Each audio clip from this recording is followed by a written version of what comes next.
New donation from Jaflonius.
Hello. Hello, chat. Thank you.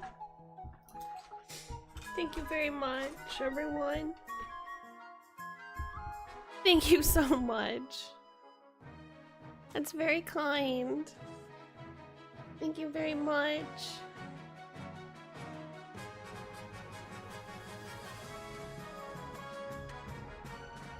Here's a burp for you. I hope it's what you hoped for. Thank you so much, everyone. Really, really, truly, thank you so much. Everyone who donated their time, their hard-earned dollars, everything, I promise it's going to the right places. Thank you. Thank you so much. I can't believe we made it. Wow.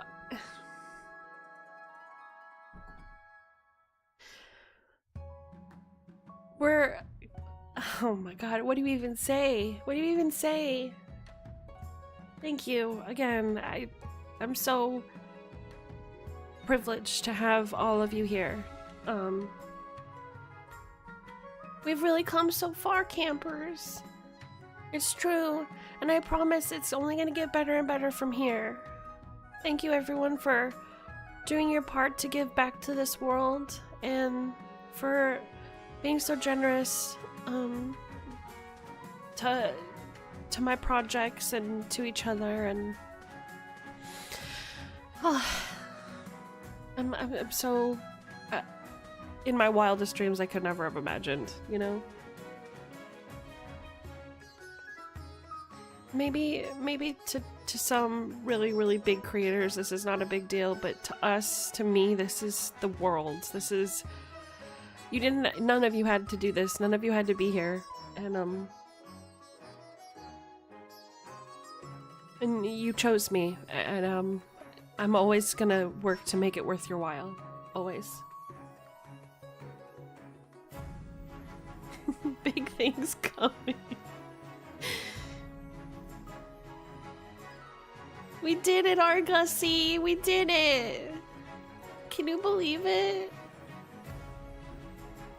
I just sent Argus the most recent donation, and he's going to be getting this one because he's like my little bank, my little savings account for all of our guild assets. So there you go. You have a witness to where the money's going. I'm not just frivolously using it. I know you guys probably didn't need that, but I like to just show you that this is different. Bank Gussie. The mystery, oh my god, yeah, the mystery package. I guess we should open with that, right? Should we open with the mystery package? What do you think? Cag!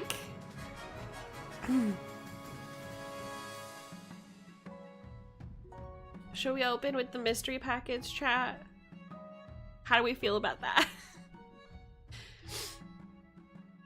Yeah? Mystery package. Hi, Pantsu! Wait, the Lambo you were driving in your latest TikTok wasn't related? No, that will never be me. If you see me, listen, here it is, right? If you ever see me on any sort of exotic vehicle, it will be a horse. And I will run it by the council before we just get it. You know what I was thinking this morning as well, as I was like, oh, I should put the charity thing off. I was like, you know, I should tell chat I'm ready for our second child. You know, I should tell chat I'm ready for another baby. And then our next goal will be saving up for a puppy. That'd be so funny. And then all of the like suspense and everything can be like baby shower, we're expecting.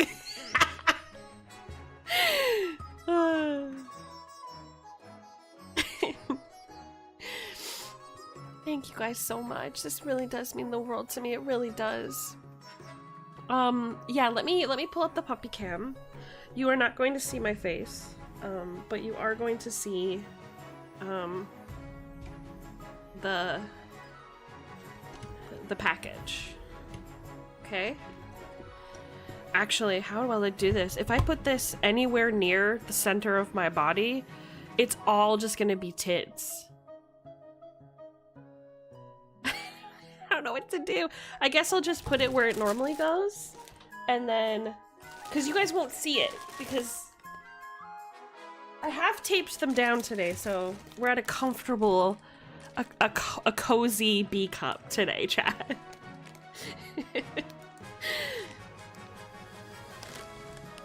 Label it as hot tub. No, I'm not trying to. I'll hold it in front of the camera. I'll hold it in front of the camera. We get the Gooners back, 3 of them, and then they all go when we say hi. Hi, Gooners! And then they leave. They didn't want to be part of our boy kissing slime in the middle sandwich. They didn't want that. I'm not. And the thing is, I'm wearing a t-shirt, but because there's just so much of it, you'll see. That's the thing that's holding me back from immediately doing the IRL cooking stream as well. You know? Because I'm like, okay, if I do an above shot, it's gonna be all cleavage, and they will watch me do my daily task of moving one tit out of the way so that I can reach for something nearby. You know? Anyway, let me expand your mind for a mo. Is this on? Is this thing on? It is. Okay, excellent. I'll watch you cook. Yeah, exactly. Even if we do hot tub stream, we'd still get striked. Okay, here we go. Here's my little window. Okay. Okay, here's the package. Let me just make it bigger for you guys, actually. Make it a little bit bigger for you guys, huh? How's that? Is that okay?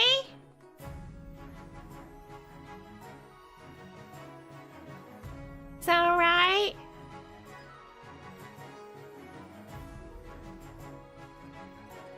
You're welcome. Thank you for making the package better. You're welcome. Okay. You get to see my tattoo. Enjoy. Enjoy that. Okay. Here we go.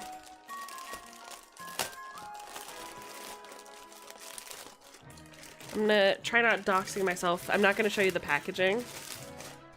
Okay, this feels like jeans or a hoodie. Look what I saw first. Look what I saw first. Oh my God. Hold on a minute.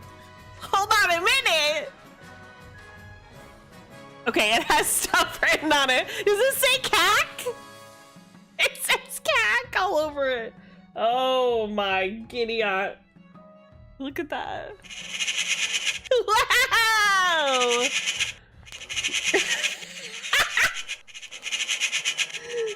Are you kidding me? It says cack all over it. Oh, it looks so cozy, no? Oh my God, there's writing on the back! There's writing on the back! Hold on a minute. Okay. It says.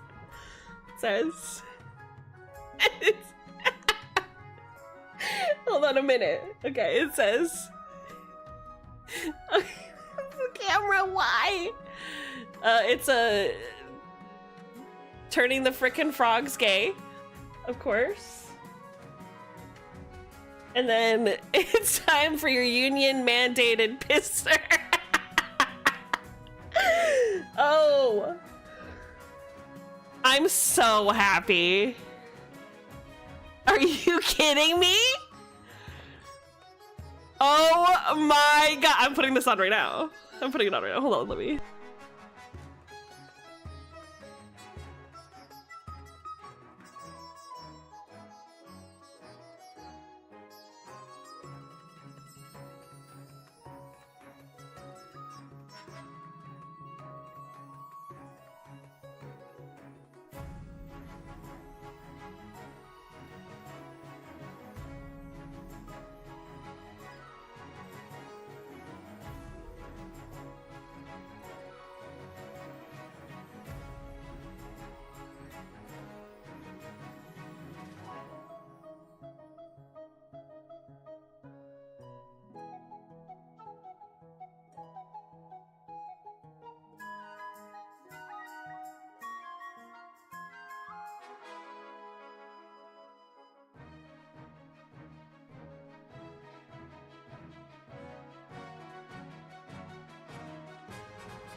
was muted? Okay, I was panicking. I was like, okay, I'm scared. This is dangerous. It's gonna be all tit. Okay, I'm just nervous. I don't want to get banned. I don't want to get banned. Sparrow was involved in this too, huh? Yeah, I imagine so. Cacks and gay frogs! Yes! Okay, hold on. Let me see if there's any way. Okay, hold on a minute. What if? See, I'm wearing it. I don't like them putting chemicals in the water that turn the friggin' frogs gay. Do you understand? So wide. Sorry, that's the last thing I need to see is how wide I am. Okay. There we go. I'm gonna say it real slow for you. Gay frogs. Thank you guys so frogging much for real. Oh, I was just thinking how cold I am as well. This is perfect. I'm very happy. You guys spoil the absolute shit out of me. Thank you for helping me make my dreams come true. And yeah, thank you. I said wide, not white. No, yeah, you did not say that to Doffy. You would break her little heart. She would weep. Don't break Doffy's little heart, peas. You wouldn't do that anyway. You're a softie. You're a little bit of a softie, admit it. We might get puppy TV, but I have pizza to eat. So, I'm gonna do that. Now, let's talk about today's activities chat. Okay? So today's activities, King of the Castle. In my guild mandated hoodie, which is the most comfortable hoodie I've ever had. It was a very fun four-way negotiation. This is absolutely gorgeous. I'm so stunned. I don't think I'm gonna take this off for the next few days. This is gonna smell like a gay frog by the time I peel it off of my oily body. I'm stoked. Completely stoked.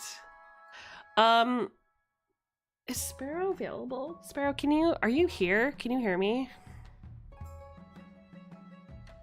Can I have it when you finally... No, it's mine. No, not for reasons. No, the quality is insane, brother. I've gotten hoodies in America before, and like all of the writing and everything like came off. You should sign my hoodie. Oh my god, that'd be sick. I'm glad you're finally coming around to being a celebrity. I'm glad you're finally coming around. What was I talking about? Sparrow, bring me my pizza, please. That's what I was gonna say. Can we get a shout out for Swamos in chat? Swamos is amazing. Swamos plays a lot of Pokemon. You guys probably already know who Swamos is because he is such a celebrity. But if you haven't already, for some reason, not followed Swamos, do that. Thanks. That's my pitch. That's my pitch. All right, let's make it so you guys can actually see the screen. So today's activities: King of the Castle. King of the Castle. On your screen, you should have a extension that you're allowed to navigate. It may ask you like what you want to look like. Thank you so much for pizza. Thank you. What you want to look like, and you can choose. Like for each little thing. I don't know what it looks like on your end. You're gonna wanna, in a second, engage. Why do I need ketchup? No, get out of here. Stinker. He gave me ketchup to go with my pizza. That's just sin. Anyway, I'm gonna start a game in a second, and you'll be able to choose like what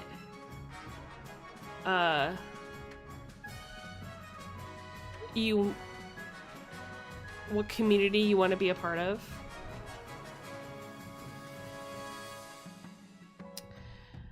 Can you see? Is it working? Why is it acting like this? There we go. That's what I want. I want movement. There we go. Okay. So, I'm gonna start her up, give you guys time to jump in, eat a couple of slices. My last dynasty ended with me passing a bunch of laws that benefited the people. But I'm gonna start a new dynasty because it's a new life. Esmeralda.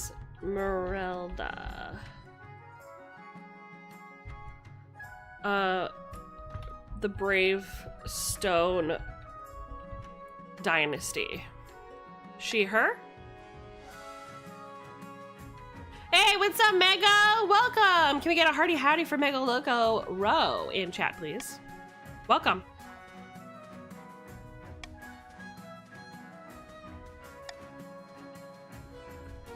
Mm-hmm. Already done that?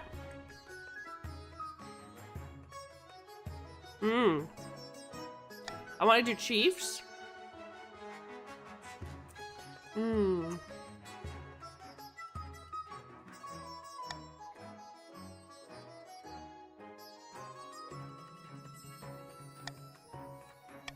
We'll do these ones for now. All right. You may now join Twitch chat with the exclamation point join followed by your pronoun. Join she or join he or join they. You can join mid-game as well. So jump in.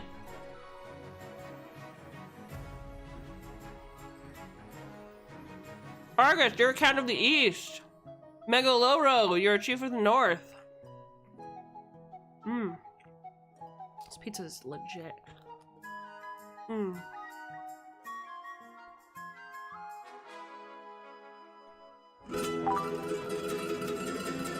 Thank you, Megogoro, for following. Thank you for the follow, Mego.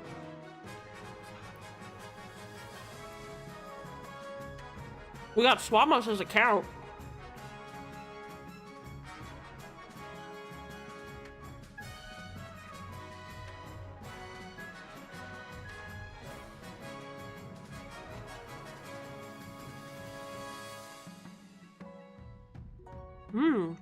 Chub the Wawa and any plans to stream sport? Ooh, great question. I love Sport. We just streamed it. I'll play it again, sure.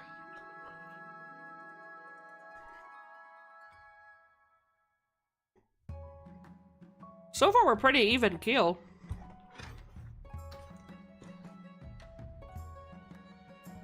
We need Doffy. We need Sparrow.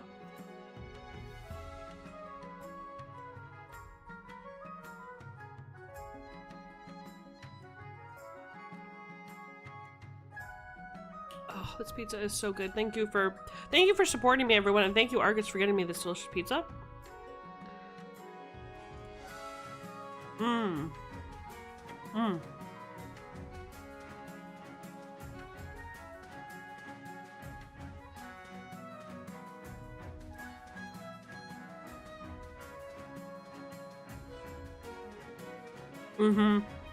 Yeah, you're right. I need it. Sparrow, are you joining?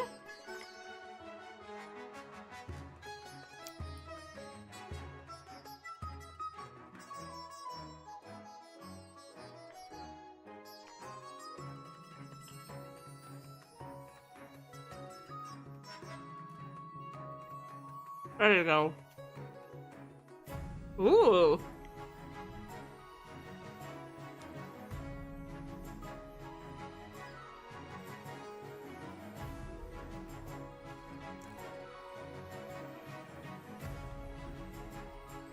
Okay.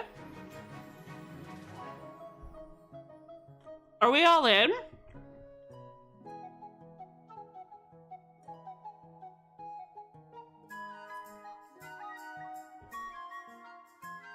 Oh yeah, you do own the game, huh?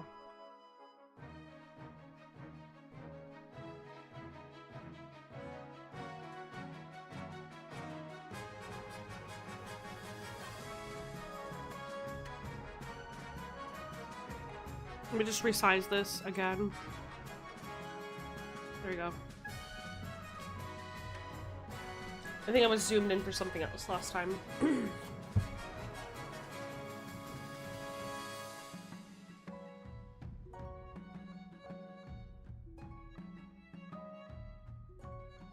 It looks like we're all in. And people can join later.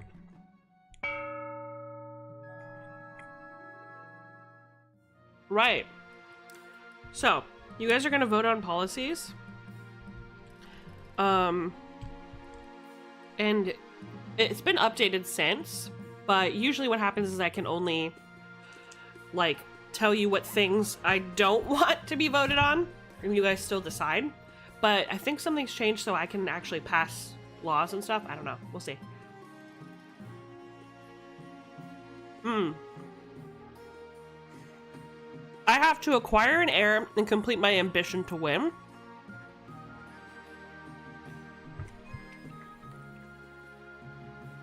You guys are always scheming, obviously. Just like real life. If you guys pass your little ambitions, called stages, you'll win. And the defiance is when a rebellion happens. To win, pass all 3 stages of your scheme. Each stage requires you to get stats to certain levels which are affected in votes. How you vote is up to you. For your region's scheme, to stop other schemes, or for the good of the kingdom. When you rebel, it pauses your scheme, and it's risky, especially if you have low military, so keep that in mind. And each season, we get 3 events to play. Alright! Let's do council introduction. This is your monarch, the streamer's character, my character. They'll appear in most stories, but not all. Kingdom stats, if any of them are at 0 at the start of a season, the game will end. Okay. Defiance is higher, both authority and stability. A region can trigger a rebellion. Okay, got it. Gotcha. Okay, I think I'm ready. I've played this before, so I kind of get it. I am gonna dip it in this little garlic sauce. Now that you're queen, the first duty is to meet with the Council of Nobles. Your nobles hail from all across the kingdom, the wintry north, the desolate east, and of course the bleak march.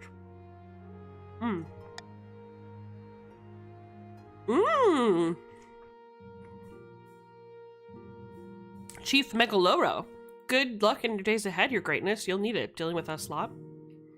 Council of the East. Argus! Nice hair! An honor to finally make your acquaintance, your grace. May you escape the doom that befell your predecessor. Ooh, there's a player who's by it. Oh. So when you buy it, I guess you appear more often. Pantsu, you can join by doing !join and then your pronouns if you want. Hail and well met, your highness. Under your leadership, we'll whip this kingdom into shape,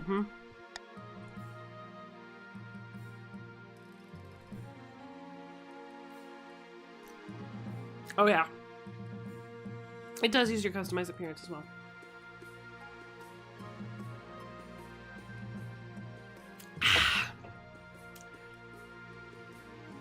Hey, you guys, it's Little P! Little P made it! The council hall immediately fills with raised voices as the nobles argue with each other to demand your favor. You sigh and sit back. Is this what the council is like? No wonder your father told you to avoid the throne at all costs. Right. Path to victory? The monarch must acquire an heir and complete their ambition to win the game. A spouse is useful, but not necessary. Something I agree with, vastly. Okay. Hold on a minute. Okay. Complete your ambition before a scheme or rebellion usurps you, and before you lose all authority, treasure, stability. Deal. Your Majesty, the first few years of your reign are most difficult. You're new and unproven. The nobles of the council will scheme against you, hoping to kick you off the throne and put their own puppet claimant in your place. How can I stop them? To defeat their schemes, you must secure an heir and prove that you are worthy of the crown by completing an ambition.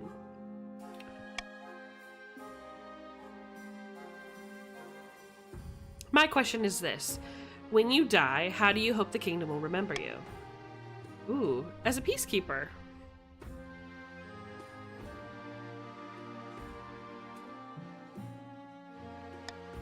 An admirable aim. I suggest over the next few years you focus on improving the kingdom's stability as much as possible. Once you have an heir, I'll return to discuss how your ambition is progressing. Good luck, Your Majesty.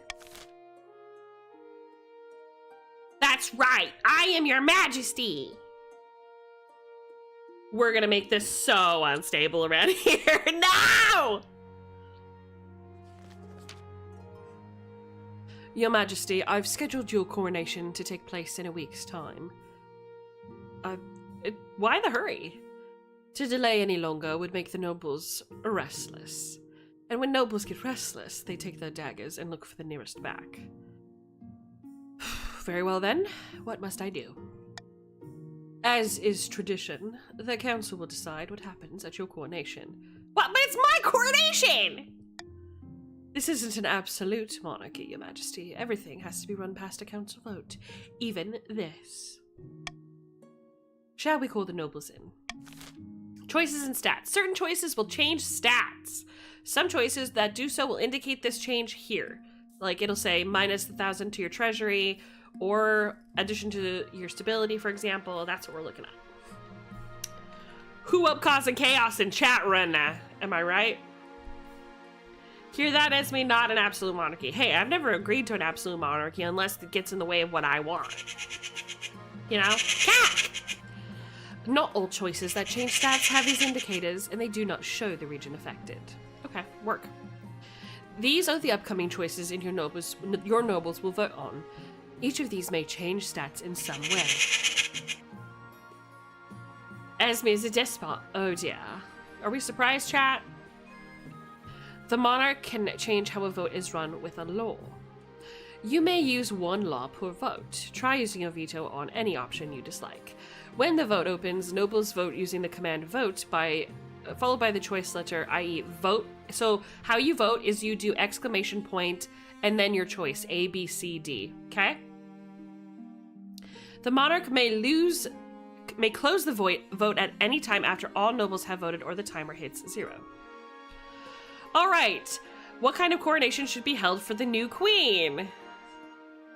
Okay, a banquet, throw the queen into the river, force the commoners to swear a blood oath, host a lavish parade with jugglers and fountains of wine. Oh my god. I'm gonna say I don't want them to do a blood oath. I think that's fucked. I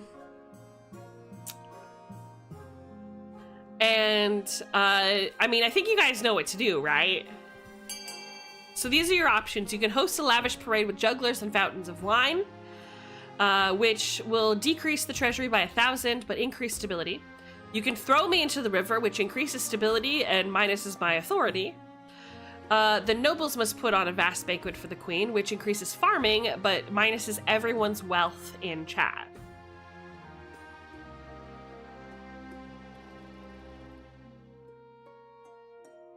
Oh, we have an upset. All right, what do we got? Oh! I mean, what you've just done, essentially, throwing me into the river, that is a classic introduction to this game, right? This is exactly how it works. Every single game that I've ever seen. Yeah, Pantsu. Yeah. Exclamation point join, and then your pronouns. Yes, would love to have you. So, it's also a pin message. So if anybody needs a reminder, leaves it, comes back, there it is. It's always the river. Yep. Me and Sparrow have played this a number of times, and it's always been the river. Always. Wet frog! Hell yeah! So yeah, stat changes into that. It is decided. The queen will be thrown into the river. Let me get changed out of my nice robes. The nobles pick you up and carry. I don't like 'em putting chemicals in the water that turn the Frickin' frogs gay. Do you understand that? Turn the frickin' frogs gay. Crap gay. Frogs friggin' frogs better. It's not funny. I'm gonna say it real slow for you. Gay frogs. Right.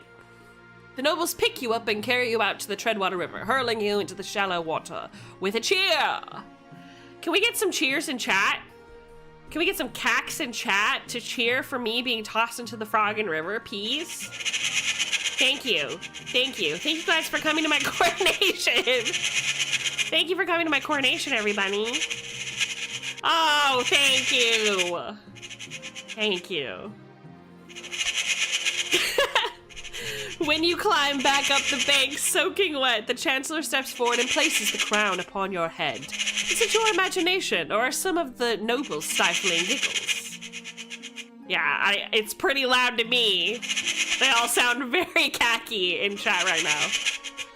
Now that you've played all the events, advance the game by clicking End Season. All right, so that's all 3 of our events. Let's end our first season. Each region will now vote for the 3 randomly selected schemes. Schemes are made up of 3 stages with specific stat requirements. Okay, pay attention, chat. This involves you. Passing all 3 scheme stages places the region's claimant on the throne, winning the game. So your goal is to put your claimant on the throne and to advance your scheme. Okay? Ragna of the Captain Porcupine clan, a notorious northern elder, stands precariously on a longhouse crossbeam, droning as if in a trance. Chiefs of the North, we all know I should be on the throne, not this imposter Queen Esmeralda. How do we make that happen? Okay, you have 30 seconds. Come on, Chiefs!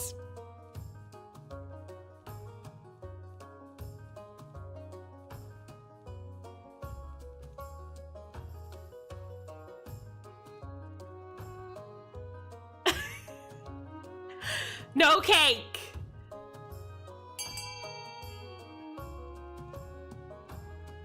Okay, is that everybody? How many chiefs are there? I don't remember. I don't remember, vibes. Oh, 8. 8 total? Wait. Oh, there's only 2 chiefs. Hell yeah. All right, so you want to raise your authority.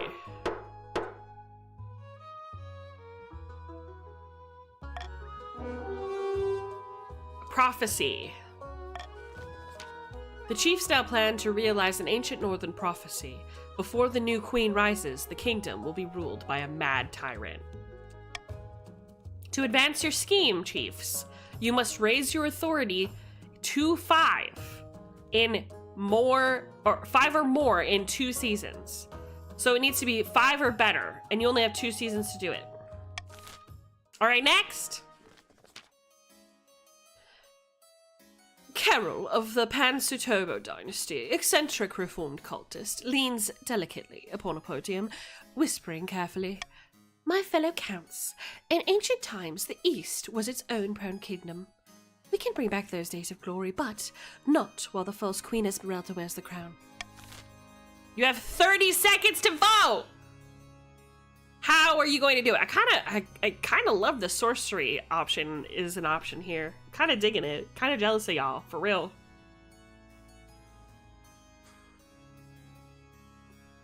Might need to shrink it. Shrink this pussy, baby!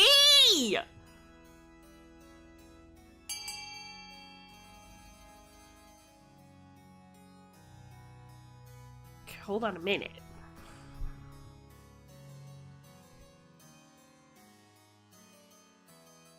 That's pretty much the whole screen, Sparrow. So that's it. Got him! Move this pussy more to the right. Got him!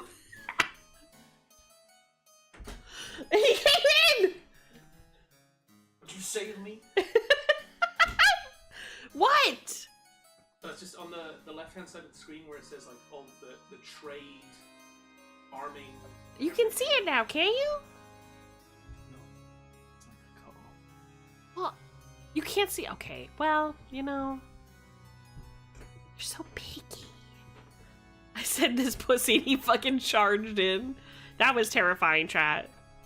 That was actually scary. Okay, how's this? Is this okay?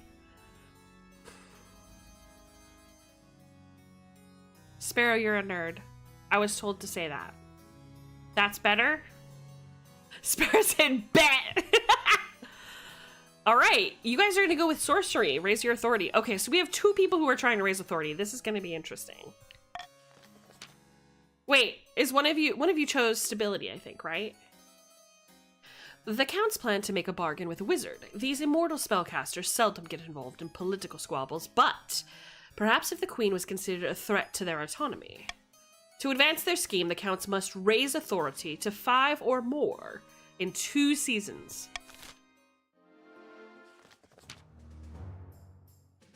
Romy of the JDT/Bloodline, eccentric marcher trapper, stands before the blazing hearth, shouting and swearing.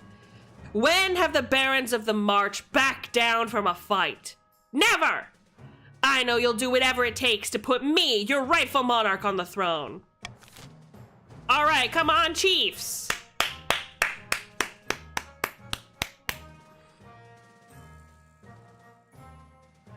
My fellow barons, we must choose stability to align with the throne's own goals.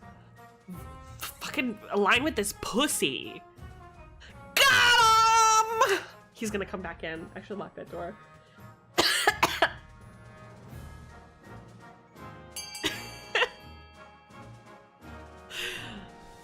Uprising.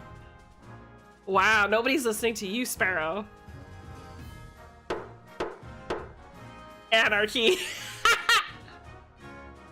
Yeah. Well, that's what happens when you have no authority. Got him! Guillermo! Welcome, Guillermo! All right, you guys need as much money as possible.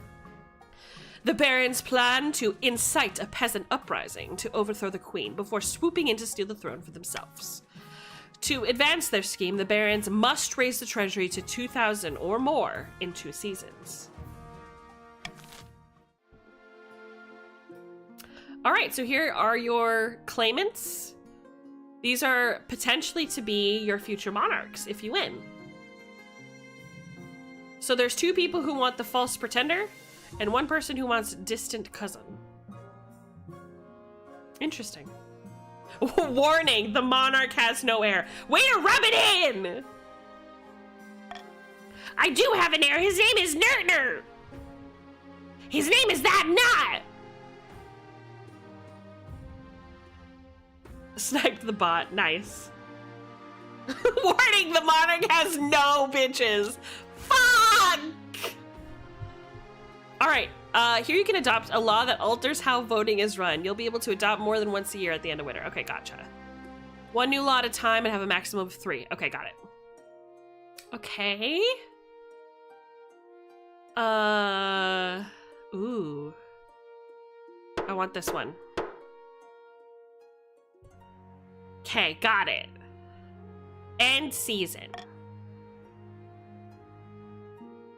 Ooh, we have the Honor Guard, a contentious sale, and missing nobles. Nerner will inherit the throne! Yeah. Okay. Where should we go first? The north? The capital? Or the east? What do you guys think?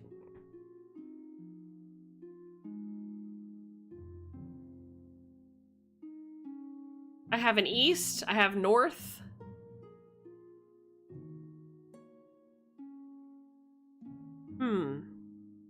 As your monarch, choose who you like most. Myself. Got him. I don't want to choose between you. I'll choose me.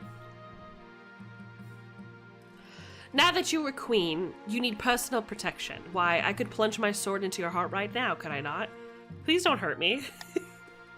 You need an honor guard to keep you safe from such dangers, Your Majesty. Unfortunately, this is a political decision. Okay, what are my options?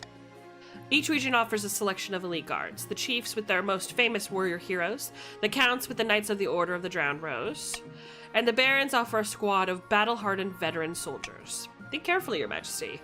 These guards' loyalties will be divided between you and the region. Of course, you could just hire foreign mercenaries and be loyal to coin above all.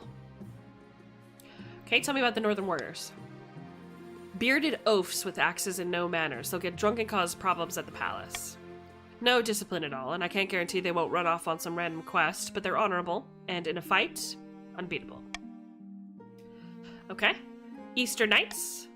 The Order of the Drowned Rose are highly respectable. They'll understand palace etiquette, and it's been years since they fought an actual... Oh, but it's been years since they fought an actual battle.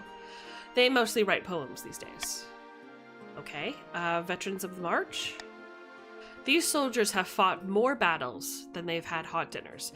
They'll be uncouth, no doubt, but won't adapt well to the life of the palace. But they're loyal and tough as nails.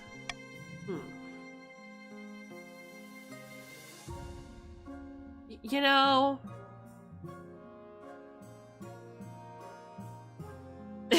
yeah, damn, Eastern Knight, come protect me. That Eastern Knight was a wolf! That's what I'm saying! These rose women are so real. Yeah, we really are. I've made my decision. Okay, so I'm gonna be honest with you. Right? I don't mind the Northern Warriors, like, being kind of uncouth. I think it's kind of a blast. So I'm gonna do it. I will make the arrangements at once. Okay, so the East and the March are now aloof. You guys are loyal, which is great. The warrior heroes arrive a few weeks later. They swagger in with big grins and bigger axes, belching and singing and roaring out unsavory jokes. One of your courtiers faints. Well, you know, there needs to be a little bit of balance, you know? I hope they brought their dogs, too. They'd be sick.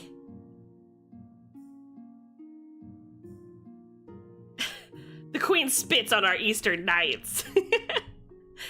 I can write my own poetry. I need big buff himbos to bring the vibes up, you know? All right, let's go here. Chief Guillermo. Your Majesty, this is an outrage. Baron JDT Slash is trying to steal my bear from under my nose. Did you say bear? It's not his bear. I was about to buy this beast from an adventurer in the Tatterlands when Chief Teacher Guillermo Stockler turned up, shouting and raving about Skirnon. Who is Skirnon?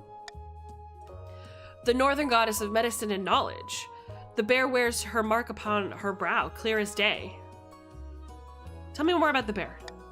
She is a magnificent specimen. She'd be a great addition to my menagerie.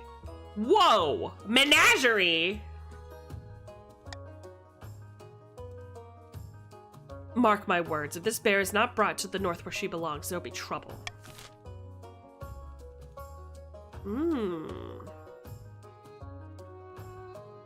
I'm going to vote.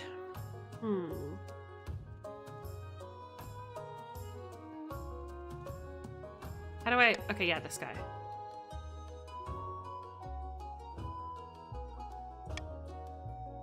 Okay, so if you guys vote for B, I get +1 authority.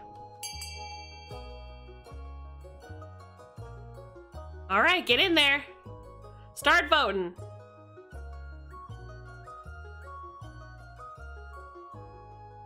Make them fight for it. Honestly, not a bad bet.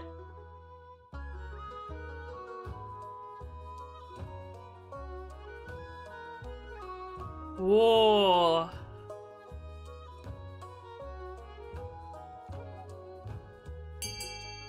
Oh my gosh, look at that.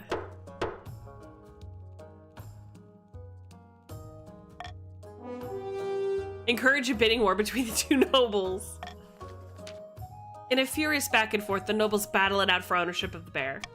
Eventually, Chief Guillermo Stockler wins out. The Tatterlands adventurer is delighted and goes away with more money than she knows what to do with. My defiance is low. And your wealth has decreased, the North. By 1,000, which is a lot. Naturally, the barons aren't too happy to have lost their potential zoo exhibit, but there's little they can do. As the bear turns out to be a fearsome creature with bright white fur and intent green eyes, and she's vast. Even on all fours, she stands taller than a wagon.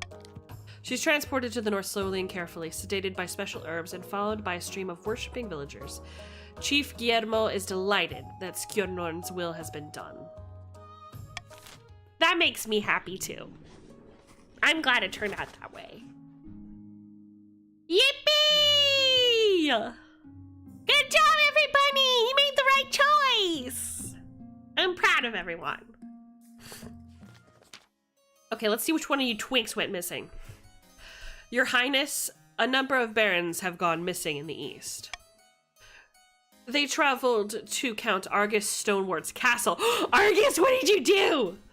To negotiate a trade agreement, but they should have returned weeks ago. The missing barons never even made it to my lands. They most likely got lost. The east is a dangerous place.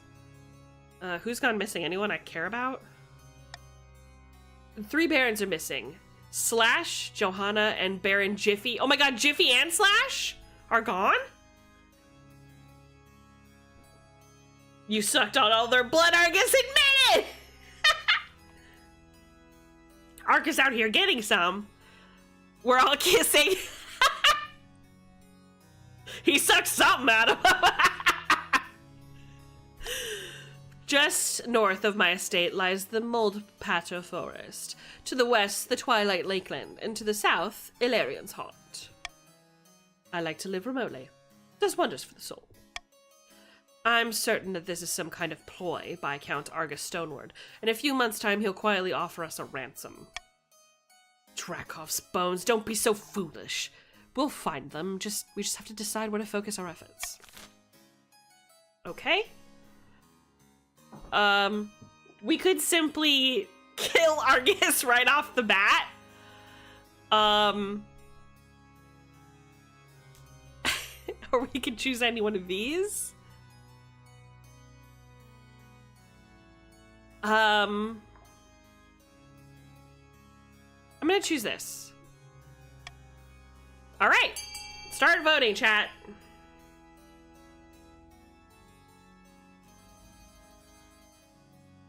Did you vote to off yourself, Argus? Why?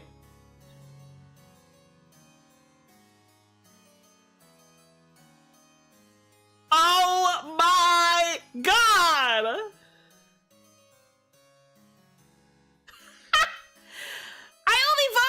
So you guys wouldn't. Oh no. Hi, D-Lee! We're executing Argus! Oh no. Uh-oh. So there's instructions on how to join us if you want, D-Lee. Check out the pinned tweet. Oh no. Stoneward will be executed for abducting them. Oh my god!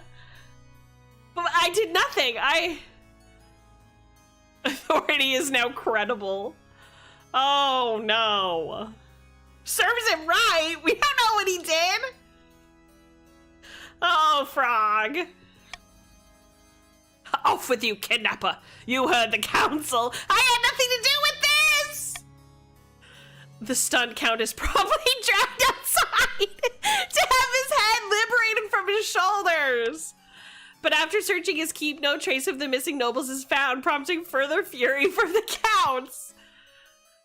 Count Swamos shows up. Count Argus Stoneward offered you help in finding your missing nobles, and instead you execute him? Now your nobles are surely dead, and Argus_Stoneward died for nothing.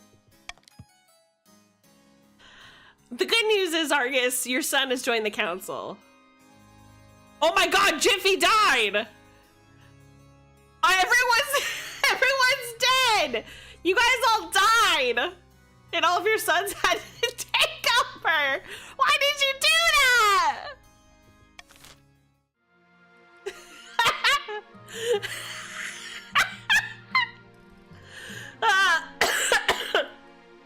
I'm dead. I didn't do it. You guys voted for it. What do you mean, what the hell, Esme? I had nothing to fucking do with it.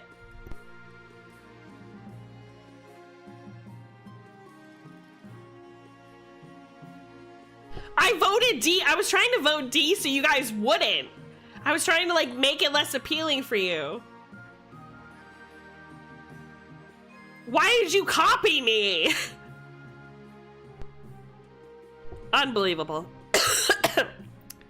Anywho, all right, now you guys, because we love you, don't do that. You guys should know better than to listen to celebrities. What are you doing?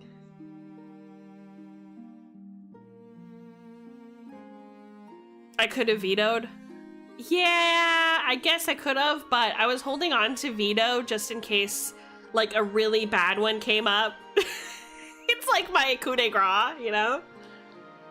I can't believe I'm a dead frog. Yeah, well, you know. All right, everyone, spend your money. Only the 2 most funded buildings are chosen. You can fund it by doing !fund. A, and then X is your personal wealth.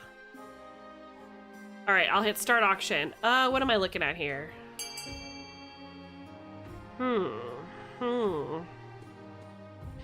Argus II is the richest of the nobles.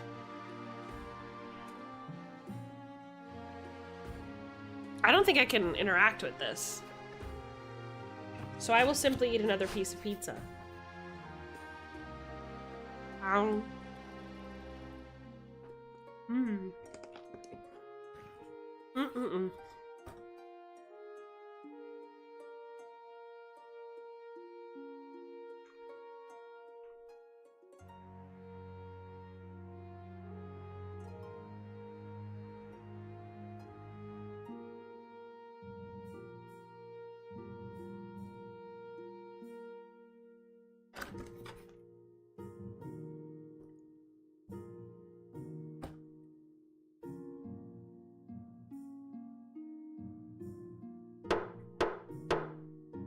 Well done, nobles!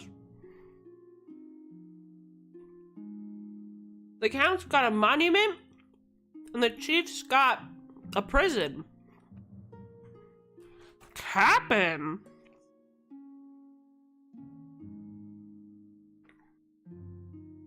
I'm not gonna lie, you being the biggest contributor to the prison system is not something I anticipated from your character. But you know, all right, work. Life's unfair, you know what I'm saying?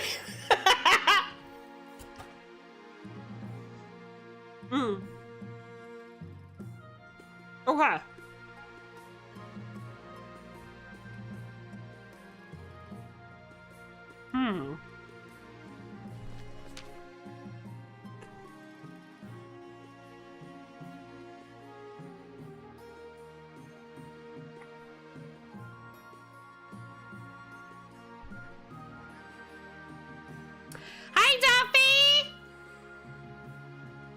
Hey, I think we can make better, stronger prisons. I don't subscribe. Yeah, he got executed. He voted for his own execution, which is wild. And he was the first to vote, by the way. In the twisty passages of your castle, you can avoid your advisors, the nobles, even the spy master. But there's one person you can't avoid. Your mother. Why haven't you found a spouse yet? It's been almost a year. I've been busy. You better find the time. Don't worry. I'll take the liberty of finding eligible candidates. What's your preference? Men, women, or do you not mind? Any. Yeah. Excellent. I'll send out messengers to the most influential noble families in the kingdom. Let's see what they have to offer. Busy offing Argus. I I mean, my mom is my best wingman in this game. In real life, not so much. Okay, here we go. Do we want a terrible curse or a rogue golem? What do you guys think? Which one of these? I think we can only pick one.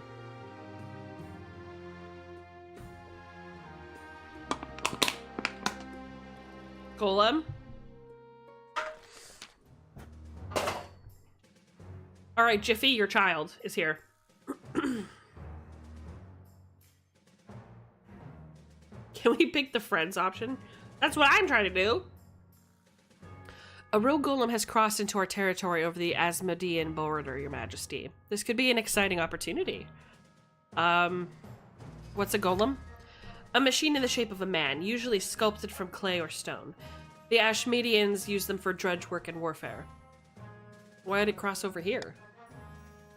It was instructed to dig a trench, but evidently not told when to stop.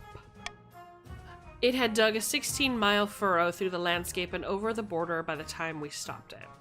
Please, my liege, this is our chance to figure out how this golem magic works. We could even turn it against Ashmead. Your Majesty, the barons would drown their own grandmothers to gain advantage over Ashmead or over the chiefs and counts. Golems are an offense to the ninth god, and they're dangerous. We should destroy it before it gets out of control. Okay. Some choices have uncertain outcomes called challenges. These can either be random or based on a stat. The percentage shows the chance of success. Okay. So, use it as a source of labor. There's a 50% chance that'll work out for us. Oh, God. Oh.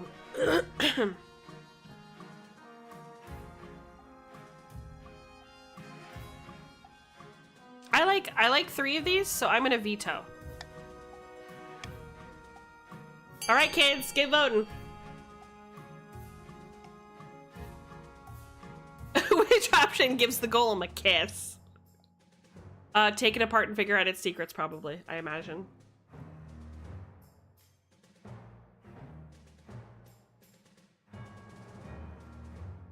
Oh, you guys want army.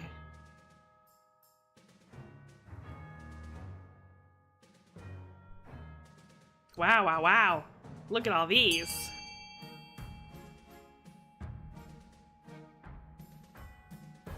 Oh, hey, there's a new person here. Welcome, Jeremy H. Look at this, chat.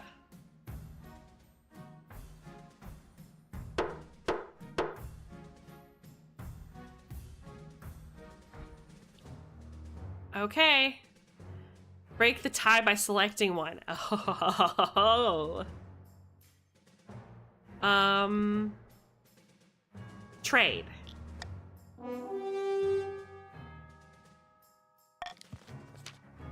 The secrets of the golems have been a mystery for too long. I'll put our very best artisans to work figuring it out. A few weeks later, Baron Jiffy reports back with a gleeful smile. We did it! 11 nobles and most of them are with the chiefs. Hell yeah! Chief superiority, right, fellas? It's slow going, my liege, but we're getting somewhere. In a few months, I think we'll have cracked it. Hack! Oh, we're not done with the season yet. Yay! Baron Startled Sparrow rushes into the council chamber, breathless and in disarray. By the blood of the dead, you look like you haven't slept for weeks. Nice. Pantsu Turbo, look at you. Damn, what's going on here? That's because I've been placed under a curse. Look, my hair's falling out in chunks. Perhaps you're ill. Or old. It was one of the common folk. I saw it in her eyes. She's an evil witch. Oh, so we begin voting right away. I think you should go to the east to relax, personally. Have the so-called witch tested.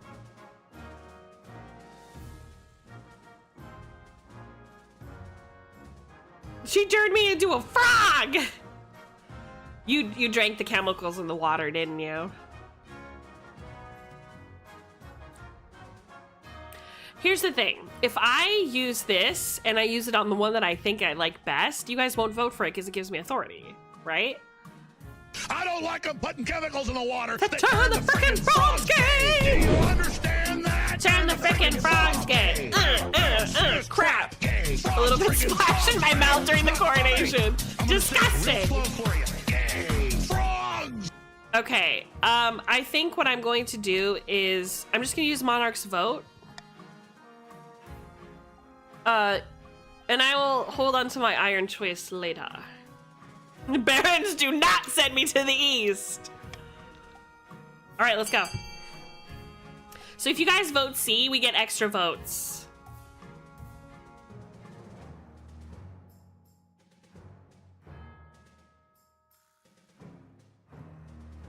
I think he deserves a little vacay. He's been working really hard as our mod. He doesn't want to go, but maybe his mind will change. You know, and honestly, he deserves to see the beauty of your lands after he had all of you executed for disappearing. You know, maybe if he had a little bit more appreciation for your country, he would have a little bit more sympathy next time. I agree. No, I agree. I can't believe this. I can. All right. Yeah, you get a vacation. Woo! You deserve it, buddy. Aye, yeah, that would be wonderful. A change of pace, some fresh air. Perfect. How exquisite. Be sure to bring plenty of coin. The trip is a resounding success, with Sparrow and his entourage praising Pantsu Turbo's hospitality. The East soon becomes a popular destination for those looking to improve their health. That's great! Look at you guys! We got rid of some of Sparrow's wealth, but your trade is good in the East now, and Pantsu Turbo has more wealth. Yeah, you had a good time! Yippee! You just needed a little vacation. I'm sure that's the last that we'll hear of it. Did I? Far to the north, where snows blanket the landscape and wolves howl in the night, the chiefs uncover an ancient prophecy foretelling the rise of a tyrant queen. That's me. And the warrior who will overthrow her. My husband, I hope. I'm trying to get thrown by my husband, you know what I'm saying? I'm raising my hand to get a high five. I mean, you know what I'm saying? Give me a high five. A congregation of sweathearts huddle around the tables, detailing the supposedly ancient story, whispering excitedly. That's what it sounds like. Praise Morgana. The tablets are genuine. When the gods are good, and we are blessed, Ragna will be our queen. All hail the Lord Render. Cheers circle the clan hall. A mug of ale is tipped over Ragna's head. The influence of the old gods is spreading. We must ensure we keep the old ways of the North alive, and surely Morgana will bless us with the power to crown Ragna. For the next stage of the Chiefs' scheme, they must lower their faith to 4 or less in 4 seasons. Okay, so you guys have to lower your faith in 4 seasons. Across the kingdom, discontent with the queen is rising. Everyone knew she was better off, but until now, it hadn't occurred to most people just how much better off. Oh no. Now the peasants are asking all sorts of troublesome questions about their benevolent overlord, and, as everyone knows, once these questions have been asked, it can't be unasked. Somewhere in the march, a group of barons are touring Baron Jiffy's impressive trophy room. Once the tour is over, a bottle of brandy is uncorked, and the barons settle down for some light treason as a treat. The common folk are getting rowdy, and it's all thanks to us. Now that they know how much wealth the queen's hiding, they're itching to get rid of her. Careful we don't get them too riled up, mind you, or they'll start asking questions about our wealth as well. Aye. Now that it's time to incite some real chaos, show them that Queen Esmeralda is not only greedy, she's utterly incompetent too. For the next stage of their scheme, the barons must lower stability to 4 or less in 4 seasons. Wow. Y'all really be scheming. In the east, Count Swomo stands on the ramparts of his castle, watching a flock of bats pass before the moon. Suddenly, the bats swirl down and begin to merge, coalescing into a black-clad figure. Suitably dramatic, I trust. Now, where did you want to meet me? If this isn't good, I'll give you a case of boils so hideous it'll make your own mother disown you. I thought we might have a common goal. The Queen has been overstepping her bounds recently, hasn't she? Well, the Queen's Watch did order a quarantine recently. Killed off a highly unique strain that I would have enjoyed watching sweep the populace. Fine. I'll help. If you care of the bees for me. If you take care of the bees for me. Did you say bees? Yes. On this plane, they're simple insects, but in the apiary, the world of dreams and magic, they're powerful and intelligent. Call themselves the dreams of being. Get it? They have innate fondness for royalty and sometimes protect monarchs from magical interference, but they won't harm non-magical folk beyond the occasional sting, so you can deal with them. For the next stage of their scheme, the counts must lower all regions' combined farming to 14 or less. Oh my god. Okay, here you can set levels of tax or bribes for each region in your kingdom, potentially punishing some or rewarding others. Balance the needs of your treasury against defiance changes. Remember, if a region's defiance is higher than both authority and stability, they can rebel. Okay, got it. If a region's defiance is higher, have I taken my meds today? So I can know what this is. Okay, yes, I have. Okay, a region's defiance is higher than authority and stability, they rebel. Okay, got it. All nobles gain wealth here, but one region gains extra wealth with a trade bonus. Okay, got it. Okay, okay, where are we at? 6 defiance. So I want to make sure that you guys have less defiance. Let's see. You guys can afford a little bit more taxes.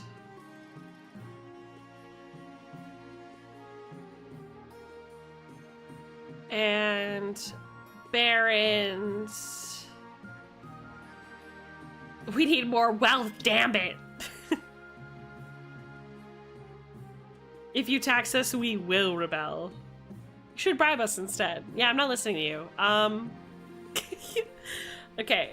Should I keep the barons the same then? Let's see. Your trade is pretty high. They want their trade to be high.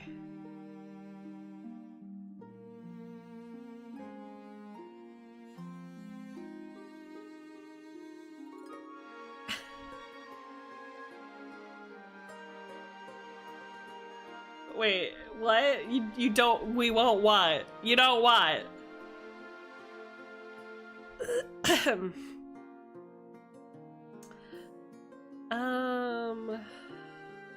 A new fashion for capes profits the counts to the tune of 500 wealth? Anyway. No, your defiance is pretty high, so I think I'm actually gonna lower it a little. I think.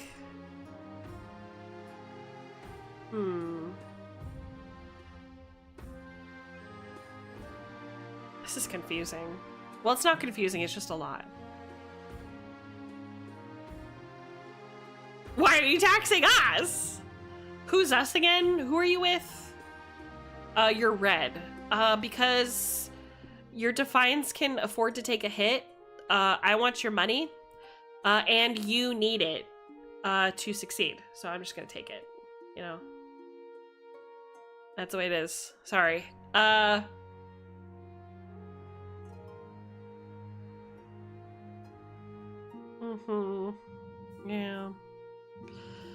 They also need to bring their faith down, but that's not gonna help me now, is it? What else we got? Jiffy, you of all people should be fine with Esme taking your money. Don't say that! I feel bad! My dad died 2 weeks ago! Wow! Okay, let's... I mean... Okay, hold on a minute. Let me just take a peek.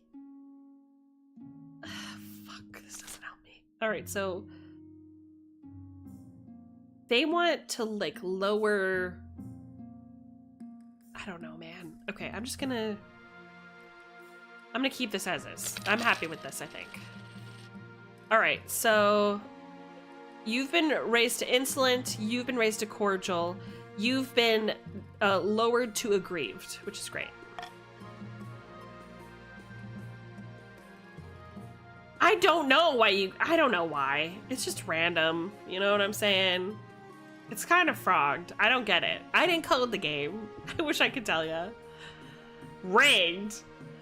You are choosing to have your money be taken for taxes forcibly.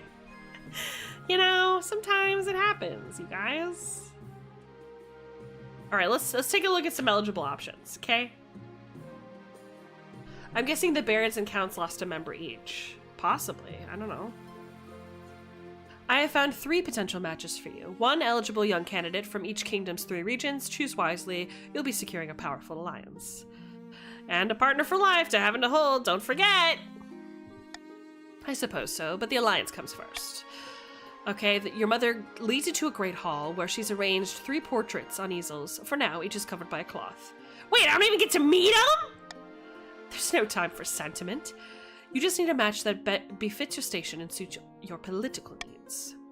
She whisks away a cloth from the first portrait. This is Heth, firstborn daughter of Northern Jeremy H. clan. Apparently the other Northerners have nicknamed her Windspeaker. Can't imagine why. She keeps the company of witch women and lesbian, got it, who have taught her mysterious secrets. She had a bit of controversy a while back when her clan hall burned down. She was to blame somehow. I can see the appeal, I suppose. This is Rickamer, the eldest heir of Eastern Swamos dynasty. I'm not sure why the artist made him look so severe. Just a trick of the light, perhaps. Spends most of their time with a fencing master, mastering the blade. Oh my god. Master of the blade, huh? Master of the blade, huh?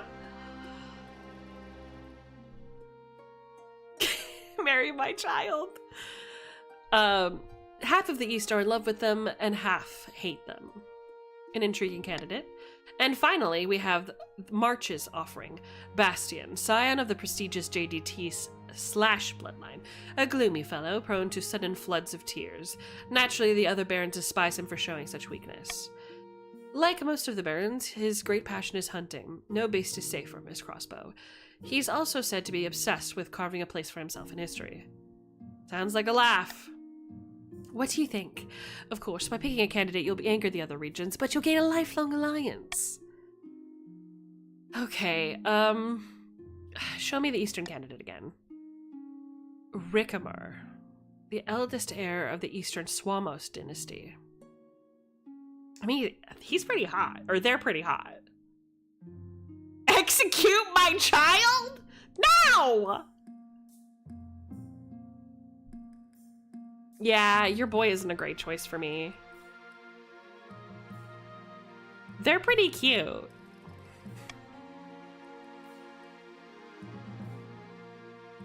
Roguish with long hair, what do you mean?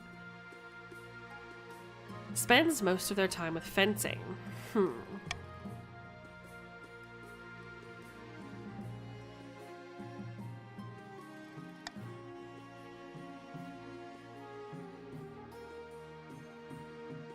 I refuse to marry any of them! I mean, it's absolutely gonna go east, right? Because I can bring the Defiance down, which is what I want.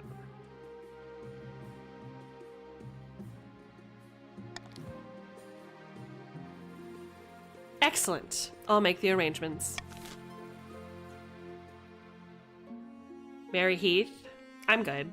I found my new spouse, my partner. A hungry bear! There's Guillermo again. Our wondrous bear is thriving in the north, your majesty, just as Queen Norn would wish. The god speakers have gained visions of new herbs and medicines once she arrived. Thank Morgana. Can you, share this knowledge with the rest of the kingdom? Maybe. I'd have to ask the god speakers about that. It is sacred knowledge, after all. The only thing that, she's eating a lot. Our hunters have to push into the frozen waste to find enough food to go round. Having second thoughts, are you? Might be the bear would do better in a nice cozy menagerie, huh? Oh, slash again. Okay. Oh God. Oh God.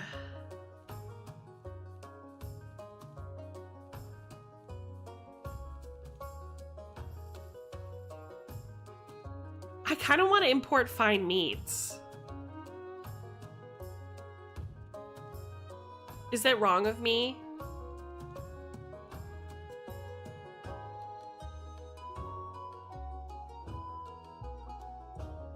Don't do it?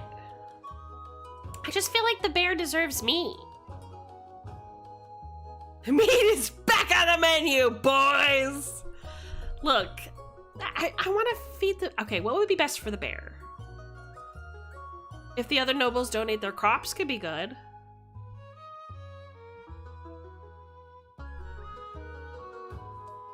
See you, Argosy! Okay, who can... Hey, guess what I'm having today? What are you having Fuck, today? Man. Fucking steak, baby. Yeah! The ribeye. The ribeye? Mashed potatoes. Anything else? Beans. Oh. Yeah, baby. Fuck. Fuck. Fucking steak. Yeah. Any advice? Monday brunch, baby. Fuck. Any advice for me? This is what to make of your Monday. Fuck. True. Any day, it's what makes it your day.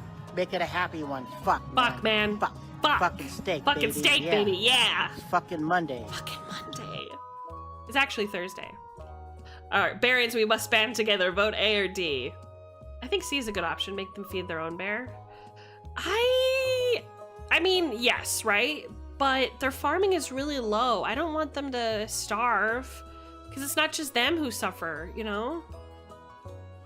It's not just the nobles. And the other places can afford to donate to them.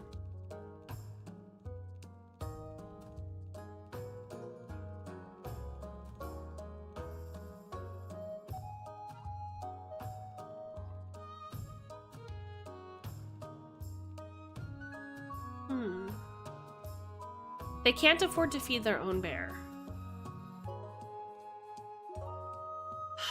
I would happily donate some of my treasury to import fine meats as well, to increase their farming. The defiance doesn't bother me.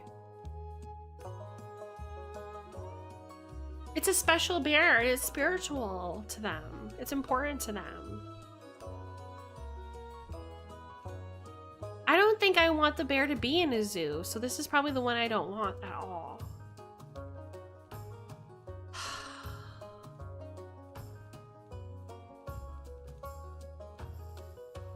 You guys don't want me to get authority. But I didn't know you were heartless, my liege.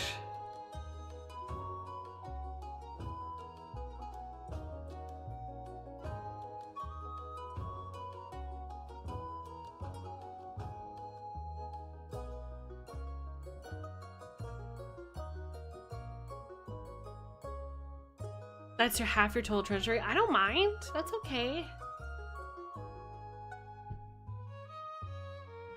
Honestly, yeah, donate their crops, right?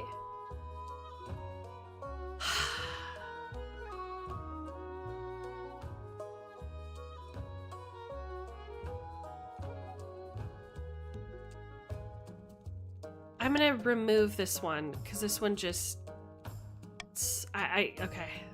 I have to do it. Okay. I trust you, chat. Do the right thing. Do the right thing. Remember what's right for the bear, okay? Remember what's right for the bear. Please be nice. You guys are making the right choice. I'm so proud of you.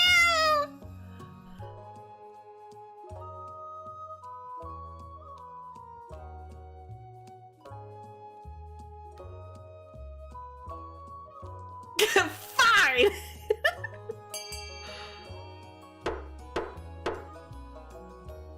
We're doing the right thing for the bear. And for the... Because it's not the nobles who suffer, it's the bear and the common folk who suffer. Grumbling, the nobles gather their crops crops and send them to the chiefs to help support their sacred bear. She grows sleeker and happier by the day. See? Doesn't that make you happy? Doesn't that make you happy? As do the chiefs, who take the choicest cut of meats and ripest vegetables for themselves. That's okay, because now their farming is a lot better. That's good. But all across the land, peasants starts to wonder openly why a bear is being given special treatment over the people.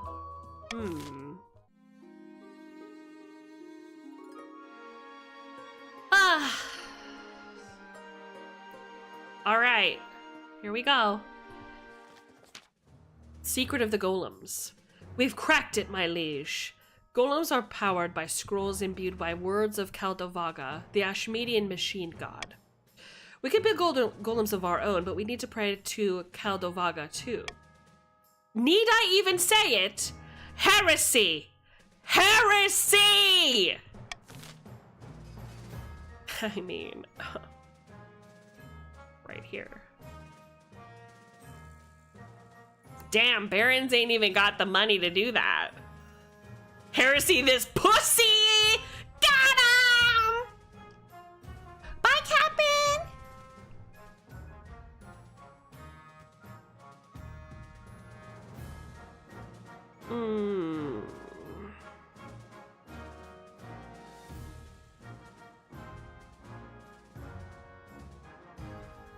No restriction.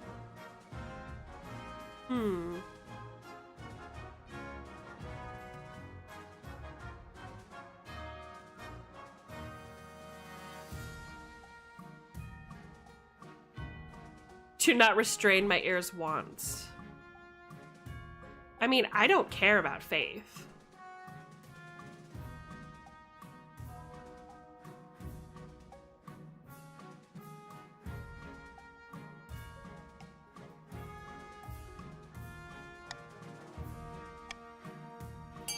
All right, go.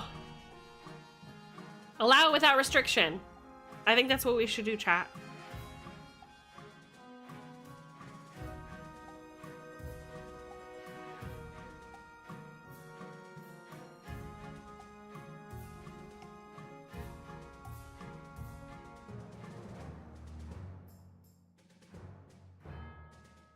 You have to do exclamation point JD T slash. There you go. All right, we have spoken. Yippee! Oh, wait, I missed. What happened? Faith is now impious. Authority is now imperious. Ooh, my authority went up. The church takes a massive hit when such heresy is allowed openly in the march. More and more common folk drift away from the ninth god. Meanwhile, dozens of church factories are built in Kaldovaga's name, and soon marcher armies are bolstered with untiring clay giants. Military is now terrifying.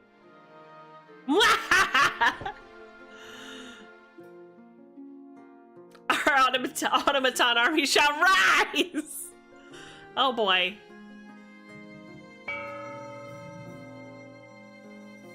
Okay. By royal decree, you can tweak the laws. Okay, so these are laws. Ooh. Nobles must vote for their least favorite option, and the option with the least votes will pass. +1 stability if more than 50% of nobles vote for any one option. Ooh. I like this. Oh, choose a current law. Okay. This one. Yeah.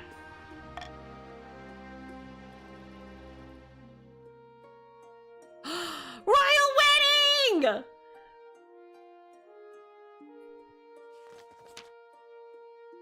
Our defiance needs to be 7-8 for the authority needs to be lowered in order for us to rebel. Yeah, true.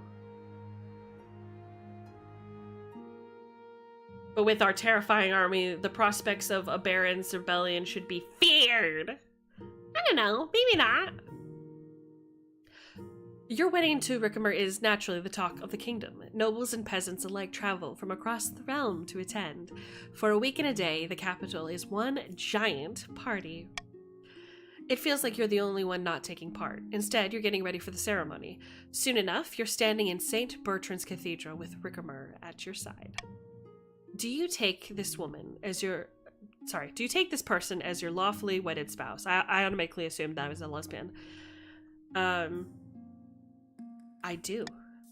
Then I pronounce you queen and spouse. All right! My authority is now 8. My stability is stable. My defiance can't go lower with the north. The east is now much nicer to me. And now the march is now nicer as well. After the wedding, of course, there's a feast. And after the feast, a dance. Your new spouse, Rickamer, only dances with obvious reluctance. By the time you find yourself alone with Rickamer, it's past midnight and you've never felt more tired. Neither of us asked for this union, but I assure you it can blossom into something of mutual benefit. Maybe we will fall in love once we get to know each other. Statistically unlikely, but there's always a chance. You head to your separate bedchambers. Perhaps you will draw closer in time, but for now your spouse is happy to keep you at arm's length. Bang my child! Hey! It was a fun wedding, so we won't overthrow you this time. Huh? Wow! Hi! Hi, Piranha! Cutie pie. A matter of faith. Your Highness, there are northern citizens scattered throughout the kingdom with nowhere to pay homage to their gods. Would it kill you to build a few temples to the old gods outside the north? They don't have to be big temples. I don't think the High Inquisitor would be happy. Tiny little temples. She'll never notice. Uh-oh. Let them build as many temples as they like. Let them open one temple, or no, this smells like heresy.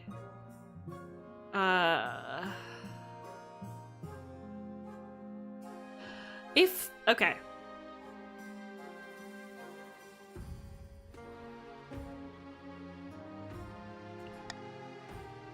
I'm gonna do this one.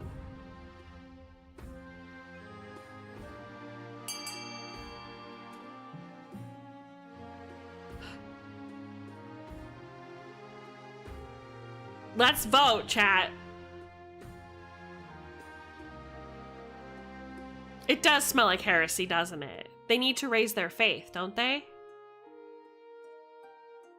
So, chiefs need to raise their faith.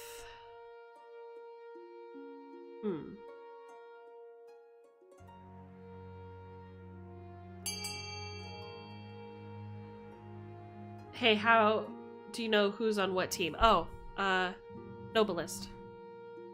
So the chiefs have Dealey, Jeremy, Megalego, Captain, and Guillermo.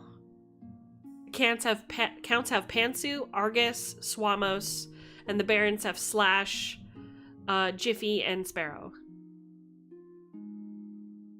I think Captain had to go, and I think Argus had to go, and I think... Who else had to go? Somebody.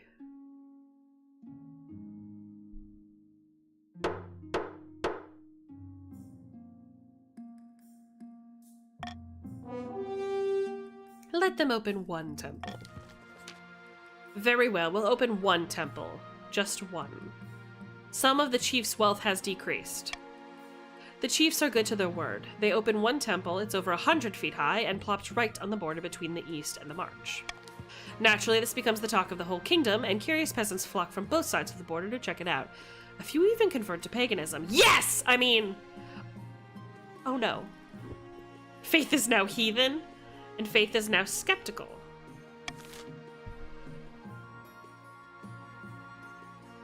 Just a little temple, as a treat. Yeah. Rumblings at the university. Yeah, lower the faith of everyone else. Your Majesty, we've been hearing disturbing rumblings from the university. What matter of rumblings? Nasty rumors of secret nighttime meetings, and in one of the older libraries. The rumor is they're examining the rules of succession, the very rules that put you on the throne. Who knows what conclusion they may come to?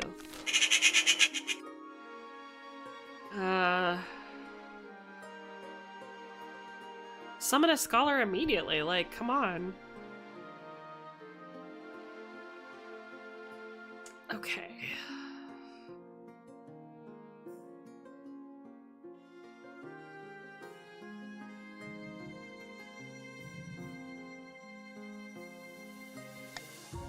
We're gonna set law. All right, giddy up. Giddy up, chat. Listen to Sparrow. What did Sparrow say? Back out of the nobles S list so we can see the stats, please. Oh, whoops. Sorry.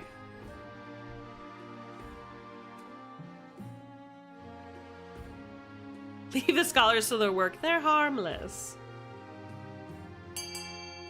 Oh boy.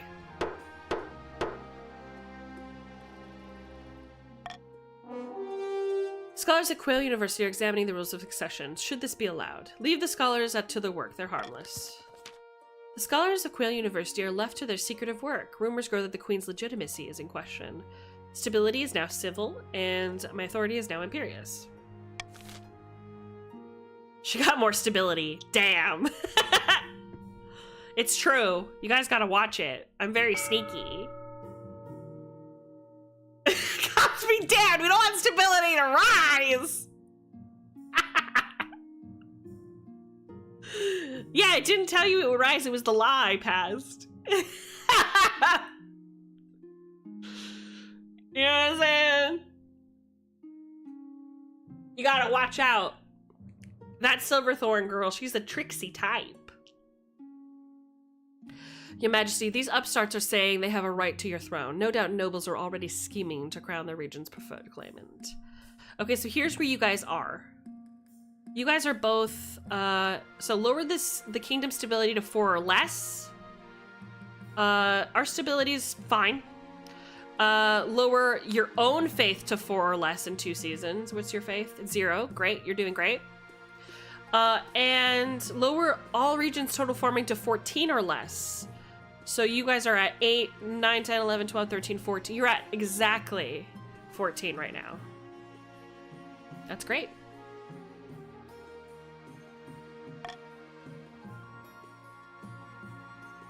Okay, here we go. Let's do Rising Tempers. Chief Dealey stumbles into your throne room in a frenzy, nursing a bloody nose. Your Greatness, your royal consort is out of control, completely unhinged.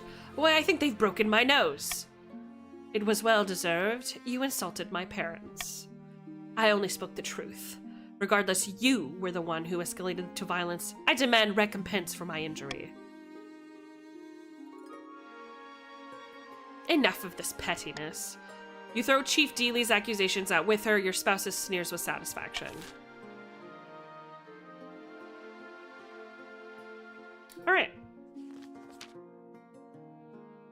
Your Majesty, 2 barons were on their way home from an epic hunt and seek shelter for the night. In exchange, they're willing to give you a rare trophy and provide meat for an extravagant feast if you so wish. Hey! Honestly, they deserved a punch. Bring them in and set the fucking tables, baby. The table is set for a delectable feast. Though your spouse doesn't join, you enjoy the company of the 2 barons while the storm rages outside. The meat they provide is said to come from their latest kill, Hortusk, an ancient boar the size of a castle. You're not sure you believe their story, but it certainly tastes better than anything you've had in a long time. But later that night, you hear strange noises coming from their quarters, like a pig squealing and snorting. What on Celeste Oth would they be bringing here? Investigate. You creep down the corridors and push open the door. The former barons stand before you, transformed into hideous porcine beasts that stand on 2 legs with snouts. I knew this is Sparrow. Are you a were-pig? This is the second time you've been a were-boar. Snouts, tusks, and pink floppy ears. Your Majesty. Don't look at us. What the devil is wrong with you? It was the meat, my liege. We hunted and butchered an ancient legendary beast. We were told it was cursed, but we were also told devouring the beast, the spirit of the forest itself, would bestow great power. We never thought this would be our reward. Daggerfall cannon, that's what I'm saying. I returned to my wereboar form. Yeah, remember when you said they're gonna have to get a hold of this hog? It seems like the hog got a hold of you. Are you a boar now too? But I eat that meat as well. I'm so sorry, Your Highness. This is the first time this has happened. And we've been eating this meat for many days now. Perhaps a single meal is not enough to trigger the curse? Do I kill you for this? Nah. You have to leave. You hurry the barons through one of your hidden passages. They go without a word, not wanting to argue with your decision. Once outside, you bid them farewell. With as much sincerity as their hideous faces can muster, they vow to repay your kindness. That's right, you better repay my fucking kindness. Please, we are but humble hogs. Welcome, Crow. Wait, Crow? Oh, hey! Hey, Crow! I know you! Alright, what do we got here? Anything else? Is that it? Oh, Avatar of Squeenorn. Chief Guillermo and his friends have locked themselves in their lodges and are refusing to come out. They say they're learning the ways of Squeenorn. Meanwhile, our trade routes are drying up because of their negligence. By the 9th, I swear it's that damned bear's fault. A dangerous thing indeed, Your Majesty. I know we tolerate these heathen practices in the north, but this is too much. What does learning the ways of Squeenorn mean? Eating poisonous moss and making horrible concoctions so that they have visions of their pagan god. Apparently, Squeenorn is a deity of wisdom and medicine. Pah! What do we do, Your Majesty? Our traders will lose their livelihoods if we can't sell the timber to the northerners. Set up trade between the barons and the counts instead. Ask the chiefs to share their knowledge once they emerge. Send in church missionaries to debunk these heathen myths. Have the bear quietly assassinated?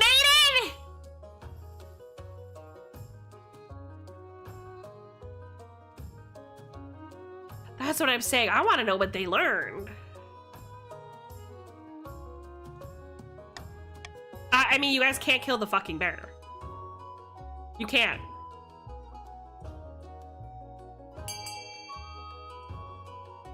The bear must be... Aw.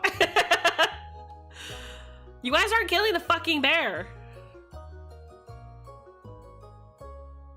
It's not the bear's fault. It was just born different. Honestly, I want to know what they learn. They've been getting high for months.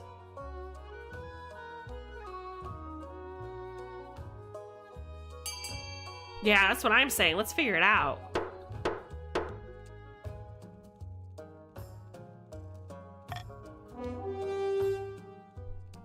Ask the chiefs to share their knowledge once they emerge. When the chiefs emerge from their lodges, they find the chancellor waiting. They reluctantly agree to spread the word of what they've learned from their visions. Yes! As the rest of the kingdom puts their visions into practice. Yeah, we have more farming! Well done, everyone! The crops flourish. The archbishop claims it's a coincidence and it isn't best pleased about the farming techniques coming from a heathen god. Is the game broken? I don't think so. I mean, I don't know. We did it! Everybody's faith is very low. That's very funny. Peasants and nobles alike praise the crown and Squeenorn's wisdom. Meanwhile, the sacred bear remains happy and pampered in the northern lands. Yeah, my stability's gone up! Oh, end season. Okay. More stability! Everybody's happy! Isn't that great news, everybody? See, sometimes when you try to be a good person and you try to make the right decisions, it could work out for all of us. You know? Okay, everybody! Build that prison.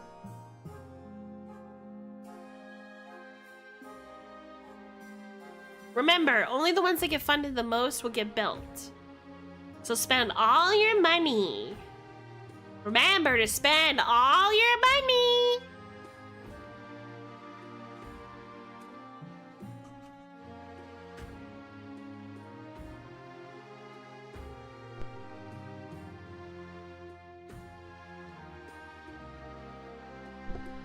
Yo, this hoodie is so lit.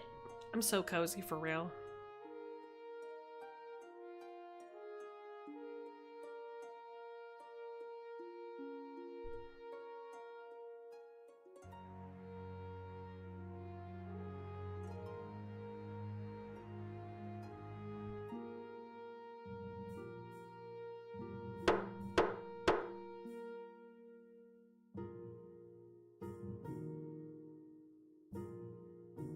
Not sure if my funds are being added. Huh.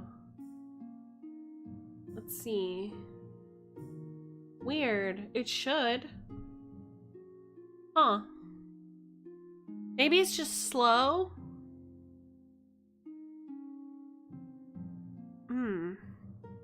You guys got a deer park and a prison. And I'm out of money. About your heir. Your marriage to Rickamer has grown strong and steady, like the old castle wall. Though it had begun as a political arrangement, it's blossoming into something like love. It's high time you thought about an heir. Congratulations are in order. The royal wedding was a magnificent affair. I'm very happy, thank you. Your happiness isn't as important as fulfilling your duty to the kingdom, but I'm glad you found a way to have both. You've done well so far, but something's missing. An heir. You need someone young whose loyalty is assured. A child of your own would do the trick, even if they're a bastard, or the youngest of your many cousins. I'm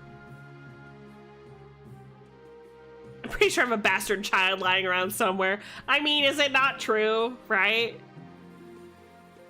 Aw, adopt a lowborn child from the orphanage? A bastard. Okay, so here are the ones I want. I want to have a child with my spouse, or adopt a lowborn child. Have your grandkid. It's tempting. I don't know, can't I consult my spouse to see what they want to do? If they don't want to have kids. Lowborn would be nice. Okay, let's do a lowborn, chat. The nobles won't be too happy with a lowborn child being elevated to the status of a royal, but I urge you to reconsider. My mind is made up. I'm sure history will remember you as a champion of the people, if it remembers you at all. I'll make the necessary arrangements. Sounds like my mother, all right.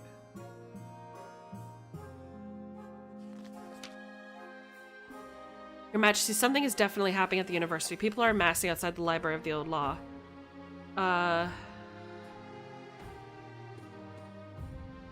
Are they giving out wine? We should go.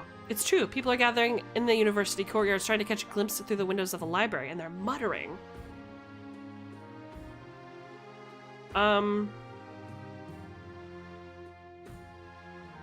That's it?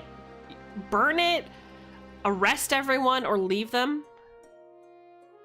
Seriously? These are my only options? Adopt a golem. I hate this. I'm not gonna burn a library, but it's the only thing that doesn't do anything. I'm not gonna arrest everybody. Just leave them. The crowd watch you arrive, observe, and leave. They seem most relieved. Over the next few months, the Library of Old Law becomes nexus for revolutionary rhetoric. People openly talk about the legitimacy to your throne. God damn it. I'm not gonna just arrest people. I couldn't. Sometimes you have to do the right thing, even if it's not what's right for you, you know? It wasn't in my best interest not to arrest or execute everyone or burn down the library. I could have done those things. But it wasn't the fucking right thing to do, so I'm not gonna do it. Like, if people are truly unhappy, then squashing that isn't going to resolve it. What's going to resolve it is finding the source of the issues and resolving that. Right? I'm not going to burn down a fucking library. That's heresy. Mother, can we have a union-mandated pisser? Oh my gosh, of course! I'm so sorry. Yes. Everyone take a 10-minute pisser. I will see you all in 10 minutes. Let's take a really quick pisser. I did not know you could zoom in. Oh my god. Okay, that's great. Let's take a 10-minute pisser, and I will see you guys in 10 minutes.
I hear Magpie is becoming restless in chat. Hi. Yeah, so Crow. You can do !CAC to get stacking / overlapping magpie noises. Hi. So if you, yeah, like that. So if people do it a lot all at the same time, you get that noise, which I absolutely love, vibes, to be honest with you. It makes me so happy. Genuinely. All right, where did we leave off, folks? Oh, I think Sparrow's just come home with some sweeties. One sec.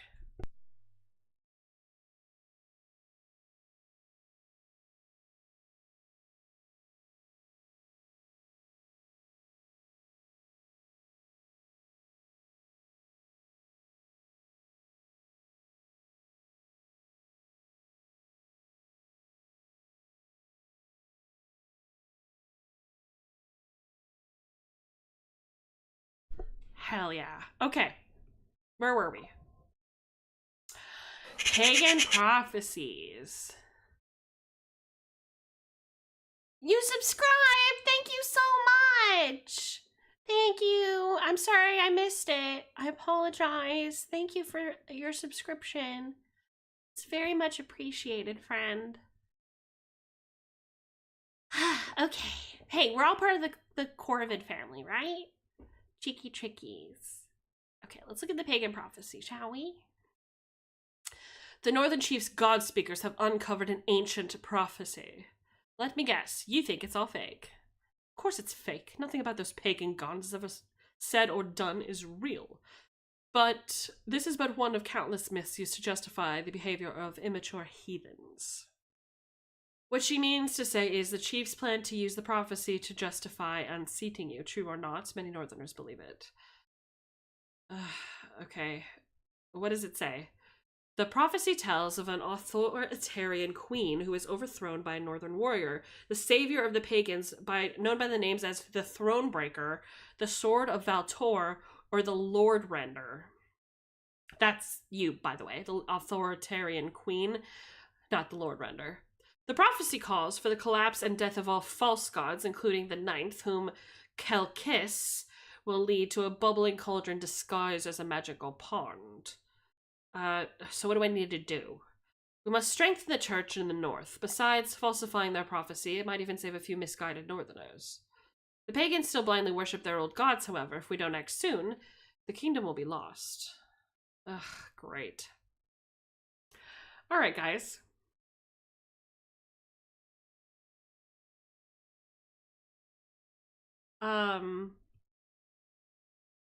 Yeah, oh yeah, thank you, Argus. So if you're not part of the Discord already, please consider joining. Crowin, or you're already in there. But if you're not, it would mean a lot to me.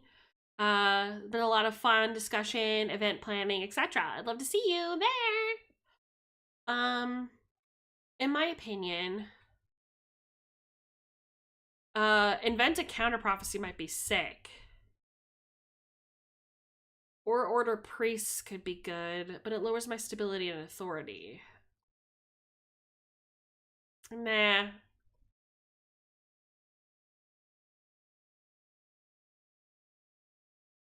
Ooh.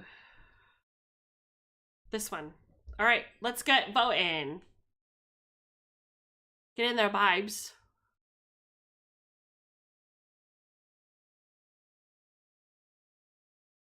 Now remember, if a majority of you vote for something, I get stability.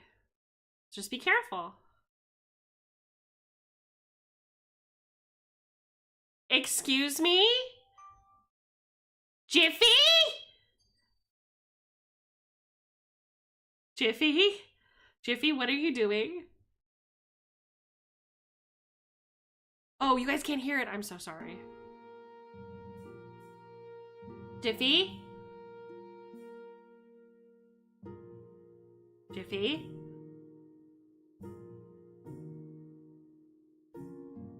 Jiffy?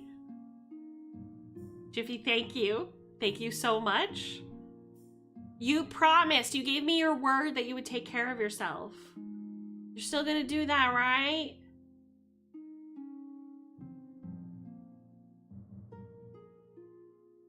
Right?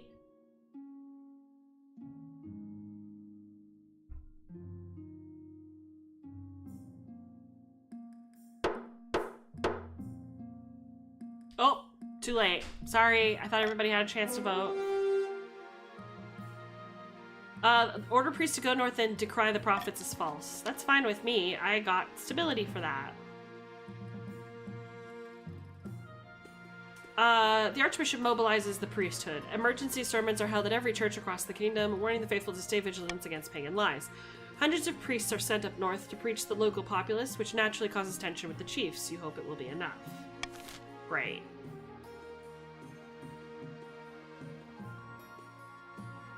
Great! Is that it? Is that the whole season? I guess so. Alright, hold on. I gotta see what Jiffy did. Thank you so much, Jiffy. Promise me that you're taking care of yourself, please. I'm still doing that, yes? What do you mean?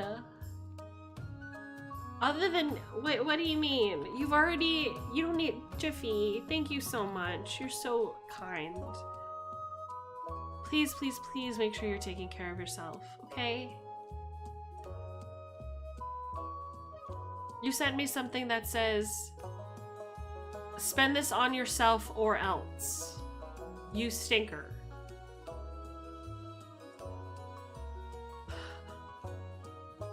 Okay. All right, as long as you are. That means a lot to me, Jiffy. Thank you so much. See, this is why there's gonna be a picture of you hanging in our guild hall. Thank you, Jiffy. Far to the north, an ancient ceremony in a smoky clan hall reaches a fever pitch. Ragna, the chief's claimant, sits atop the throne of bone, surrounded by god speakers chanting in a forgotten tongue. And thus, with Morgana as my witness, I hereby crown you the Queen of the North, the Lord Render, and soon to be Queen of all the kingdoms. Glory to the Lord Render, chosen of Valtor. Glory to Morgana and to the North. It doesn't have to be a turkey. That's what you sent me. Is that what you want?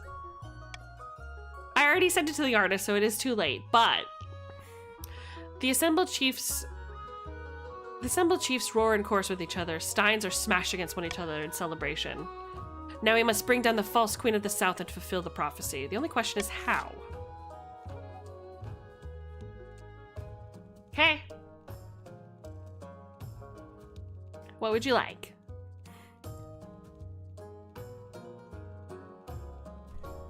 You guys gonna vote? Time to vote! You have 13 seconds to vote! Uh-oh.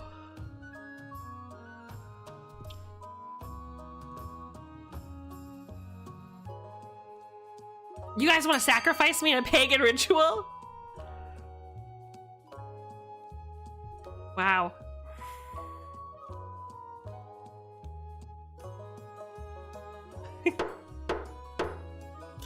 Oh boy. I know, right? So it is destined, so it will be. Spread the word to all Morgana's children. The throne breaker has risen, and the false queen will fall. But first we drink, in honor of the gods. More cheers erupt throughout the clown hall. Come morning, there will be a lot of work to do. For the final stage of their scheme, the chiefs must lower their defiance to 1 or less. What is your defiance? 2? Okay. At least one region has entered the final stage of their scheme. If they pass it, they'll win the game. There are some exceptions. If 2 or more regions pass a final scheme stage, the winner will be decided at random. Ooh. If stability, authority, or treasury hit 0 and a final scheme stage passes at the same time, the scheme takes priority. This is a lot. If a rebellion ends with a rebellion win and a final scheme stage passes at the time, the scheme takes priority. The monarch can only win in ambition events, which will appear after you've acquired an heir. Jesus Christ. This game is notoriously against the monarch, by the way. Back in the March, Baron Jiffy has met with their co-conspirators once again. Brandy is being passed around in good measure, but there seems to be quite a cause for celebration. It's no good. The common folk are losing momentum. If we don't keep up the pressure, they'll go back to living their normal lives in peace. Bah, lazy good-for-nothings. Can't even get off their own backsides for one measly revolt. We have to keep them unhappy. Don't allow the queen time to stabilize. The Baron's goal is to lower the kingdom's stability to 4 or less. So that's just a reminder. In the east, Count Swamos and the wizard Pestia are standing atop her grim windowless tower, swept by howling winds and lavished by rain. I notice the kingdom is still aswarm with bees. What happened to our arrangement? But please, give me a few more months. By the blood of the dead, I won't let you down. You better not, unless you want leprosy. The Count's aim is to lower all regions' combined farming to 14 or less. So that's just you guys getting reminded of your goals. Bees! Oh, like you didn't win one of the games I hosted as a monarch. Okay, I did win every game that I've played, but it is stacked against the monarch. It is. It's true. Okay, I would like your defiance to go up, so your taxes are going to go up.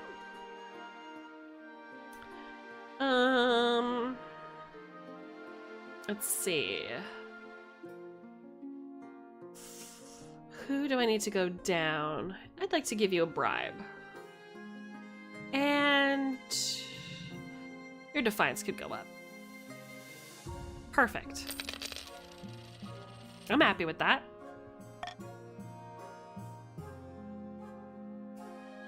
Egg! Azel's here! Hi, Azel!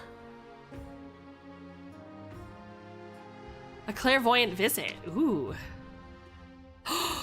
It's Crow! Your Highness, Your Majesty, Chief Jeremy has been having prophetic dreams. It's true. I can part the veil betwixt now and some ways off. Give me the prophecy, then. I look to the future, and it speaks through me, no more, no less. For instance, Chief Guillermo should be aware of birds for next season. And I saw a vision of Chief Dealey's body floating away on a dark river. What? Gods be good. Please, Your Majesty, have him foretell the future for the council. We gain insight into many great mysteries. Okay. Alright, just this once, begin the visions. Throw the charlatan into the dungeon, or make Chief Jeremy a council advisor. Oh my god. Well...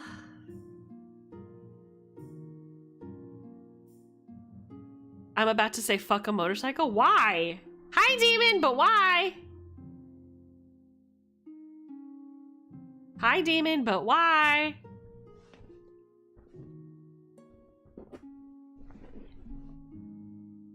Sparrow, help! Okay, here we go. What do I... Let Jeremy join? What would benefit us? That's what I'm wondering. I'm interested, honestly, I'm interested in seeing what kind of visions they've got. It's a 50% chance, but it doesn't do anything bad to anyone.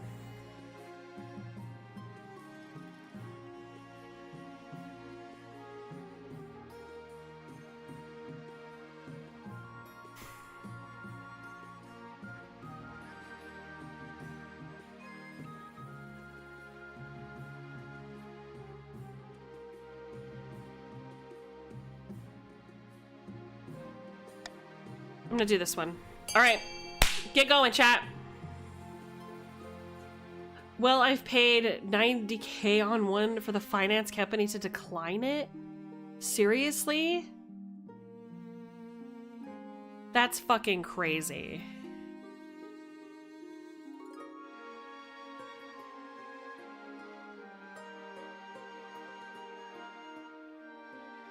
Wait, how did they decline it? Did they say why? Are you allowed to tell me that? Shit, I think I chose the wrong power. You know what? I made one mistake. Hopefully it doesn't bite me in the ass, but knowing this game, it will. We don't need farming, no! Ooh, wonderful news, your greatness. I'm certain he will not disappoint. Sure enough, Chief Jeremy has a canny sense of what's best for the North. Your defiance is down in the North. Great. Your trade is dynamic. We have great farming. That's great. But the elder nobles start to mutter, this seeing the unseen is no more than a disguise for giving out special treatment. You are grieved in the east, and you're grieved in the march. Damn it. Things are getting rough. You lost your humanity and became a creature of the night. I just got a fucking award. Froggin. Over the course of the winter, you find yourself plagued by horrific dreams. You're running through the open woods full of screams as your colossal jaws bite beast and human alike. You are always hunting, always hungry. The council has noticed your lack of sleep, and you become tired and irritable during court sessions. Something must be done. Great.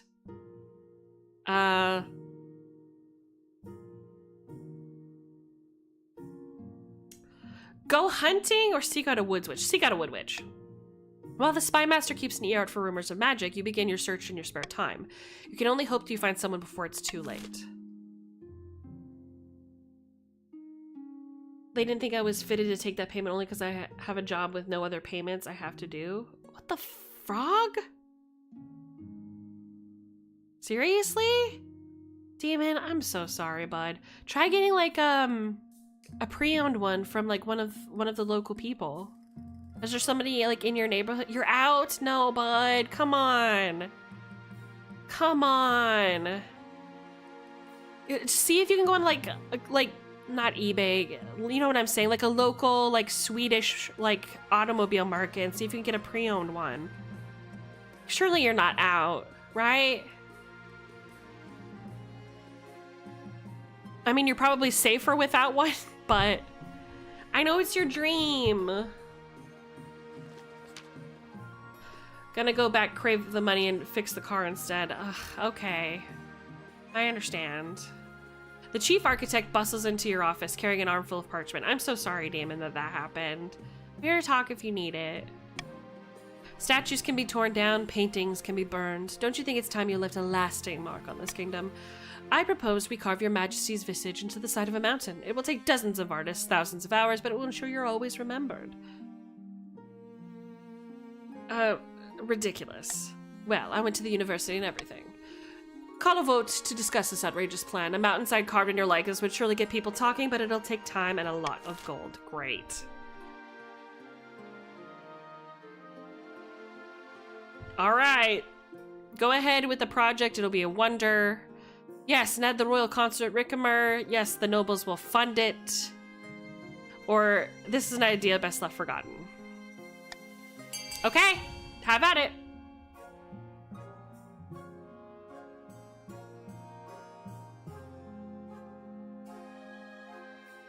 We must fund it.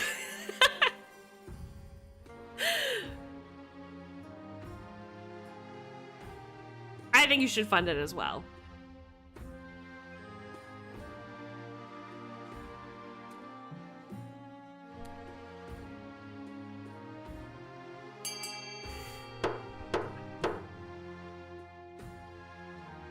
All right. Well, the nobles will fund it. Thankfully, my stability has increased from that. Your defiance in the north has gone up, your defiance in the march has gone up, and in the east.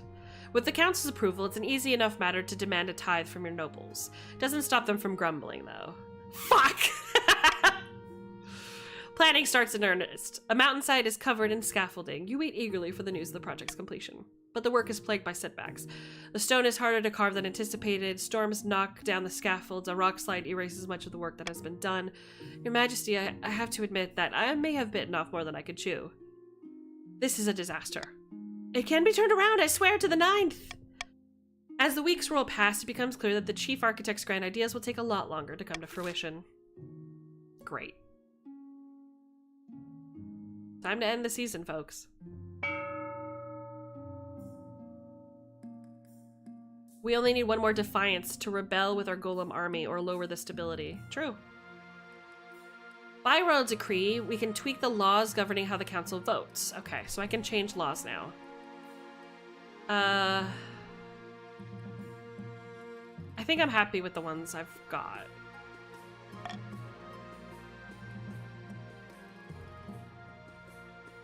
Witch hunting! Give me that. For weeks, you've searched for a witch or warlock that can treat your dark and bloody dreams. Knowing the church would be outraged if they found out, you must take a discreet action in your witch hunt. Have your armies scour the countryside, ask traders and traveling merchants for information. Knowing me, I would scour through ancient forbidden texts. But 80% military, let's do it. As quietly as possible, loyal officers and generals all over the kingdom keep an eye out for anyone who can help you. You can only hope that a clue turns up soon. Not only are the dreams getting more frequent, they're more vivid. You're starting to doubt their dreams at all. Great.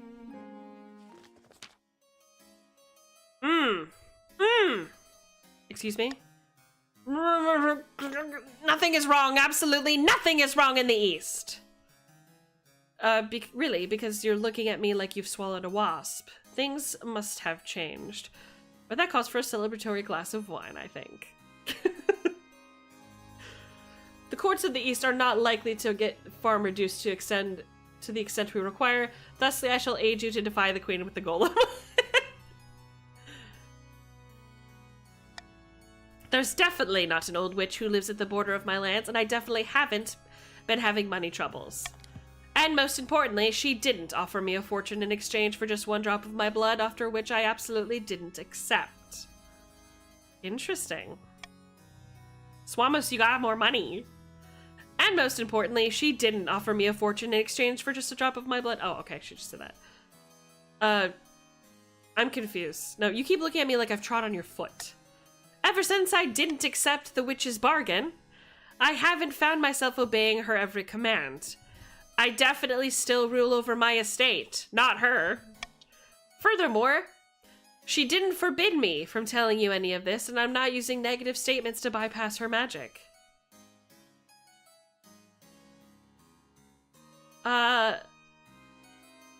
Let's see if we can lift your curse. After a week of confined in a cold iron box with nothing to eat but salt, the magic stops affecting Count Swamos so strongly. He's even able to talk about his ordeal directly. I've always tolerated that bloody witch. She'd sell medicine to stupid peasants and help find lost sheep. I never suspected she was capable of something like this. We need to call a vote. Send a regiment to take back my stolen lands. No. He needs to suffer the consequences of his fucking bargain is what he needs to do. Like...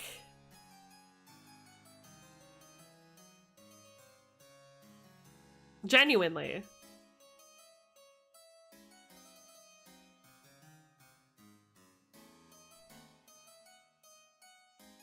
I don't want to do that.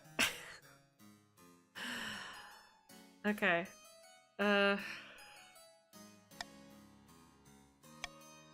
Alright, start your vote. Take back the Count Swamos' land and burn the witch at the stake. Take back Swamos' land but let the witch go free, or let Swamos suffer the consequences of his bargain. Let's make the counts rebel.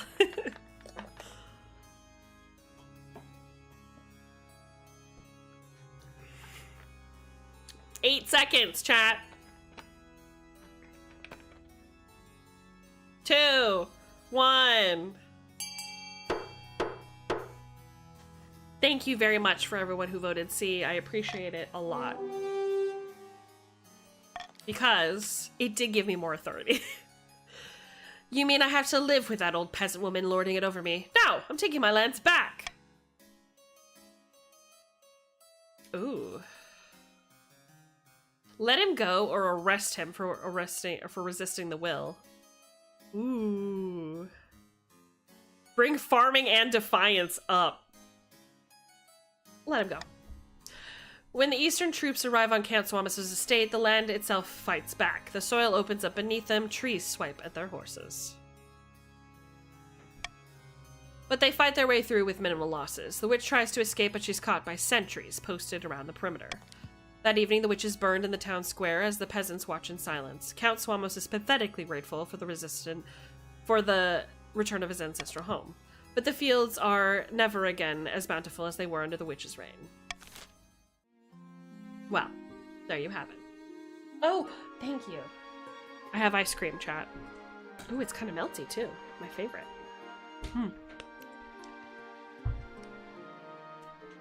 Yeah, Swamos sold his blood to a witch, and therefore his estate was being controlled by her, and he was being puppeted. I cured him, and then he went on a vengeful killing spree after resisting the will of the council. And yeah, it's just been rough out here.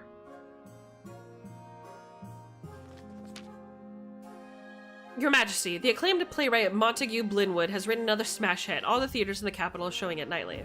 Oh, wonderful. I like his work. So do I. So does everyone. But the problem is that the new play features a character obviously based on you. An admiring homage. How delightful. Now, how am I portrayed? The character is portrayed by a professional clown named Biffo. At one point, a bucket of custard is upended over her head as she sits on the throne. Your Highness, peasants and nobles alike are watching this play. The theaters are packed. You must put a stop of it. You can't be known as Queen Biffo. I think I'll attend the play myself. A shocked silence fills the theater as heralds announce your arrival. You wave from the royal box as actors stare up at you, clearly horrified. What are you waiting for? The play begins. Soon enough, the clown queen arrives at stage, comedically tripping on her own robes. They somehow found the actor who looks just like you. Endless humiliations are heaped on this honking, squeaking parody. Finally, the play concludes with the custard-drenched queen handing her crown to a deserving hero. All eyes turn to you. How do you react? Climb onto the stage. The actors shrink away from you. The audience are deadly silent. Everyone's terrified of what you'll do next. Congratulate the actors on a hilarious play. The audience breaks out into relieved cheers. The actors bow before you, weeping from gratitude. Yes, baby! Yeah! Yeah! Love wins again! After that, the whole capital can talk nothing about your good humor and mercy. All hail Queen Biffo! That's me, baby! That was a good move, right? I don't mind. She biffed it. Biffo for president. That's what I'm saying.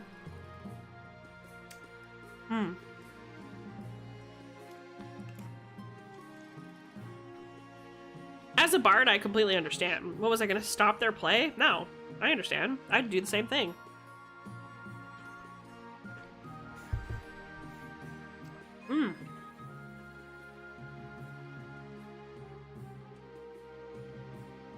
Oh, I guess we end the season, huh? Biffo is way better than the actual queen. Actual queen needs overthrowing by Queen Biffo. Interesting. Well, looks like Chiefs of the North are in their last thing. But their defiance is pretty high right now, so I think I'm alright. Your heir! Your quest for an heir is finally complete. You stand before the council holding a small child in your arms. Should I die, I ask that my crown be passed down to...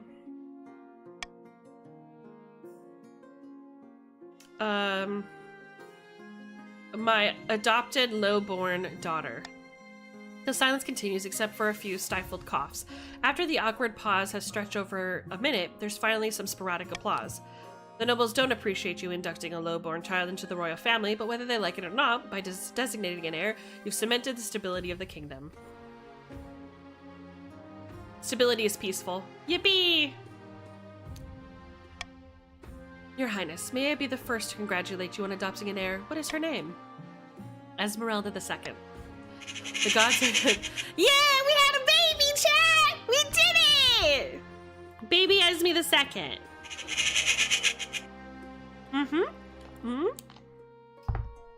I'm sure little Esmeralda II will be a chip off the old block. Congratulations on finding an heir. Now you just need to fulfill your own ambition to win the game. Expect a visit from the Spymaster soon. A letter of thanks. Your Majesty, a letter for you. The Chancellor hands you a small, tattered envelope. On the back is a seal you don't quite recognize, but you're sure it's from the March. Your esteemed Highness, recently you hosted us when you were in need. You'll be pleased to know that we have been cured with the help of a powerful witch of the woods. Please accept this gift as a token of our gratitude. We will always be in your debt.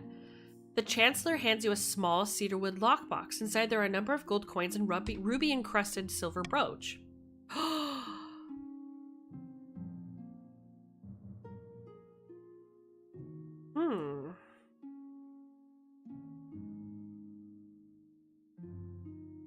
I don't want to be cured. I like being a boar. Give the brooch to my spouse. The brooch, an exquisite example of the Marcher fashion, is granted to your spouse Rickamer, while the gold is tossed into the treasury. So, Jiffy Sparrow's wealth decreased, and the treasury is now at 36 hundo. Flirt with your spores! I'm trying! Your Majesty, the delegation has arrived from the university. Show them in. Aye, Your Highness. The Provost enters the throne room with a bow. She is bearing an ancient document. This is written in the hand of Queen Alma herself. It has been deciphered, and it declares that any queen who harms a member of the university must abdicate immediately. Really, let me take a closer look at that. The Provost hands you a document. It is indeed written in some ancient legal tongue, impenetrable to all but the supremely educated.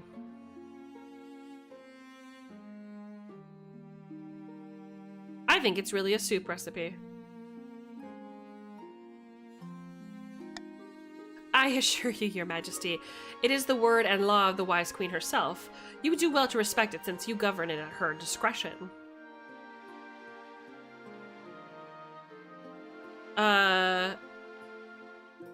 Tear up the little paper and eat it. So Queen Alma wrote this, so it must be worth a lot of money. You cannot sell the laws of the kingdom. Wanna bet? But it turns out you can, and for a hefty sum, too. The Provost returns to the university, fuming bitterly. I haven't harmed anyone. Remember? Remember when they were like, oh, you could burn down the university, or you could have everyone arrested, or blah, blah, blah, blah, blah. And I didn't? See? It's all good. It's all, you had to do the right thing, chat. She shows up with a scroll that says, hey, you have to abdicate your throne if you harm any of us. And I'm like, can I sell this? And she's like, wait, what? And then we make a bundle. See, being a good guy pays sometimes. You harmed me by curing. I didn't cure shit. You sent me a letter saying you were cured. And then you sent me money, and I gave that to my twink. All right, everyone. Spend what little you have left of your money, since I have most of it. Thank you, by the way.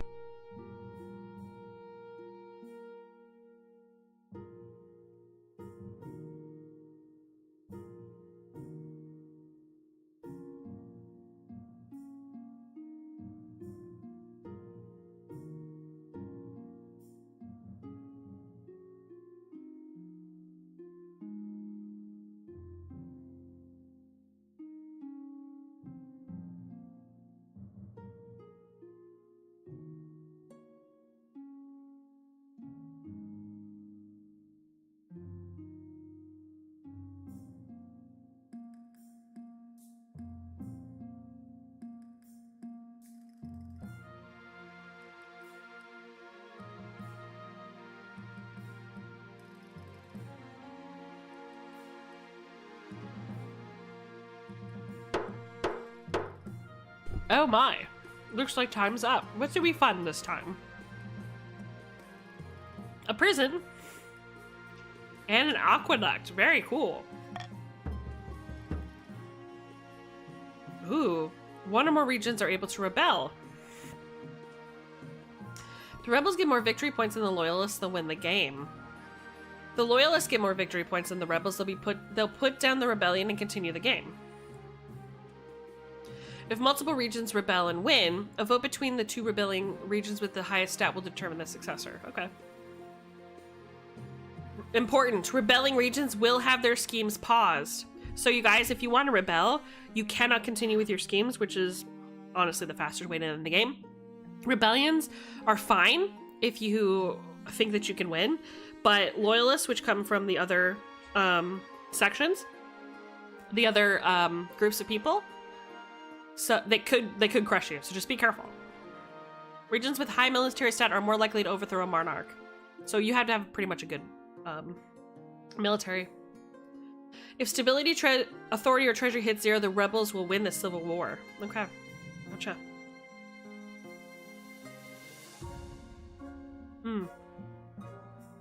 Counts are on the verge of a rebellion.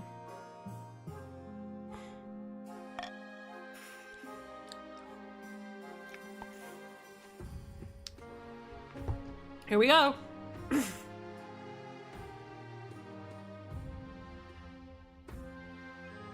Counts may vote to rebel by typing !rebel. Your military is currently at 5.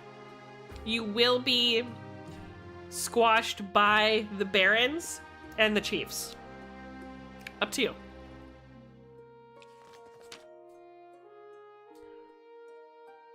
At the start of your reign, you said you wanted to be a peacekeeper. You've succeeded on that front. The kingdom is peaceful and you're renowned for your mercy and your wisdom. Well done, your majesty. Yay, the defiance went down! But to shut down your nobles scheming for good, we need to build on that reputation. Your advisors have some ideas. The common folk are a sleeping giant that even the nobles are afraid to wake. If you become beloved by the peasants, the nobles won't dare overthrow you for fear of revolution. That's what I want! My advice, on the other hand, would be to infiltrate each region with loyal spies, defeat their schemes with schemes of our own. But the Chancellor has other ideas. Become beloved by the common folk. A wise decision, your majesty. I'll begin recruiting town criers to shout your achievement to the masses. But first, you need some actual achievements. Your priority is to raise the kingdom's stability and overall farming as much as you can. And of course, there can't be open rebellion among the nobles. Okay. That works. Oh, you can't vote now. Uh-oh. Now you guys can't. Sorry. Okay, where's the rest of it? Oh, call for apprentices, right. Ooh, Daffy! Grim tidings, your grace. A meddling wizard has set up a shop in Kalstorf. We believe it is Bursk, Lord of the Bells. Why is this a problem? They've put out a call for new apprentices, which is a rare event. This is a once-in-a-lifetime opportunity for many. Droves of unwashed, glory-seeking serfs from all over the East are lining up for their chance. Not just peasants. I, Slash the Second, have also decided to apply. The competition will be fierce, but those common folk owe no match. I will be the most powerful noble this council has ever seen! You couldn't put clothes on if it wasn't for your servants' help. We can't let this go ahead, your majesty. To have a potential wizard on the council would present a clear and dangerous conflict of interest. Conflict of interest? How? Wizards only answer to themselves. Their power is unmatched, and such that the entire kingdoms cannot stand against them. Even as an apprentice, the council would be disastrous. Baron Slash could use magic to interfere with votes, or you for that matter. Let's assemble the council. Thank you, your highness. Bro, why are we fighting? Okay, so if I forbid him from going to Kalsov, his defiance goes up. And that would be bad for me.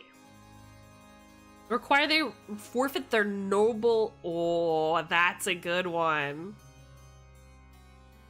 We get wealth, and all of us get wealth and... Or, I guess they lose wealth, but we get treasury, 950, if we require they forfeit their title. Or we can just allow him to become the apprentice, and the defiance will go up and down. I think I'm going to veto... Well...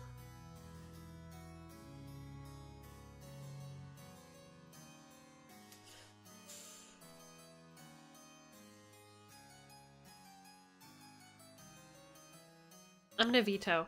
See. All right. Do your thing, chat. Ooh.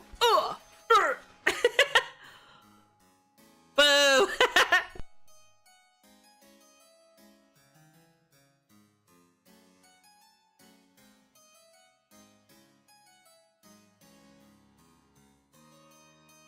Come now, chat. You must vote. Make / give up his title, or just let him become an apprentice.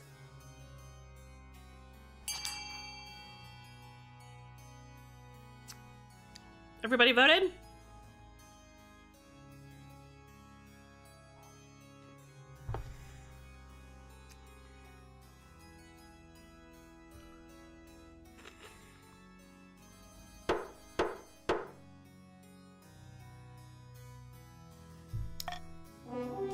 Allow him to become an apprentice. All right. So East has gone up. March has gone down. And Defiance in the North has gone up.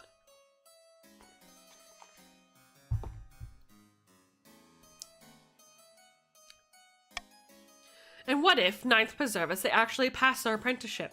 There's never been a wizard on the council before. We'll just have to cross that bridge when we come to it. You've nothing to fear from me, my liege. I'll always have the kingdom's interests at heart, even as a wizard. Baron Slash the Second immediately sets off on their journey to the east. Their presence in Kasov attracts all sorts of visitors. Through the power of their latent magic starts to wilt crops for miles around. Trade's gone up for you guys. Farming has gone down. Interesting. Alright, the ritual. It took an eternity, but one of your generals has finally returned with a substantial lead on a powerful witch. Her name is Magdalene, and she has agreed to meet with you in a secluded grove just outside of Drakershov, on the north. Regarding her for the first time, you know she is very hot. Oh my god! Thick, ragged hair, a toothy grin. The only thing she's missing is a pointy hat. You have the scent of the beast upon you, your majesty. I see why you have come. What's happened to me? You have been inflicted by a therianthropic curse. You have become a were creature. She sniffs at you.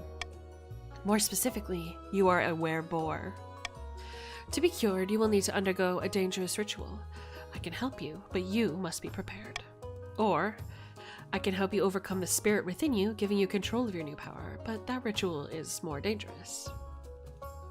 Ooh. Based. What will it cost me? I will not charge you, your highness. If that is what you are asking, the price to work my magic upon you is enough. I ask for what it might cost you. It depends on your willpower. Ooh. Ooh. Do I like being a pig? Not really.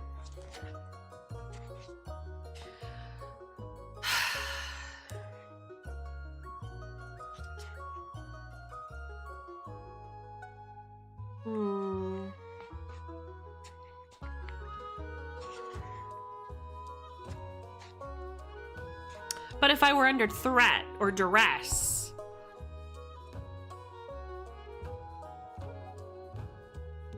Hi, Duffy. Are you okay? Oh, baby's here. Hi, baby. Baby, you can join by ! join and then your pronouns if you'd like to. I'm gonna control it. First, we must procure a number of rare ingredients.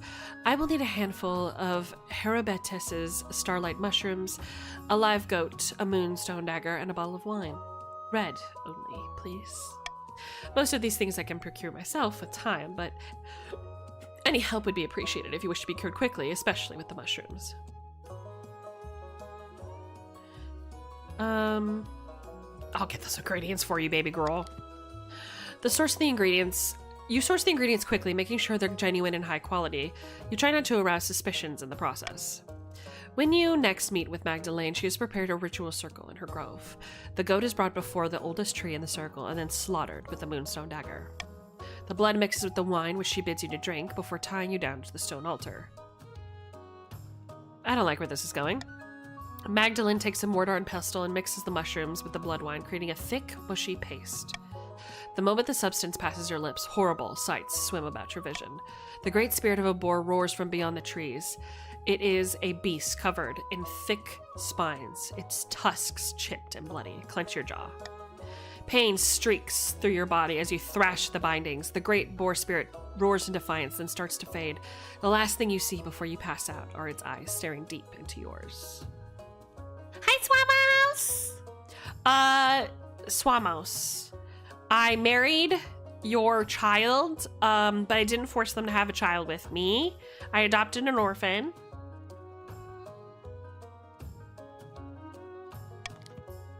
When you awake, the grove is withered and died. The ritual did not go quite as planned. Great. I had to draw much more power than anticipated. Your royal blood made things difficult. Yet you feel as powerful as ever. The spirit of the boar courses through your veins like fire. Now you are in control. All right. Come at me. You know what I'm saying?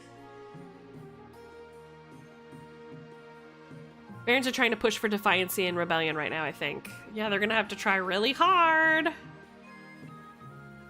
Oh, it's time to end the season.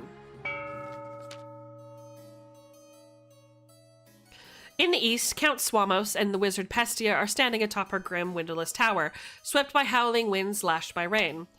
You've done an adequate job destroying the bees. I suppose I won't give you leprosy. My thanks, great wizard.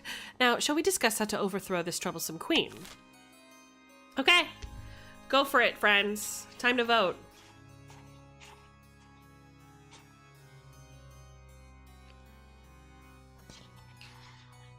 Just a reminder, if you rebel, I have an army of golems.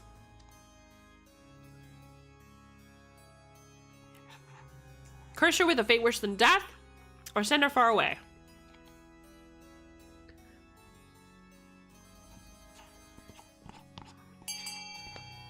All right.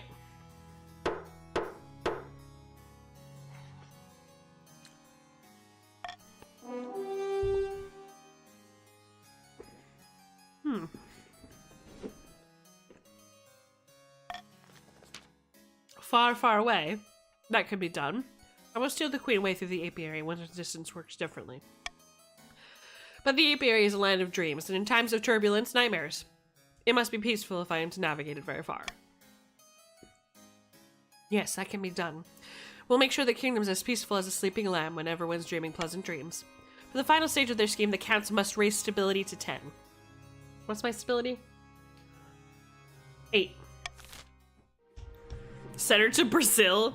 Hell yeah. Send me to Brazil. Beautiful women out there. After a skirmish with the ice giants, the chiefs lose 500 wealth. Wow.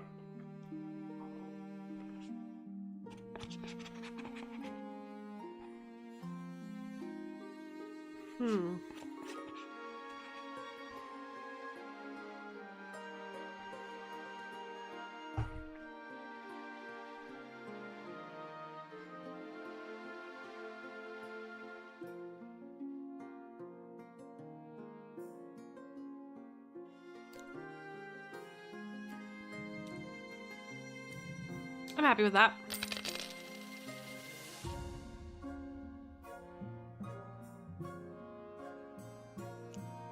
Defiance has gone down to aggrieved. I like to see that. The kingdom is in rebellion. Oh, you guys have voted for rebellion. The first side to earn 5 victory points will win. Okay, so red and blue, you're with me. We need victory points.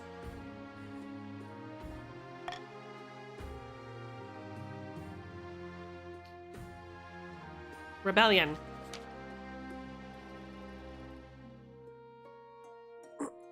At long last, the counts have reached their boiling point. You are confronted in your throne room by Countess Dorothy, her smile as sharp as a scalpel. The counts of the east will bring you down, pretended to the throne. We will rise up and fight for Carol, the true monarch. Her name's Carol? That's who you're voting for? Carol?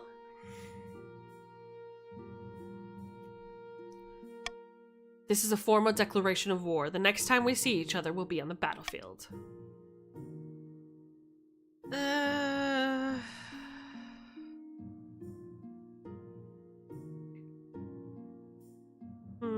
Let's bring stability down, shall we? Come along, traitors. Get to the chop. Come along now, traitors. Get the chop. What? But you can't do this. I'm an envoy. See? See how I am? The queen's tyranny grows worse by the day? Your watchman wastes no time. The Countess Dorothy Choi is dragged out of the courtyard and her head is struck from her shoulders. Sorry. The good news is your child has taken over in your place. I didn't expect them to move so boldly, Your Majesty. What are our chances against the rebels? The Counts are formidable, but not undefeatable. I hope they don't persuade any other regions to join the rebellion. That could be disastrous. How did things get this bad? The leader of the rebellion is Argus. As reason for the uprising, he's citing your past transgressions, mainly focusing on mainly forcing the Counts to waste food on the holy northern bear. Urge to murder rising. Yes, Your Majesty. Hold on to that feeling. You'll need it. So this is it? Civil war? That's right, Your Majesty. The kingdom is divided. There will be a lot of death and suffering before all this was over. I don't want death and war! I can't wait. I'll go dig out the trebuchets. God. The gift. Ever since you tamed the boar inside you, your mastery of the curse has been growing. You still hunger for flesh, but you're able to control when you transform and are much more aware during your hunts. Only one thing bothers you, the loneliness. It's been hard keeping your nocturnal activities from your dear spouse. Perhaps you shouldn't have to. What if this power could be shared? Oof. Ask if he wants to take the gift. Late that night, when the palace is silent as the grave, you wake Rickenbar up to explain everything. Your gift, how it came to you, and how you mastered it with Magdalen's help. Then it's true. I'd always suspected something, but I didn't want to believe it. Join me. Together, no one could defy us. 100% chance!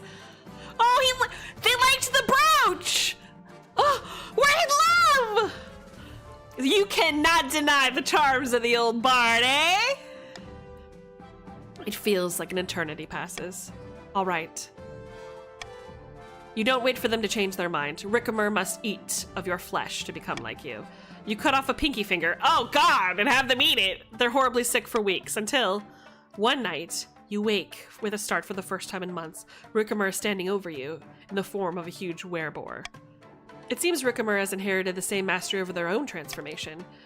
So begins your reign of terror among the common people of the Crownlands! God damn it, no! My authority's gone up, though. That's nice. Oh, he knew out. Oh, God. I don't want to kill commoners. God damn it. Opening strike. Okay, Easterners, let's see what you got. It has been a long time coming. Over 300 years ago, the East was conquered, but before that, we were our own rulers, with a lineage of monarchs stretching back 1,000 years. The glory days. Indeed. And that's why we must rise up. By placing Carol on the throne, we will reclaim what we have lost. But first, we must decide on tactics, my fellow counts. May I ask you, how shall we strike first? We can launch a preemptive strike against the chiefs to cripple their military capabilities. If we suspect the chiefs may join our cause, we can call them to war. They would be more likely to join us if the queen's authority is low. Is my authority low? It's okay. We can also call upon the church to condemn the queen, or and finally, you could send off an assassin to nip this in the bud. Okay. How would you like to open the rebellion? Might as well have named her Karen. That's what I'm saying.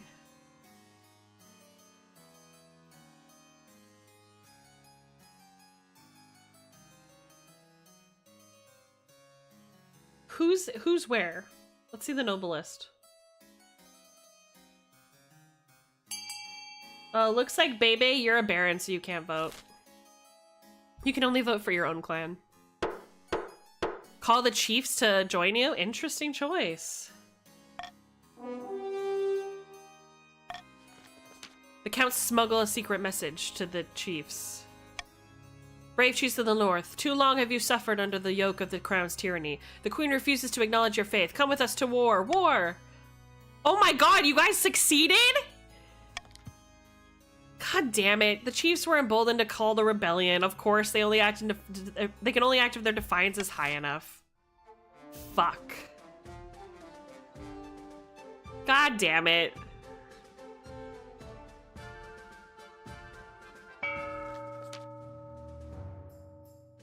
Back in the march, Baron Jiffy has met with their co-conspirators once again. Brandy's being passed around in good measure, and it seems spirits are high. We've done it again, you beautiful bastards. The common folk are in an uproar. Riots are commonplace across the kingdom. I foresee no negative consequences of this, other than the queen, of course. Aye, and all it took was civil war to kick it off. What excellent timing. Who could have known that those counts would finally come in handy for something? Only one step remains. I have 2 proposals for the plan ahead. One way or the other, we will push the peasants to turn violent. Alright, you can devalue the kingdom's currency and force the peasants into poverty, or manufacture a food crisis and force peasants into starvation. Your choice. These are all absolutely terrible, and you should be ashamed of yourselves. Thanks.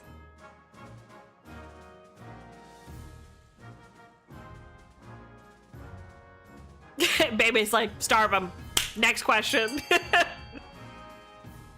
Wow, you guys are heartless. This makes you look real bad. Manufacture a food crisis. So you guys are trying to lower farming. Okay, got it. Diabolical. Why, you might even call it evil. No, it's for their own good when you think about it. Everyone will be better off with a Romy on the throne. With this final push, we will ensure the queen soon has more than one revolt on her hands. Yeah, and when she's forced to sue for peace, I'll be right there, ready to step in and negotiate. Romy, your hair's weird. For the final stage of their scheme, the barons must lower all regions' combined farming to 10 or less. Great.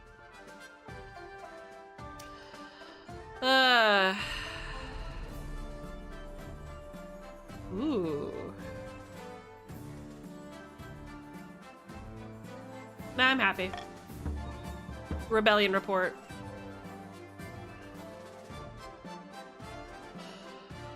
Okay.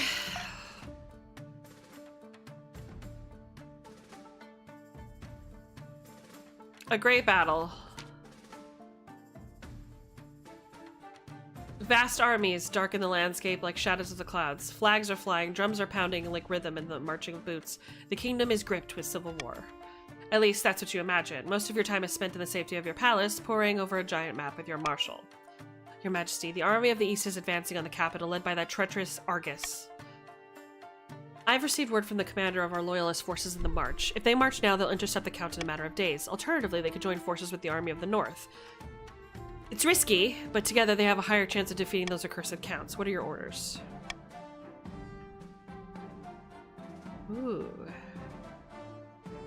Barons and chiefs should join forces. Very well, Your Majesty. I shall relay your orders to the Baroness Bebe, commander on the field. Yeah, baby! Hopefully they'll do as they're told. God knows treachery can thrive on the battlefield. We have our orders, but should we follow them? God damn it. Alright, defy orders and send the marcher army to fight the rebels. Follow orders and link up with the chiefs. Hang back and let the rebels march on the capital without challenge. See what I mean? It's like so easy to overthrow a monarch, and there's like nothing you can do.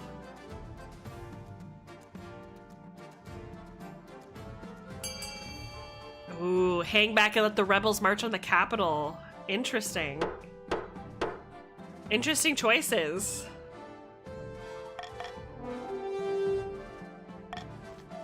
The whole city holds its breath. You stew in your palace, waiting anxiously for your marshal's return. Finally, she bursts into your throne room. Those damned cowards! Cravens! Treacherous yellow-bellied, liver chicken-hearted bastards! It doesn't matter, everything does the same thing. Report. Instead of engaging an army or linking up with the chiefs, the Baron told our army to just hang back, do nothing. Great. How do I get victory points? They sit pretty in their camp and scratch their arses while the entire Eastern army walked by. But why? A healthy mix of cowardice, self-interest, and lack of confidence in your abilities, I assume. They're hedging up their bets and waiting to see who comes out top. Bastards. We have no choice but to rely on the chiefs. It'll all come down to the next battle, Your Majesty. The fate of the kingdom hangs in the balance. I'll lead the troops personally. I must advise against this. You'll be in great danger, and inspiring as your presence may be to the troops, your death or severe injury would destroy the morale completely. You must protect me then. Very well, Your Majesty. I will prepare your armor and horse. We ride at dawn. I always confront my issues face on. Y'all gonna be cowards? Come fucking get me! I'm not gonna let anybody else die because of me.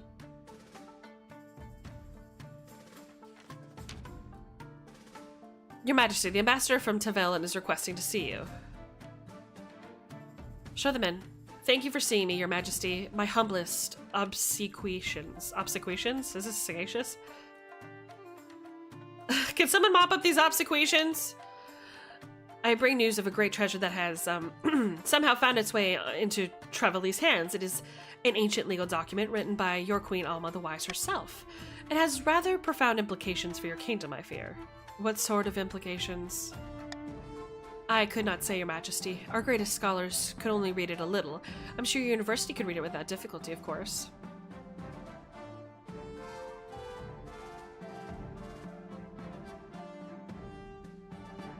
Right, how much do you want for it? 1,200 gold, huh? Fine. Oh, the council still gets to vote? Man, fuck this game. Okay, I'm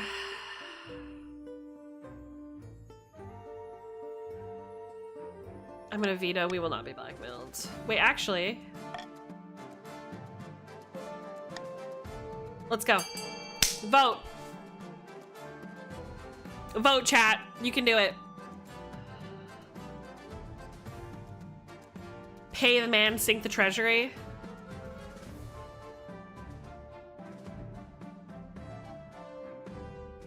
"13 seconds, chat.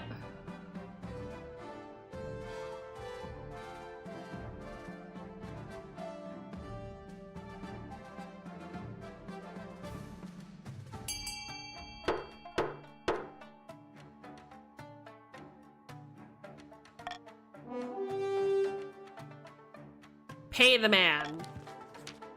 My stability has gone up, which is nice. This is a most bountiful day. The ambassador produces the ancient document from a fold of his cloak, hands it over to you with grace.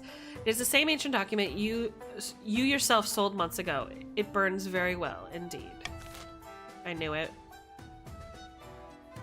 Nothing good is happening to me now, chat. You save a bear and then this is what happens. The eastern border is lined with countless campfires. Pikemen practice their drills. The Count's troops are gathering in vast numbers. Look at them all. A wondrous sight. Is this it? Are we ready to march? No, not yet. We're still mustering our forces. And on that subject, we've considered several proposals to further bolster our army for the trials ahead. All right, go for it, chat. Hire mercenaries from the Ashmedian Empire, or the existing Eastern Army will be enough. Those are your only options.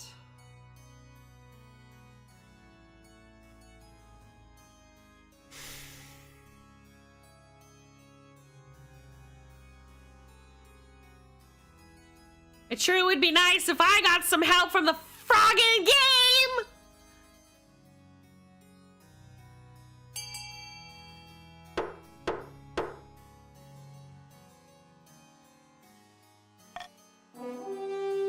Hire mercenaries from the Ashmedian Empire. Alright, your military's gone up 2, but your trade's gone down 2. Are we sure we can trust these Ashmedian mercenaries? What if the queen outbids us? Ah, that is the beauty of it. The Ashmedians will never work with the queen as a matter of principle. When the Ashmedian mercenaries arrive in the east, it becomes apparent how different their customs are from the locals. They pray to Kaldvoga, the machine god, in an attempt to remind him that the world exists. They reclaim their swords and are alive and will grow angry if sheathed for too long. They bathe every single day. But they're perfectly capable of enacting hideous violence in exchange for money. And that's all the counts need from them. Oh boy, if the Barons pick trade, that'd be real good for us right now. Yeah, well, nobody's getting what they want. Oh boy.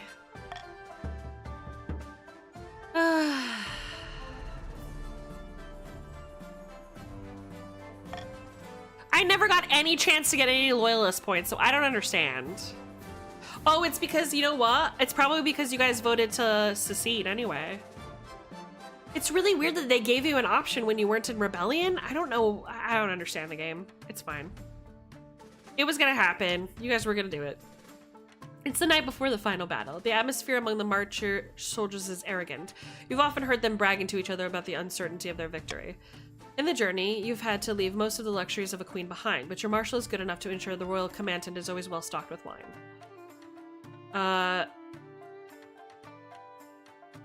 Abstain from alcohol. You'll need a clear head and sharp wits for the battle ahead. Tomorrow, we fight. How are you feeling, Your Majesty? Like I'm about to spew? Your marshal's expression doesn't change, but she takes a sharp step back. Now that you're here, you need to lead your troops, otherwise their morale will plummet. Of course. I'm glad you understand.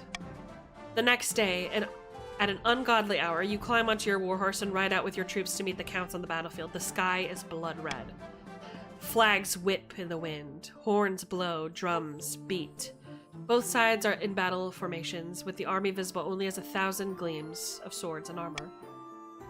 Your troops are looking at you. They expect a speech.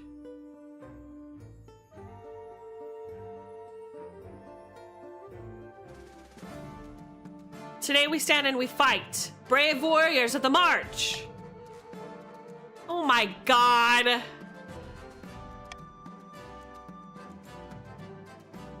Hang back with the archers.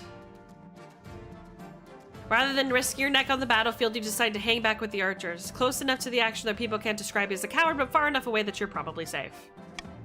You watch the battle from afar, your heart beating in your ears like a drum. Troops clashing back and forth across the churned, blood-soaked mud. Clouds of arrows dropping down, soldiers dying in seconds. All you can do is watch and hope. No whammies, no whammies, no whammies, no whammies, no whammies, no whammies. The battle lasts for hours. I won! And then in an instant, it's over. The counts are running, and instead of fighting them, your soldiers are cheering and chasing them down and shoving their swords into their fleeing backs. Thank God. Your marshal appears at your side, still astride her horse, a fierce grin on her blood-speckled face. Victory! Glorious victory! Loyalists gain victory points. Our authority is now credible. And your military has gone down 2. Good luck. We did it. She claps you on the back. We did. After the battle is won in the bloody, unpleasant business of hunting down and killing the enemy before they can regroup, their screaming faces will haunt you for a long time. And after that comes a celebration. Your soldiers rampage around the camp, drunk and singing raucously, just happy to see another nightfall. Meanwhile, your marshal retreats to your tent to plan your next move. I can't shake the feeling that we've missed something. No need to fret, Your Majesty. Everything is perfectly... At that moment, a frantic soldier bursts in. Your Majesty, we've received word from our scouts. I don't quite know how to say this. Spit it out, damn you. Yes, ma'am.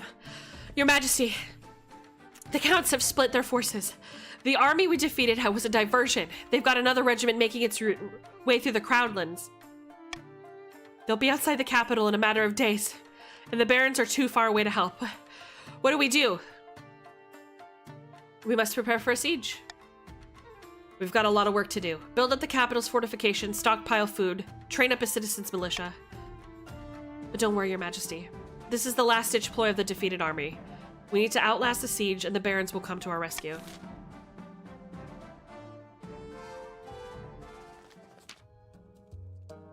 My dear chiefs of the North, thank you for joining us in our righteous war against the tyrant Queen Esmeralda. Aye, it's no trouble. Point us in the right direction and we'll start chopping off heads. All in good time, my friend. First, you must decide where to direct your opening strike. We can launch a preemptive strike against... Oh my god, the cacks! Why are you cacking? You lost! Oh my god!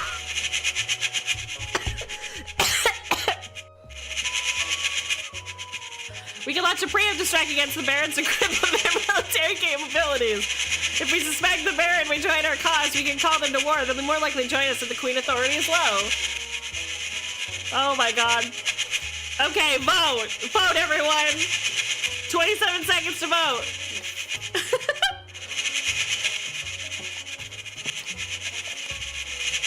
Oh my god.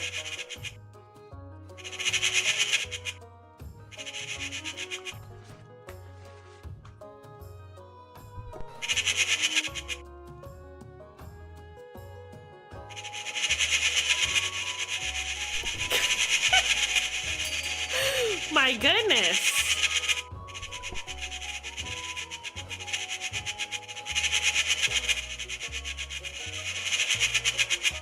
Hi, Starfire! I was informed that you entered the chat. Hi, welcome!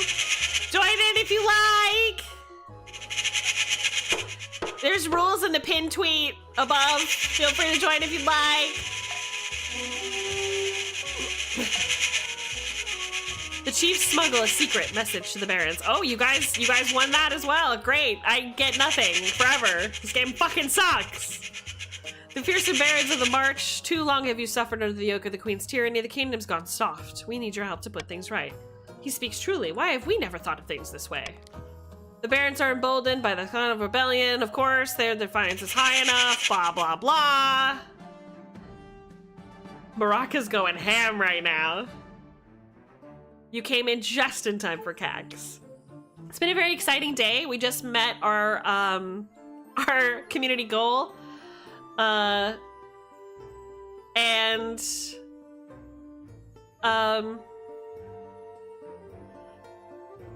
already voting to rebel. It's already over. Yeah, I got a really cool sweatshirt designed and sent to me by the community, and I'm so happy. You know, more treachery. Speaking of which, dire news, Your Majesty. The Northern Army outside of the city walls. Oh, the Northern Army arrived outside the city walls, and instead of attacking the besiegers, they joined forces with them. Now we have both the chiefs and the counts trying to kick down our front door. How'd they turn against us? Afraid so. The chiefs have formally joined the rebellion, declaring you a tyrant. Great. As for the reason for the uprising, they're citing your past transgressions, mainly the time you allowed a priceless legal document to fall into Trevali's hands. You know what? I saved your fucking bear, and this is how you're gonna treat me? I won't lie, Your Majesty. The odds are stacked against us now. Yeah, no shit.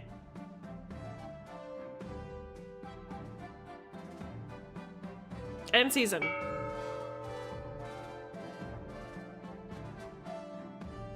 Do we get a selfie with the hoodie? After stream, when I've had time to put makeup on, sure. You know? All right, enjoy your auction. I really don't know how the game is even going to progress anymore, because everybody is against me. The game has given me absolutely nothing to hold on to or any chance to spring back at all.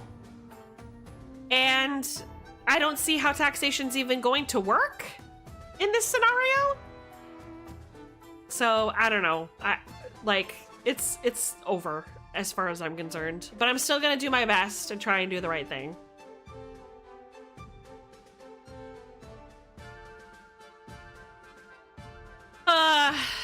As usual, chat wins. As usual.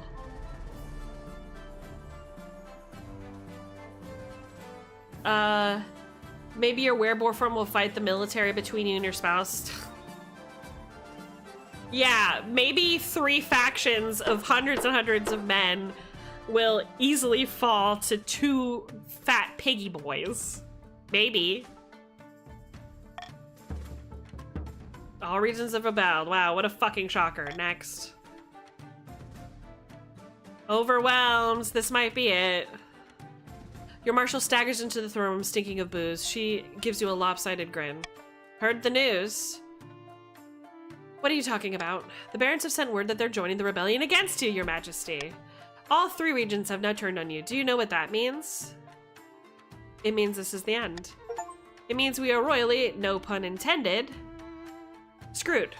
The capital garrison couldn't take on one of the regions single-handed, let alone all 3. Historically, the Queen of the Kingdom has only survived by playing the regions against each other. To unite them all in common cause, their hatred of you. I didn't know you guys hated me. Well, that's no mean feat. You are absolutely unmatched when it comes to pissing people off, Your Majesty. A world beater. It's good to know. It's nice to know I'm good at something. Consider this my resignation. There's no fun in an unwinnable war. Great. Sure enough, within a few days, the barons have turned up to support their weapons and running over where the walls can't hold out. The ladders go up and the enemies pour in. Great. Backed by the soldiers from all across the kingdom, knights from the east, warriors from the north, everybody wants to fucking kill me. Let's talk about it. What's the point in speaking to a dead woman? With a triumphant smirk, Argus makes a sharp gesture. The eastern soldiers step forward, swords at the ready. People say the counts are ruthless, but we're not without mercy. For example, I will make sure your death is swift. Fight.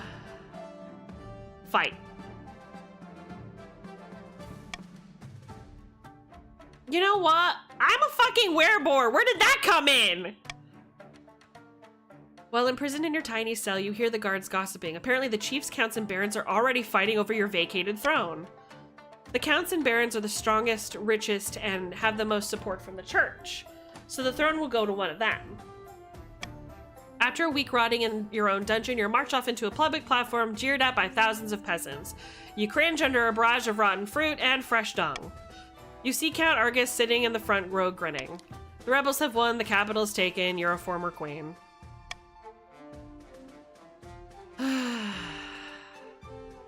Everything I did for my kingdom. The axe is already falling. Thunk, your head bounces on Count Argus's feet, and the rain ends to a gruesome end. Good job, everyone. You killed me. So now you guys have to decide on a successor. So this is what I mean. When you're the streamer, you're never gonna win this game. The fact that I won the first time is a huge surprise. Just because, like, there's so many ways that this can turn against you and you can't actually make any decisions. You just kind of have to do the best you can and hope the game has mercy on you. And this time it didn't. Oh God, you voted for Romy? Wow. Well, there it is.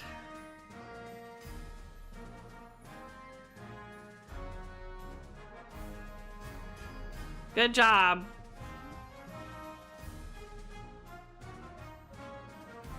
Well, I lived for 3 years. There it is. Well, you did it, chat. I hope you're happy. Oh yeah, I'm sure it was a good game for you. Hi, Rocky! How you doing, Rocky? Yeah. So here's what happened. I did my best to make good decisions that were kind and just, and everybody turned against me for no reason other than because they wanted to win. There, that's what happens. You know, I can't roleplay a bad person, but chat is very good at it. That's all I have to say, you know? I wish they'd make a 4th faction that's the court. That way you can help you rise up against the rest of chat. Yeah. Calling us out. I will agree, it's far too easy for a rebelling faction to convince others. That's what I'm saying. Like, when you're bringing down, like, people's, like, rebelliousness, it only goes down 1, but any time that another player does it, it goes down, like, 4. And this is actually something that other streamers have, like, brought up to the creators as well, and it was so bad and so hard that the creator actually went in and, like, did a patch to create easier ways for you as the monarch to actually be able to play, because people were dying so fast. The rebelling faction should not be able to just give defiance to other factions. Yeah, it's so stupid. Ooh, you got some new rewards. Hell yeah. Yeah, it's weird. How long have you been streaming? 3.5 hours? We can do one more. You guys want to do another one?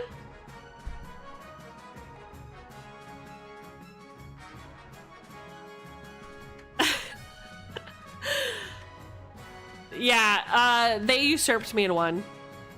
Because you can give traders more trader points. And there's pretty much no way to win. Yeah.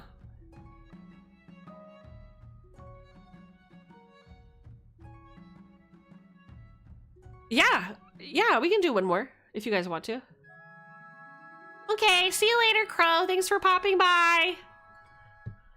Honestly, the only thing that's frustrating for me is it feels like I have absolutely no fight in me.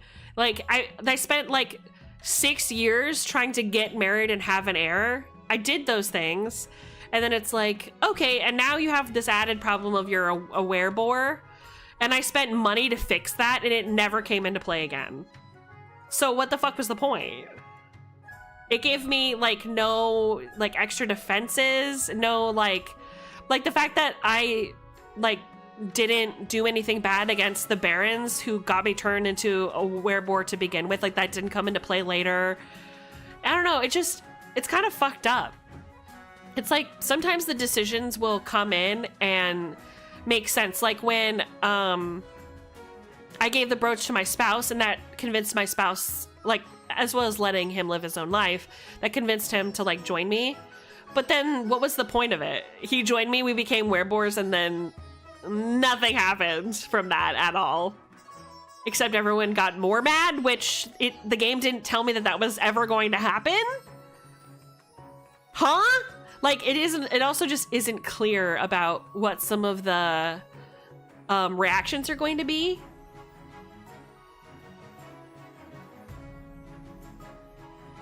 Yeah. I can spoil the pig board. Yes! Spoil it, Swamos. What would have happened?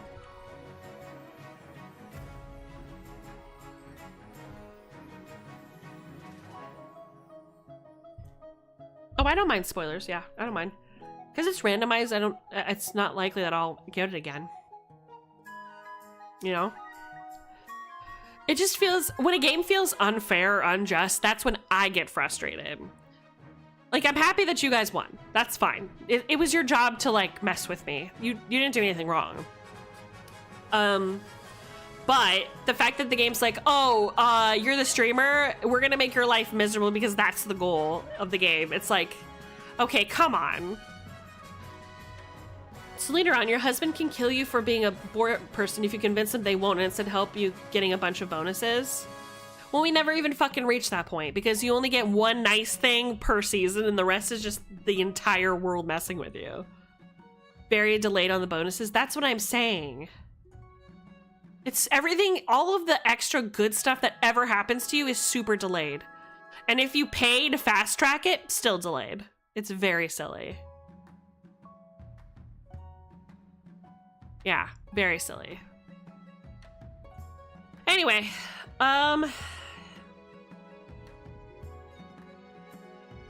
we can't continue game because you guys killed me, right?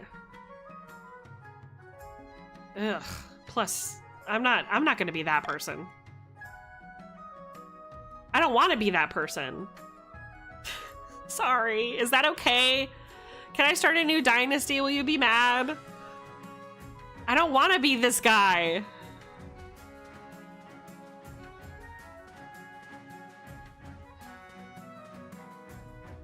Start a new dynasty? Okay, thanks. Thank you very much. I don't want to be the weird hair person. Okay, let's try this one more time, chat. We're gonna go the Silverthorn dynasty this time. I'm gonna try doing bad things because it seems to be the only way to achieve victory. Why do you all vote for Romy when clearly Kara was the best choice because she's hot? All right, let's choose different ones. Let's choose these. I mean, the Chiefs, I gotta choose Chiefs every time. You know what I'm saying?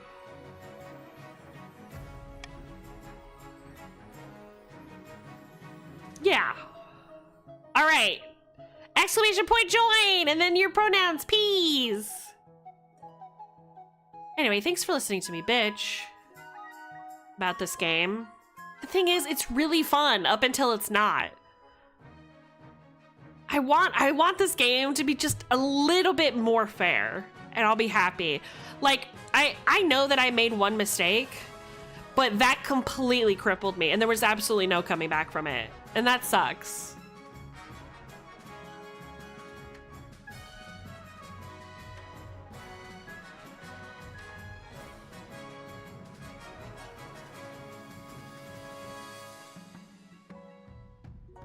Hey, Hunted! Welcome, welcome! Exclamation point join and your pronouns if you'd like to join us. It said fuck Rocky. No. You got the game, Slash. Ooh. Wow. You're already in. Excellent. Excellent. That's good to hear. I'm glad to see all of you have joined my little league.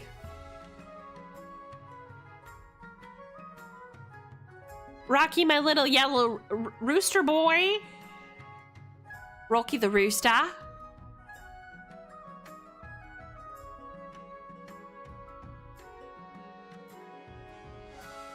Now things are looking a lot more even as well. So some of you won't be over,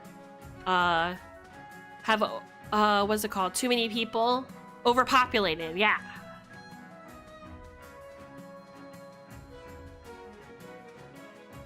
Brr, brr, brr, brr, brr, brr.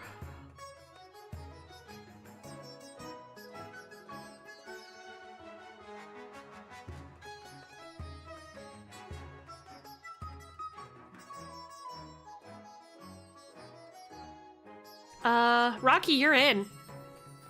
You're yellow. You're right here, bud. You're, second one on the yellow list. Also, something, before we start the game, there's something that I want to talk about. Oh,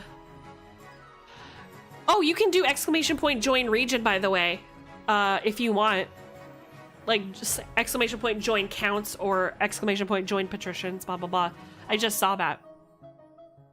If you own the game, that is. Now, something I wanted to talk about. Friday, tomorrow, that's usually community night. We are going to do it this week. We're going to be doing something really fun. Argus is actually going to be leading community night. I am going to be taking part in it. But it is a Pokemon challenge. In Cobblemon. So if you're a part of the Cobblemon server, or you'd like to be part of the Cobblemon server, please make sure you're following the Cobblemon rules. So don't destroy or edit any of the existing structures. Don't touch my frog and dog or my frog and horses. Anything that you want to build around the guild structure, please make sure you get permission, etc. But we'd love to have you. What did you say it was? I'm gonna read directly what the challenge is on Friday. Argus said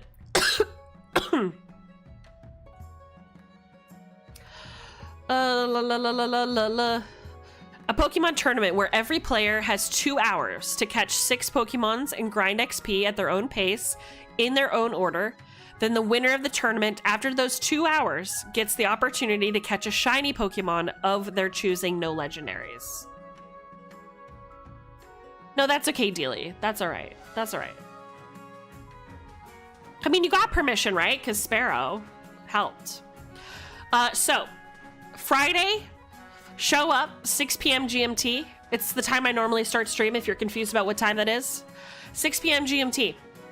Pokemon tournament. You have 2 hours to catch 6 Pokemons and grind as much XP as you can at your own pace. And then we have a tournament. Whoever wins the tournament gets a shiny Pokemon of their choosing. You cannot have legendaries. So if you're interested in that,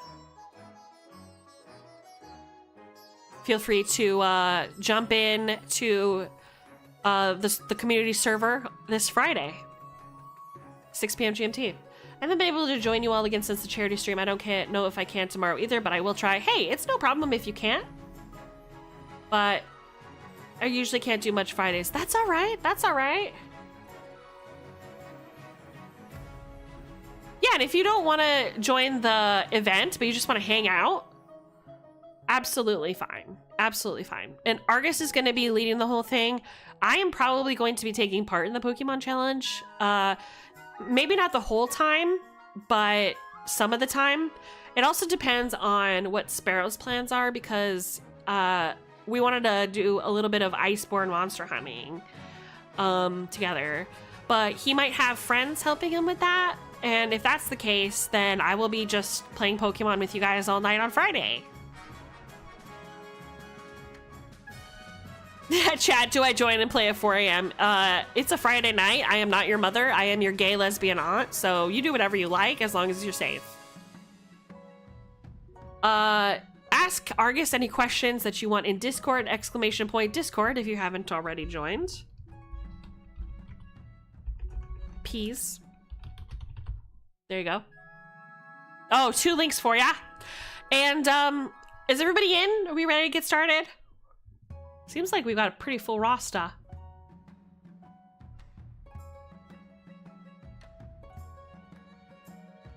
Wait, Rocky, are your pronouns they, them?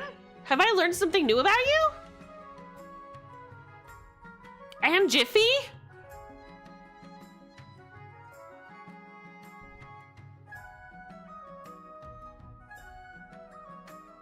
They're not.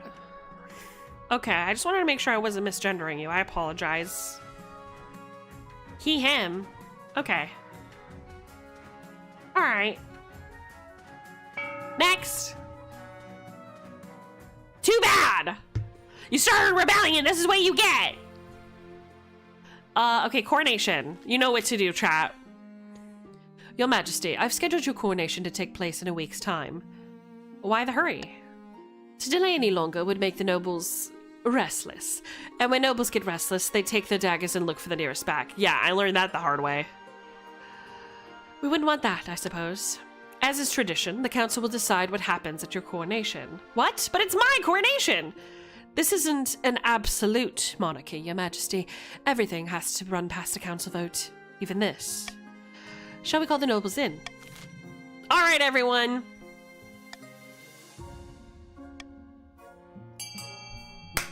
Vote immediately. If you wish to vote, !vote, and then the letter of the option that you would like to choose. D is not an option. If you choose !D, your vote will not be counted. Don't do that. Do not do that. Please throw me in a river. You guys are gonna throw me in a river for the first time? Wow. I'm shocked. I'm shocked. All right.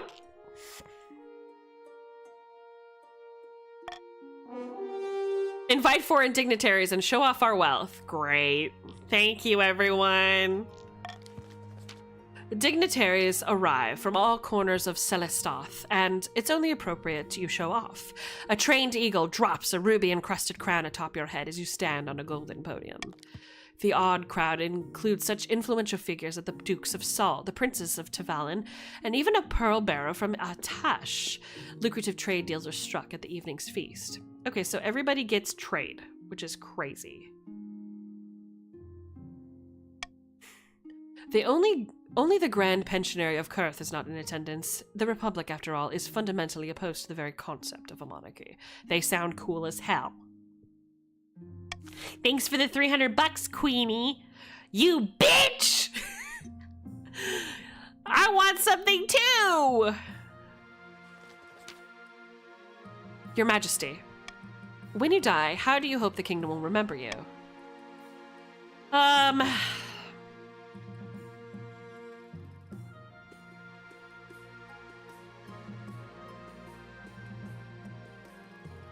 Let's see.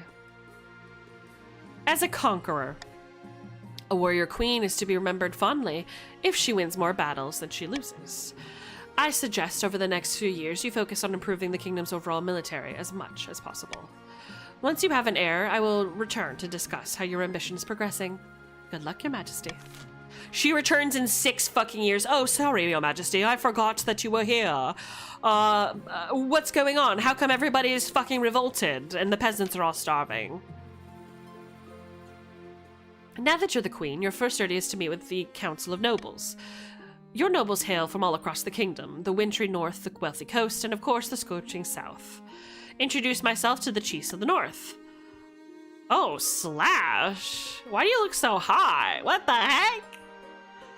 Good luck in the days ahead, your greatness. You'll need it, dealing with us lot. Patricians of the coast. Sparrow! Can I marry you? What the heck?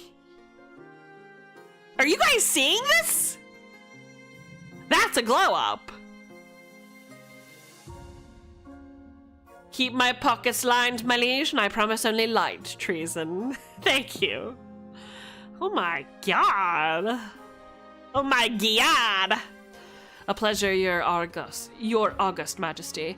I hope to see our kingdom prosper and grow wealthy under your reign. May the ninth bless your reign, your holiness. I trust you will conduct yourself with honor and faith. I shan't. The council hall immediately fills with raised voices as the nobles argue with each other and demand your favor. You sigh and sit back. Is this what the council is like? No wonder your father told you to avoid the throne at all costs. Who am I with? Great Q.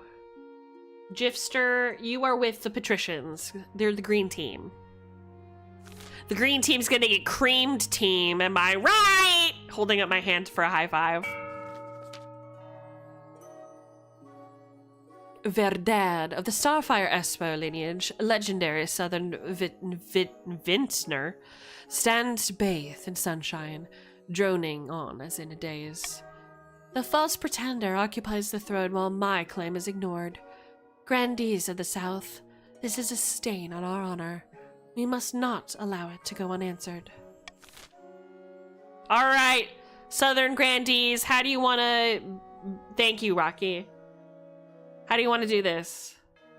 Purple hair, that's right! Oh man, I should have kept purple in for you and Bebe. I just realized that. I'm sorry, you guys, I failed both of you.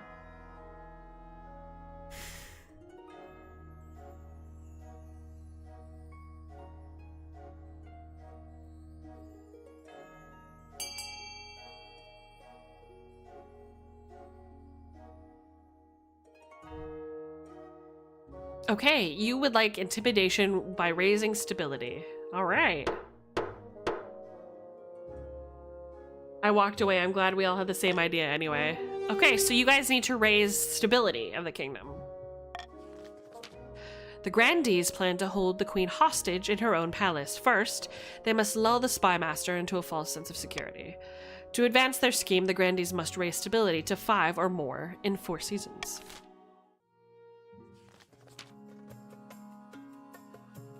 Quinta of the startled sparrow family, well-known coastal prodigy, scribbles with a well-used quill on a hardwood desk, muttering in frustration. Fellow patricians of the coast, my claim to the throne is far more legitimate than that of Queen Esme. Something must be done. Okay. Vote, patricians. We love being stable. That's what I'm saying. Take your pills. Can I just marry Sparrow and get this over with? He's way too handsome.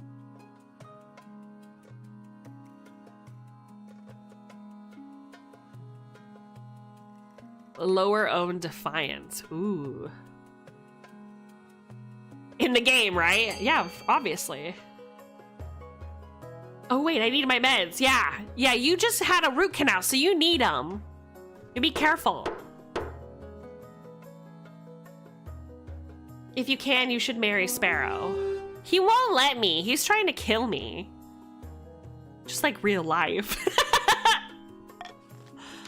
The patricians plan to swap the real queen for a perfect doppelganger. First, they must fuck the queen and have her child raised as a patrician. We must get Sparrow to fuck the queen. No, I'm just kidding. To advance their scheme, the patricians must keep defiance at 4 or less in 4 seasons. Fuck the queen? Nice.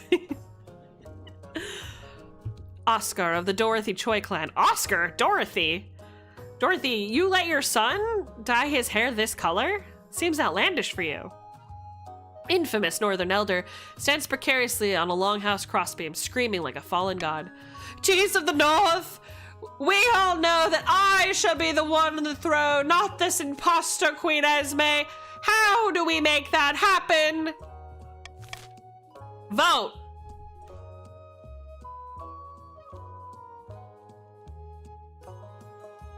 That is the nerdiest chief ever made. What do you mean on it? What do you mean by that, Sparrow? Ragnarok.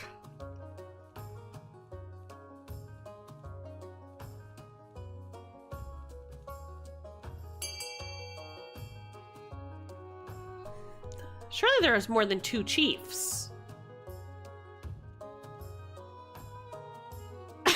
Y'all had me laughing out loud, Argus Sparrow. Lamau. 4 chiefs. You guys can vote. The North is Ragnarocking again. I know, this is the 3rd time this year. What group you're in? Let me find out for you. Okay, Piranha. Okay, little peepee. You're the yellow team.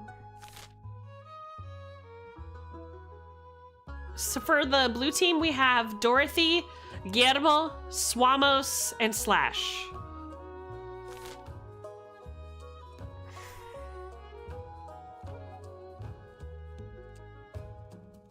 Daffy cute, Slash cute, Swamos cute.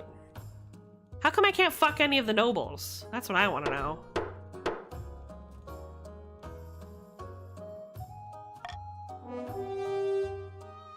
Ray Zone Military. All right. The chiefs plan to make an alliance with the ice giants to take over the kingdom. First, they must not be weak or the giants won't take their proposal seriously. To advance their scheme, the chiefs must raise their military. You guys realize I'm military as well, right? You turned him into a furry? Who?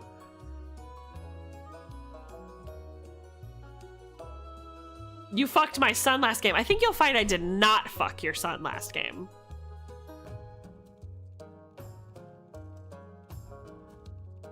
I let your son enjoy his hobbies and his life, and he joined me. Oh, I did. Yeah, I did turn him into a furry, but I did not fuck him. Yeah, it was a sexless marriage. Yeah. All right. There you go. Warning, the monarch has no heir because the game will not let you play the game. You didn't even fuck him when he was a furry? What's the point then? To let him make his own choices and have his own freedoms, just like real life? Argus, you're a mod. All right, let's see what we got here. Call for Unity is a favorite of mine.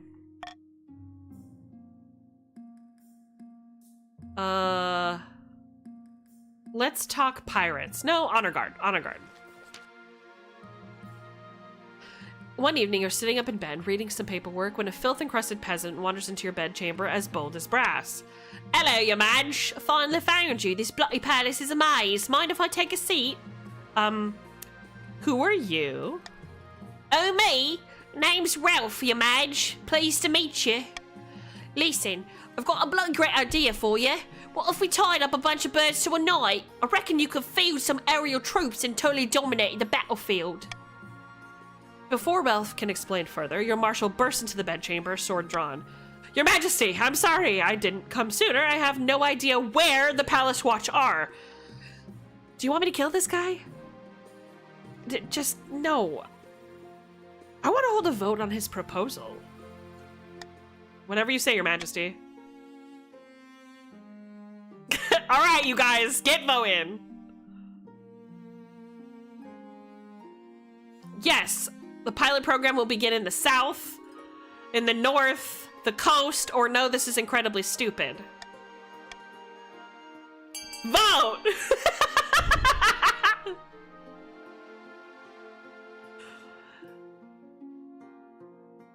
Who do we think this should go to? Sparrow, you voted for it to start in your own kingdom? That's very funny.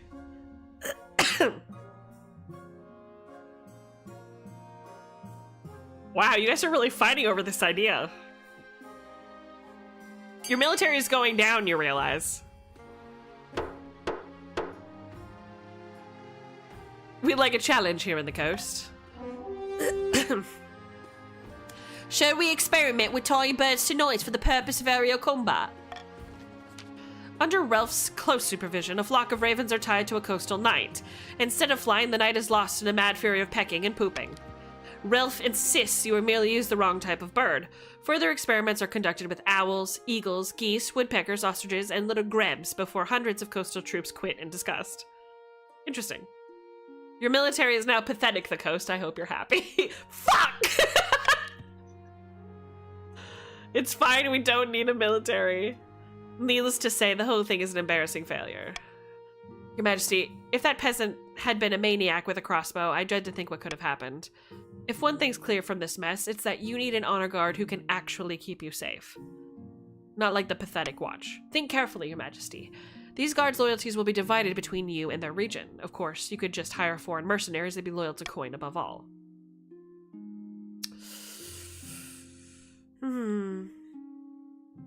Foreign mercenaries. The battle-bitten brethren. They're costly. Interesting. Whose defiance is the highest? The doppelgangers, huh? Whose army is the highest? The blue. Very interesting. I think we're gonna go with the battle nuns. Terrifying warriors, and they've sworn a vow of silence, so at least they won't spill state secrets. But their faith and loyalty is to the church above all, even your safety. I made my decision. We're gonna go with the battle nuns. All right. The battle nuns arrive in the palace a few weeks later. They nod to you silently, their solemn steel masks betraying nothing, before filing into formation behind your throne. You want to fight the church this time? Huh? Y'all gonna fight the church? I don't think so! Who doesn't want battle nuns? That's what I'm saying, right? Warhammer 40k? Pirates! Oh my god, Haunted Soul. Haunted Soul, maybe we should be making a baby. Why is everybody from the Greenland so cute? What the frog? You trying to have kids? You trying to get pregnant? Say yes. 'Cause money, my liege. That's fair enough. You must do something about the pirates that have been plaguing the coast's ocean trade routes. I lost a whole shipment of fine silks. And they killed the crew, of course, but who won't be cheap to replace? Wow. Wow, that's too bad. There's nothing that we can do.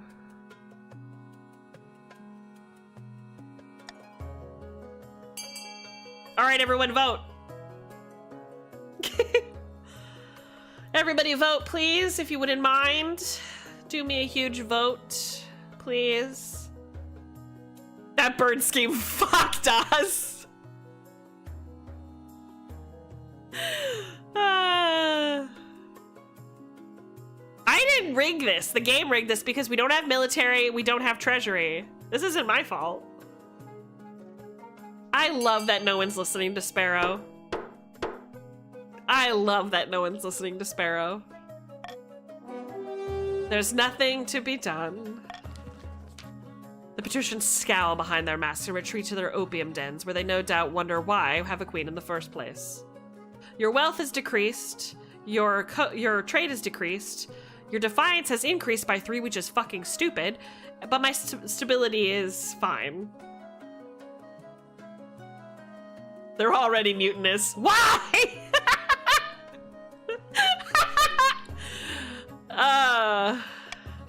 Over the coming month, their trade routes are blighted by escalating pirate raids. Still, what are you expected to do? Pirates are a natural risk of seafaring, like sharks or scurvy. It's true. God almighty. You guys keep ignoring Sparrow. I'm a huge fan. All I'm saying is, every grandee claims to have a saint in their ancestry. Your great-great-grandfather was probably a common dullard. Jiffy's hot too? Shut your mouth, you hedge-born puzzle-wit. His name was Saint Umber, and he defeated the werewolf of Aranjar by turning it into dust in an instant, according to my grandmother. If you're so sure, how about a little wager? A bag of gold says your ancestor was no saint. You're on. So it's Piranha versus Jiff. Please don't break out into a duel. Noble patrician Jiffy is spreading damnable lies about my great-great-grandfather.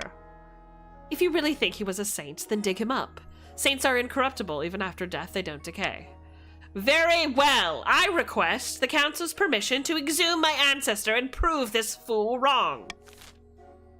Oh, this is gonna be good.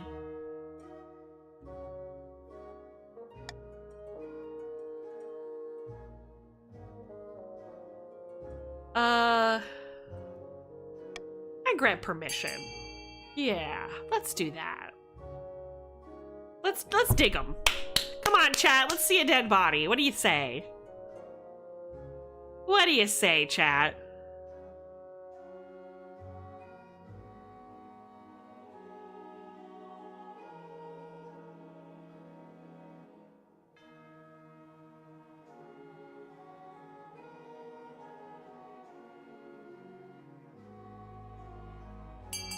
Wow, we've all voted. Incredible. I don't have faith, but okay. Grant permission for the body to be exhumed. Ninth, bless you, your highness. Now where's my shovel? A few days later, the body is exhumed from its resting place by the southern necropolis. Faith challenge failed. Aw, what a shame. Piranha is horrified to discover nothing but a moldering skeleton. Ha! Some saint, I think you owe me an apology. Egad, I was so sure. Word quickly spreads of Piranha Plant's humiliation, and faith in the church weakens as a result. Wow. That there be a skeleton boy for sure. Well, let's end the season, chat. Alright, start your auctions. Spend your golds, your schmeckles, whatever you want to call them. Apologize to me, Piranha! Oh, gosh.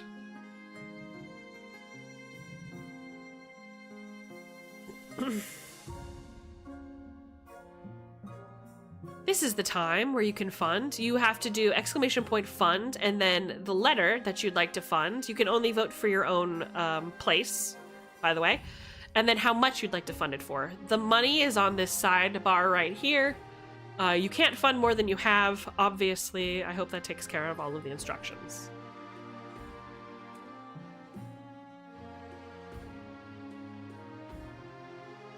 My fellow patrician, save your funds. It's not worth an ATM, in my humble opinion.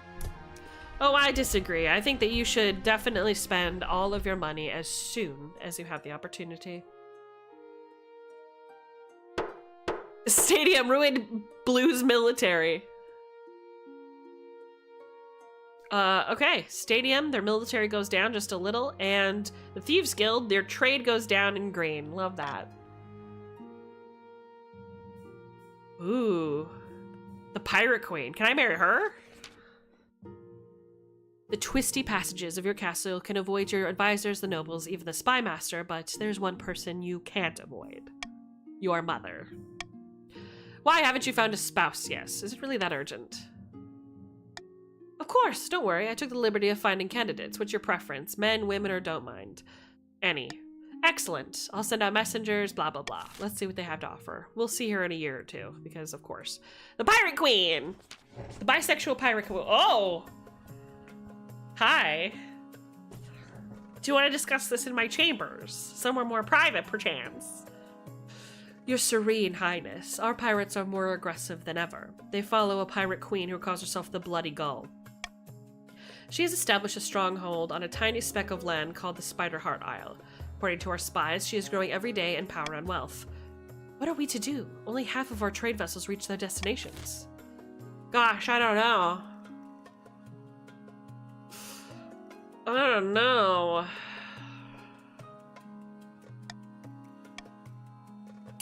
Let's vote! Everybody vote! Keep in mind, if you don't vote, I just pick.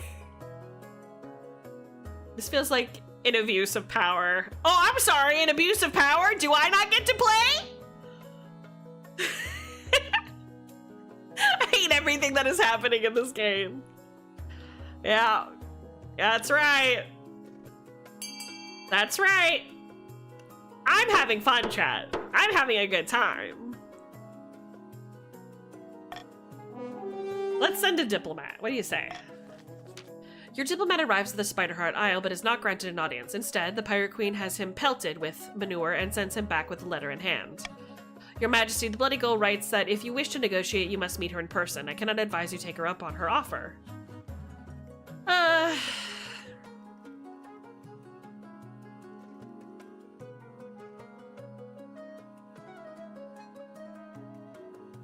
I'll speak to her. Well, Your Majesty, there is always the risk of, to pick an example entirely at random, being pelted with manure. And even if the meeting goes well, you'll be legitimizing her false claims of royalty. The nobles will no doubt be annoyed. I'd like to do that. Of course, Your Majesty, I will arrange for a meeting as soon as possible. I want to meet her. Let's do it. Greens are primed to rebel next turn, but we don't even have any military to stand a chance. This is a humiliation. You mad? Your Majesty, I have something to confess. A terrible mistake. I was desperate to prove that my ancestor Saint Umber was a saint after all, so I sought out a witch who lived in a giant snail shell in the desert. I paid her to summon my ancestor's spirit back to his old bones so I could ask him questions about his sainthood, but the ritual went wrong, and now Piranha has lost all of his money. He only has 250 bucks. My ancestor rose as a living skeleton. He killed the witch and ran off into the night. You fool. Dark magic? Necromancy? I should have you burned at the stake for this abomination. Yeah, I see. This will make my defiance go up, but it will make my religion go up, right? My faith? Yeah, that's good. Okay. Trade goes down, military goes down, stability goes down. I see the problem. But this is the best option. Call for unity. All right, everybody vote. I trust you. Do your best. Our kingdom is so poor, we must rectify this immediately. I'm trying to rectify it. Let me talk to this bisexual pirate, and we'll see what happens. Maybe everything will be fixed very soon. Just trust me. Trust your queen, you know? I'm a bard, she's a pirate, tale as old as time.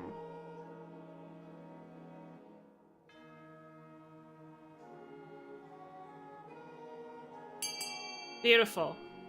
Task him with hunting down the abomination he's created. I think that's a great idea. Piranha, go and hunt him yourself.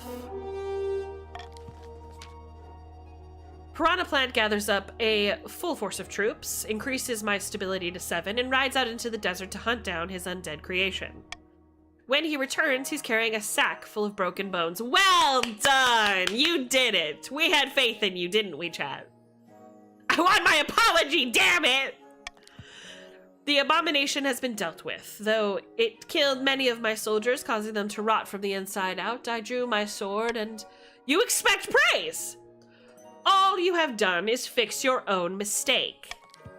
They stare daggers at each other. Do you sense a rift developing between the grandees and the church? Ooh, imagine.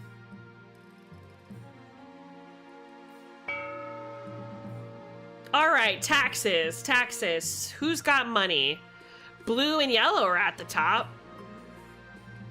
Let's see, what else we got? Kind of money.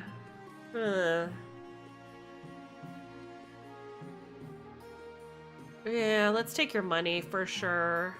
I'm just gonna raise it for everybody. There, I'm happy with that.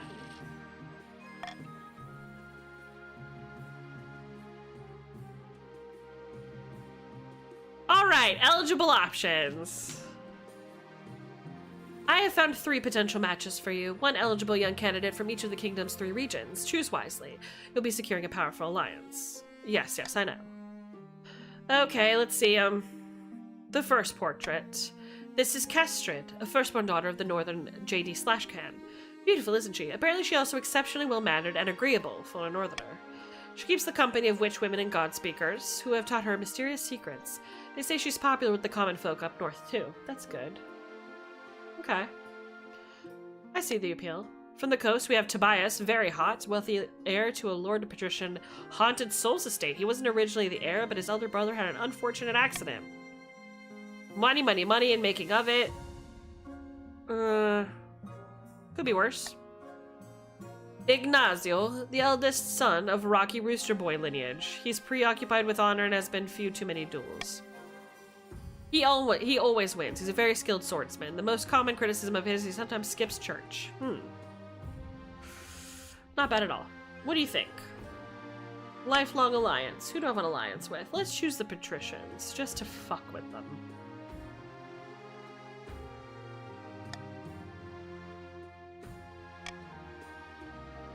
Great. But all his deals seem to fall through. Yeah, fine. Well, how much will it go down? Maybe 1? Is it worth it? Let me think.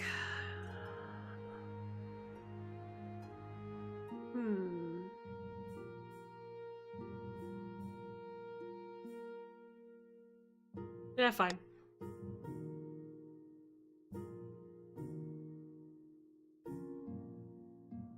Take lesbian woman? Tempting. You don't want the bald beauty? I feel like Tobias is gonna bring ruin upon my household. Sorry. Southern is tempting. Kestrid of the North. Oh, it goes down too. Wonderful. Coast is vengeful. South is grumbling. So be it. The Crystal Pox. Your Highness, I bring bad news. An outbreak of Crystal Pox is ravaging the north. What is that? A most terrible disease, Your Highness. It begins with a rash of boils which slowly and painfully crystallize until the poor victim is sparkling like a diamond. Eventually, the sufferer becomes a crystalline statue. Painful, but admittedly gorgeous way to go. How many dead? Whole villages have succumbed. The disease is terribly virulent. Your Majesty, if I may make a suggestion, victims of the crystal pox are only infectious at the boil stage. Once they are fully covered in crystals, they no longer spread the disease. Indeed, the pox crystals can be harvested and used in jewelry. If we allow the pox to spread, we could make money in the north. By out hell's horn woman, that is heartless even for you! The only way to fight the pox is to close the roads and shut down all trade until the wave subsides. Is that what you want? For the north to lose money? Maybe. Let me see.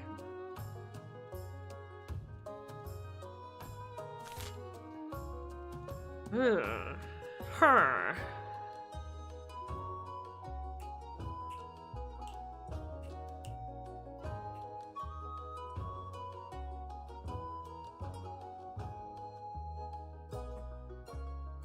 I think we had to quarantine the north, right?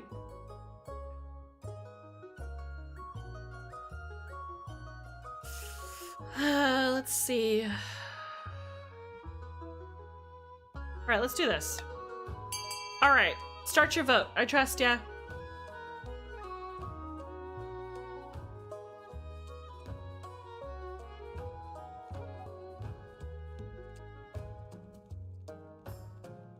Is that what you want? For the North to lose money? Imagine.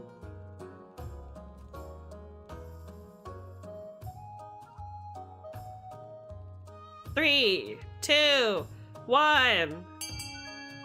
All right. Let's see what we ended up with. All right. Stability is high, trade is poor. The chief's wealth has decreased and stability has gone down 1. Blockades are placed on the roads leading in and out of the north. Nobody goes in or out. For a month, the crystal pox ravages the countryside. When the blockades are lifted, many fields lie fallow with no farmers left to tend them. Northern villages are dotted with gleaming statues of the afflicted. But thanks to the council's quick thinking, the disease doesn't spread beyond the north spurs. Once the roads reopen, the chiefs harvest the gemstones from the quarantined dead and sell them at a tiny profit. Good for you! Alright, meeting with the pirates! You travel to the coast, board a magnificent galleon with 10 rippling sails, and are whisked away to Spiderheart Isle for your meeting with the pirate queen.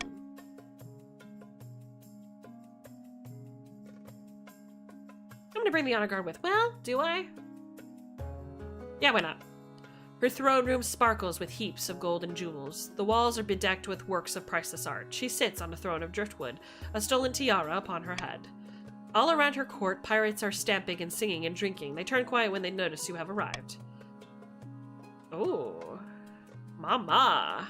Ooh, mama. Ahoy there, your majesty, from one monarch to another. I'm surprised you accepted my invitation, but gratified. Couldn't resist the chance to see your beauty up close. Feelings mutual, your majesty. Care to crack open a bottle of wine, a beautiful 55 vintage? We sank the ship carrying it, but reclaimed this bottle unbroken from the wreck. Drink it. You sip the wine. It is indeed delicious. You are a remarkable woman. I confess myself beguiled. You talk to the pirate queen long into the night, covering all manner of topics, fashion, history, the arts. You're so shocked as dawn breaks. Where did the time go? There's definitely something there. A connection! 2 gay women drinking wine together. It's over. We're moving in. It's over. We're moving in together. Have a romantic fling! How can I get you to stop attacking my ships? You tell me. I've been making a handsome profit. Why should I stop?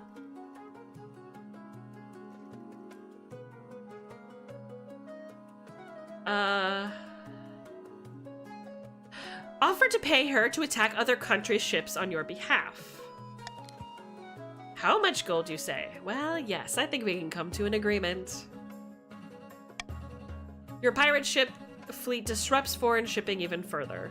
The patricians soon have unparalleled masteries of the seas. You're welcome!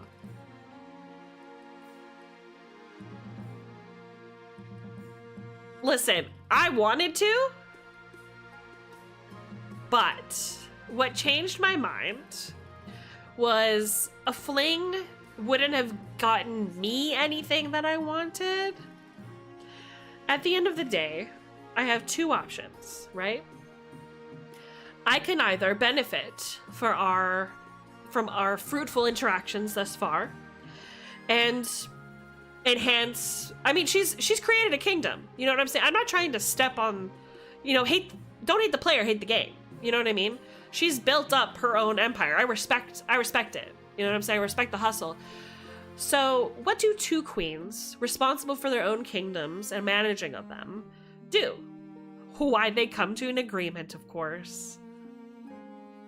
And now they're not bothering you, and maybe she can swing by later, and I'll give her a taste of, my hospitality. They bang, of course, they bang. Yeah, I got a couple of cups of cider for you, baby girl.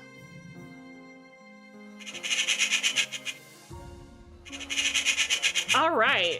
Let's see, what do we got? 600 treasure if the nobles vote for the selected option. Ooh. If nobles vote for the monarch's choice, they gain 500 wealth. That's a good one. Ooh. Cack! Interesting. And you are all very poor, right? What's the situation with your funds? Oh, it's not going to tell me. Well, I'll just keep it for now. You guys can rebel if you want. How are you guys feeling? You guys want to rebel really quick? You guys want to have a cheeky little rebellion? Go for it. I say go for it. Look, you have 1 military. You could probably take us. Come on, exclamation point rebel. You can do it. No? What a shame. Your wedding to Kestrid is naturally the talk of the kingdom. Nobles and peasants alike travel from across the realm to attend. For a week and a day, the capital is one giant party. Feels like you're the only one not taking part. Instead, you're getting ready for the ceremony. Soon enough, you're standing in St. Bertrand's Cathedral with Kestrid at your side. Do you take this woman as your lawfully wedded wife? I do. Then I pronounce you queen and wife. After the wedding, of course, there's a feast. And after the feast, a dance. Your new wife, Kestrid, laps up the attention, delivering a witty speech which she flatters you outrageously. Oh, mama, yes! The lesbian dynasty, ladies and gentlemen! The southern is now aloof. The coast has managed to subside their anger just a little bit. My authority's decent now. Everything's going okay so far. By the time you find yourself alone with Kestrid, it's past midnight and you've never felt more tired. You danced so very beautifully. It was such a wonderful day, wasn't it? Agree with her. You endure a long conversation in which Kestrid seems determined to flatter you relentlessly and agree with everything you say. By night's end, you still don't know who Kestrid really is. Her real personality is concealed beneath 100 layers of etiquette. You go to your separate bedchambers, still strangers. Yeah. Bankruptcy looms. The treasury is almost empty. Where the hell did it all go? I couldn't possibly say, Your Majesty. Perhaps you've been spending too freely. I don't think so. Apart from raising taxes, we have precious few options. You can get a bank loan, sell off the crown jewels, or perhaps crack open some of your predecessors' tombs. Most of them were buried with piles of gold, or so I've heard. True.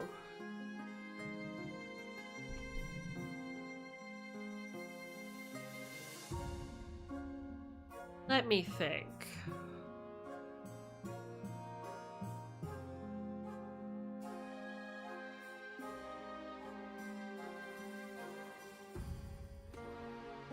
I could make more coins, you know?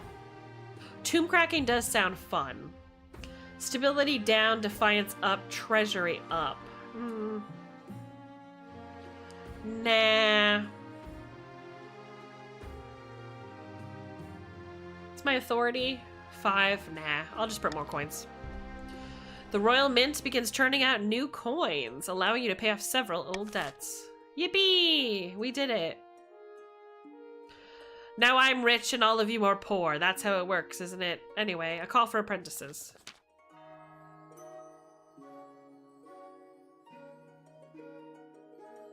Dreadful tidings, Your Highness. A meddling wizard has set us up a shop in Zanaskar. I believe it is Gordias, the Stone Talker. Okay, why is this a problem? He's put out a call for new apprentices, which is a rare event. This is a once-in-a-lifetime opportunity for many. Droves of unwashed, glory-seeking knaves from all over the south are lining up for their chance. Not just the peasants. I, Titus Redwind, have also decided to apply. The competition will be fierce, but those villagers are no match. I will be the most powerful noble this council has ever seen. You couldn't put your clothes on if it wasn't for your servants' help. We can't let this go ahead. This is not only heresy, it presents a clear and dangerous conflict of interest. Then we shall assemble the council. Let's see. How do we feel?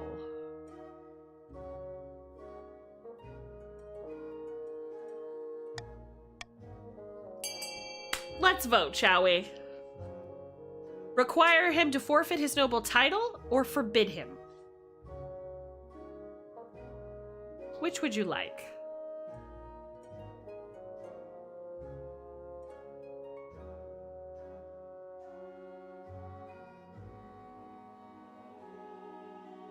Require he forfeits his noble title. That's what I like to hear. Good work, chat.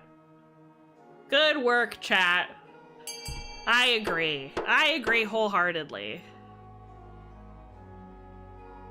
You can't vote for the one that I vetoed, sadly. Sorry to hear. I suppose that is an acceptable compromise. Titus Redwind begins his journey to Zanaskar immediately. You have no wealth now, and our treasury is doing just fine. His successor, Chief Titus Redwind II, inherits his position on the council, but the treasury confiscates the vast majority of his wealth as payment. Chief Titus has died! That's funny. Gordias' presence in Zanaskar attracts all sorts of visitors, though the power of his latent magic starts to wilt crops for miles around. See, again, the game did not tell me that this would happen. Trade is high, which is fine, I guess. Alright, let's end the season, shall we? Love of my life, dead. In the south, beneath the scorching sun, Grandee Piranha Plants strolls through his vineyard, the company of a few close friends. Our plans are going better than expected. The Spymaster thinks all is well in the kingdom. Thanks to her lack of attention, I have amended the wording of the oaths the Olders swear when joining up. Now they proclaim the loyalty to the Ninth God rather than to the Queen.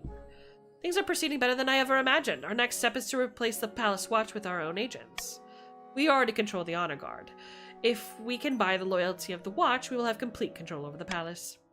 For the next stage of their scheme, the Grandees must lower the treasury to 1,500 or less in 2 seasons. 1,500 is like nothing!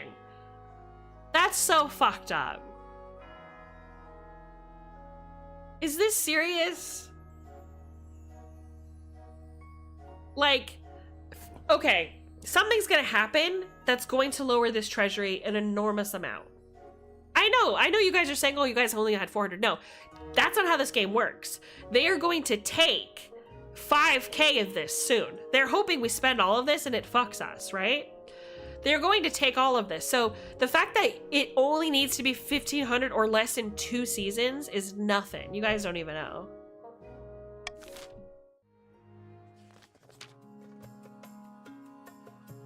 Anchored a few miles from the sunny coast, Lord Patrician Haunted Soul has invited his closest confidants to board his yacht. What a bloody disaster of a year! We're clashing with the Queen on a daily basis! The Spymaster will never trust us at this rate. Ugh.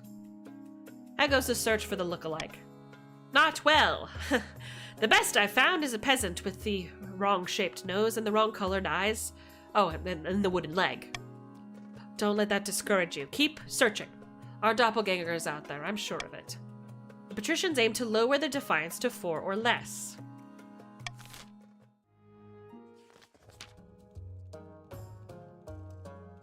No, don't do that. Don't worry about me winning. That's not the point. Don't baby me. Far to the north, where snow blankets the landscape and wolves howl in the night, the chiefs plot to bring the end of the world. Ragnarok! Morgana has blessed us. The Ice Giants have agreed to parley. The gods are good. With luck, this will be the foundation of an alliance strong enough to rock the world. Aye, the Ice Giants are a formidable ally. Tall as a building and limbs like tree trunks. Those southerners don't know how to fight them like we do.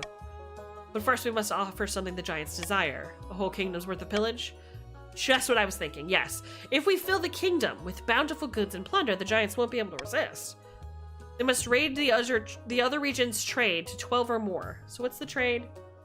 It's gonna happen.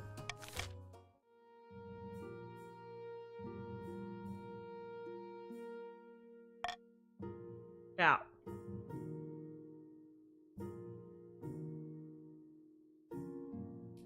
Okay, let's talk about an honorable challenge. Your Highness, this lily-livered loiter-sack has besmirched my honor, says Argus. He spread rumors that I was not truly a follower of the Ninth God, but some kind of apostate. Okay, which lily-livered loiter-sack are you talking about? That honorless dog, Jack 6975 of the Patricians. You're definitely not a heretic. Absolutely not, Your Holiness. I am the most devout amongst my people. Ask any one of them. I would duel him to regain my honor, but as any grandee should, but the Lord Patrician Jack 6975 will not accept without your express permission. Now hold on a minute! This is a matter of respect. We can't be dueling in Queen Esme's throne room without due process. You're a coward, Jack6975, and you might as well admit it! Well, your piety is clearly just for show. It's all an act to get the laborers to like you more.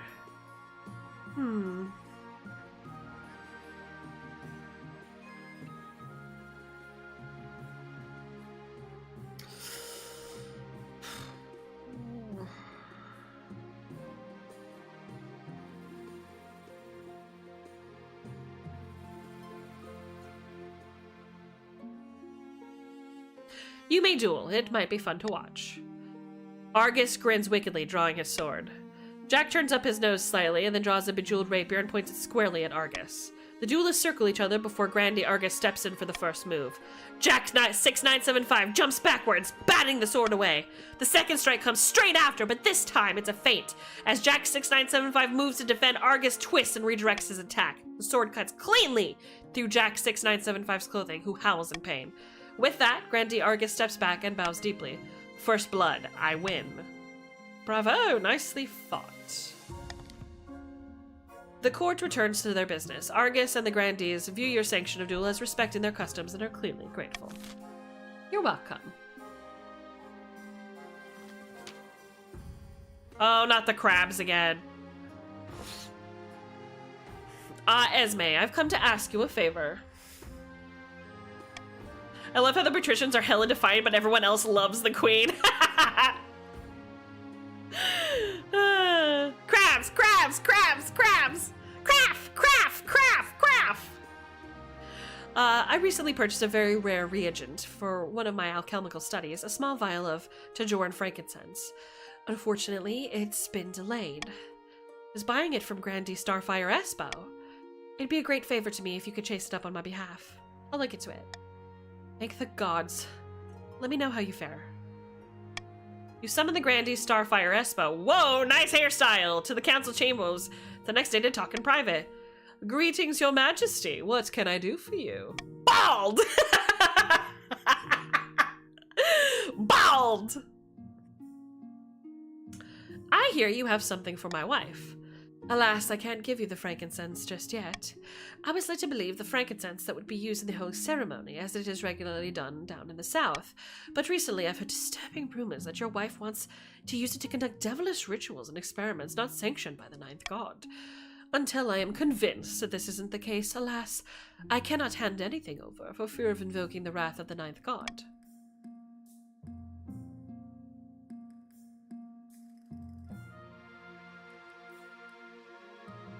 Let's see.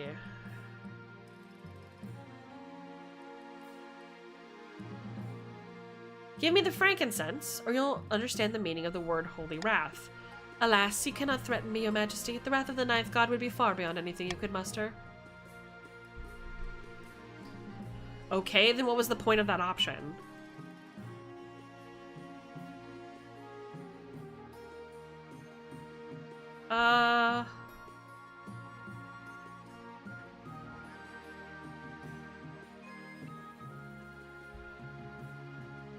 Let's see.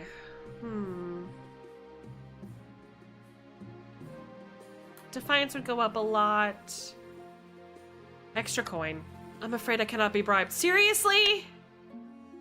What the fuck is the point of these?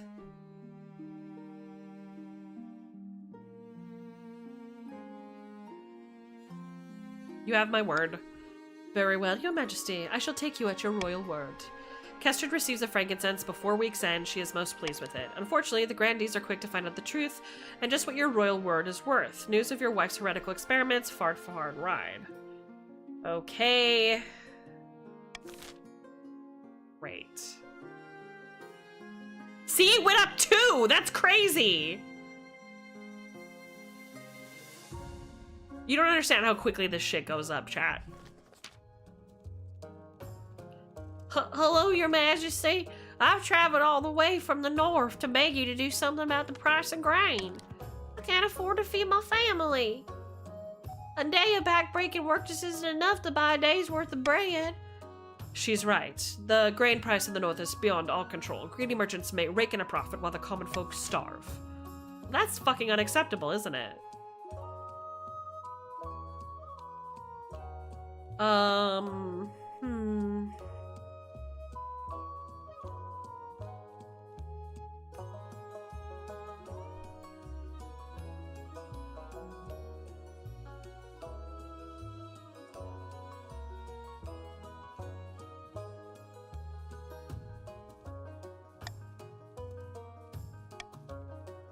Start vote. Bidoof, what are you doing here? Hi, Mr. Mommy. Welcome.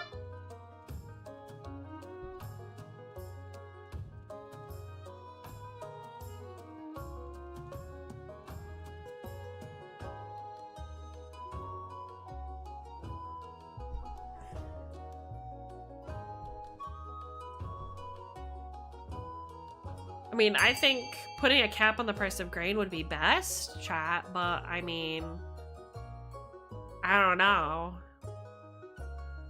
I don't make any of the decisions in this kingdom. All right. Voting is closed. Subsidized grain and ensure it's sold for half its worth. The Knoll is in your death, your majesty. The kingdom's coffers open, and a tide of gold floods into the pockets of the northern merchants. Grain prices plunge. And the stocks of grain run low. Supply no longer meets demand. Some peasants can feed their family now, but others are starving worse than ever. Seriously?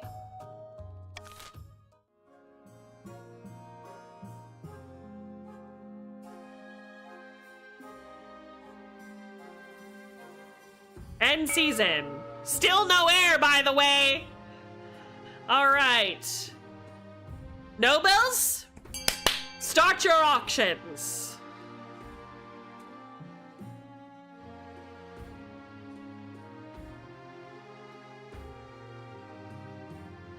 You can do it. Wow, look, all of you have so much money. Very interesting.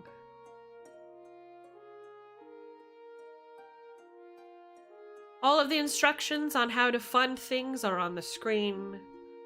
Please make sure you are reading the instructions. Thank you.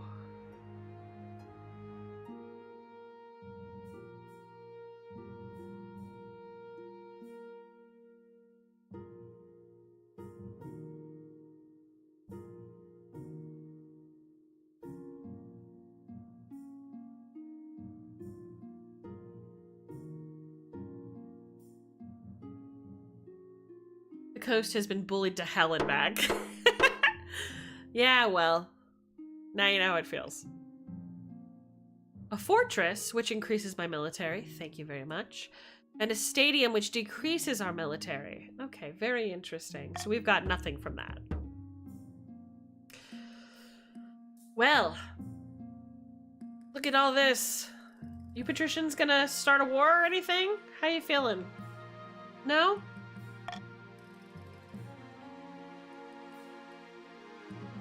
About your heir. Your marriage to Kestrad has grown stale. Oh, you get along well enough, and you've made some good memories together, but there's no spark. She cares more about her stupid alchemical experiments than your happiness, but no spark or no spark, you still need an heir. Congratulations are in order. The royal wedding is a magnificent affair. About as you can expect.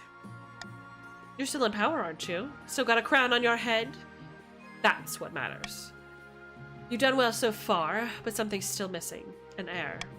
You need someone young whose loyalty is assured. A child of your own would do the trick, even if they're a bastard, or the youngest of your many cousins. Pretty sure I have a bastard lying around here somewhere.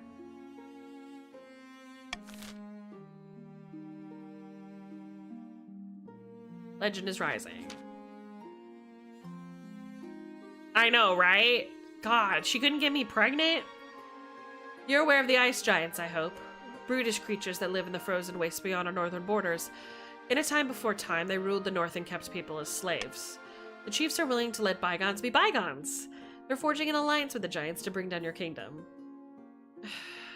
Ice giants, that's even worse than I thought. Quite!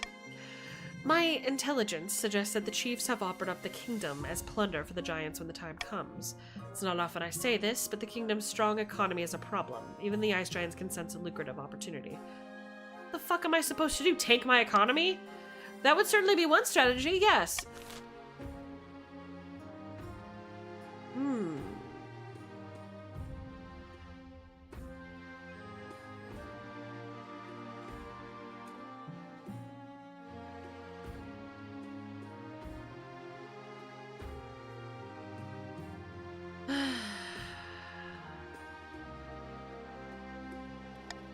All right.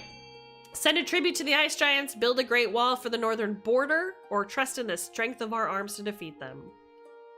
What do we think?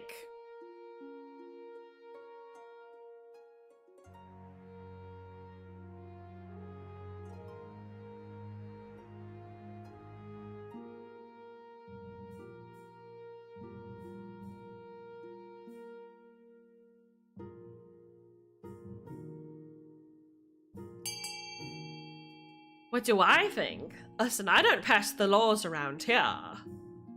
I am but a servant to your discussion.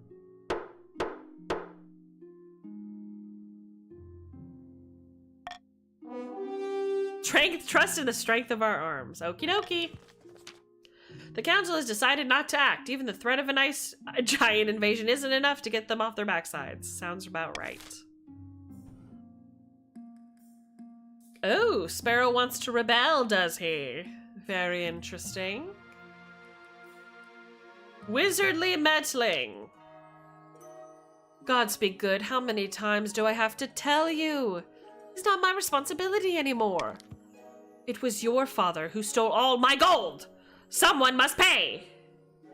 Rocky Rooster Boy's wealth has decreased from 1,000 to 350. Have mercy, your majesty. The former Chief Titus Redwind turned up at my estate, demanding my jewelry and valuables, saying they were needed in Zanaskar for research. He kept babbling about strong electromagnetic fields or some such nonsense. I warned you, wizards always cause trouble.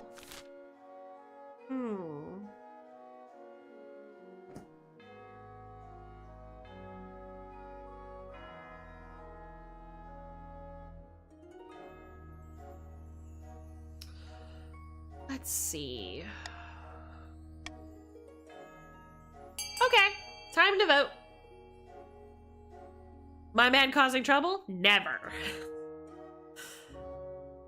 We can summon the wizard to answer for his apprentice's crime, or the grandees will have to do without their pretty necklaces.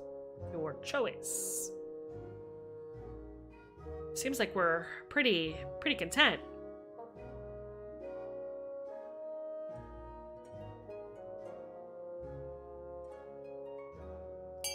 And that's it.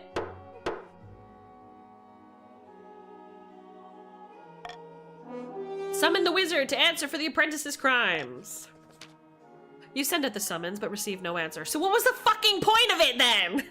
Either Gordias thinks you are not a threat, or that you are simply not worth his time. In the meantime, more grandees are soon deprived of their valuables, chickens, cigars, family heirlooms, and a few prize hogs, all in the name of progress. So what the fuck was the point of that? What was the point? It only had one outcome. What was the point? Do you see what I mean? It was all the same option. What a waste of time. God damn. Fucking awful.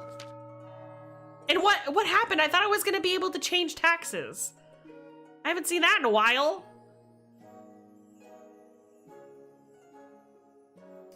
Meanwhile, in the south, Grandee Piranha Plants has invited his closest associates to his manor house for some wine and cheese and treason. The Palace Watch won't accept our bribes. The treasury's practically overflowing. They don't need our money. And I suppose they ran straight to the spy master to spoil the plot too. Most unfortunate. Is this the end? Even St. Jovine waited 60 days and 60 nights before she smoked the blasphemer king. We'll have to bide our time and strike again when the Queen least expects it. The Grandee stat goal is to lower the treasury to 1,500 or less. Back in the north, Chief Guillermo is hosting yet another feast at his clan hall. Meat is being passed around in good measure, and some chiefs are dancing on the tables. That can only mean two things: really good news or really bad news. Swamos! Pass me the drink, you old lout! I'm drinking until my ancestors feel it.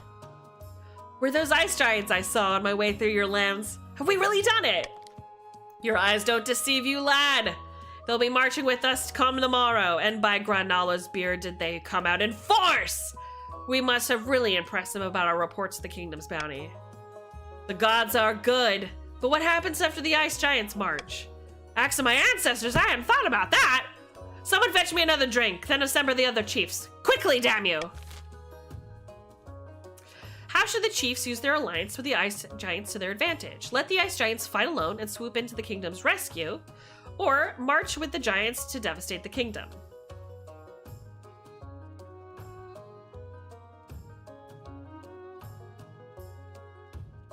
Yeah, Argus, it's almost like I said, and it's stacked against me. You know? It's fine. I'm just having fun this time.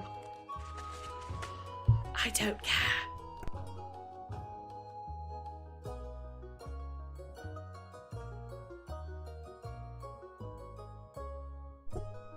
Right. Yellow and green cannot do a thing to stop blue, thanks to that seagull debacle. Yeah, true. Devious. Brilliantly so. Why, it's almost dishonorable. Don't get too excited. The queen must be too weak to mount a response. If all the regions united, the giants can be thrown back to the north with ease. Oh gods, can't a man enjoy his drink without being warned about consequences or plans for 5 minutes? For the final stage of their scheme, the chiefs must lower authority to 2 or less. Thank you. Now, where was I? Yeah,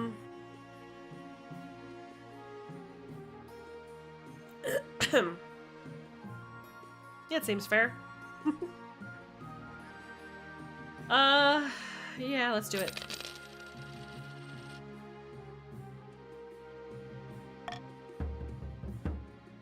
We would never go against you. Yeah, sure.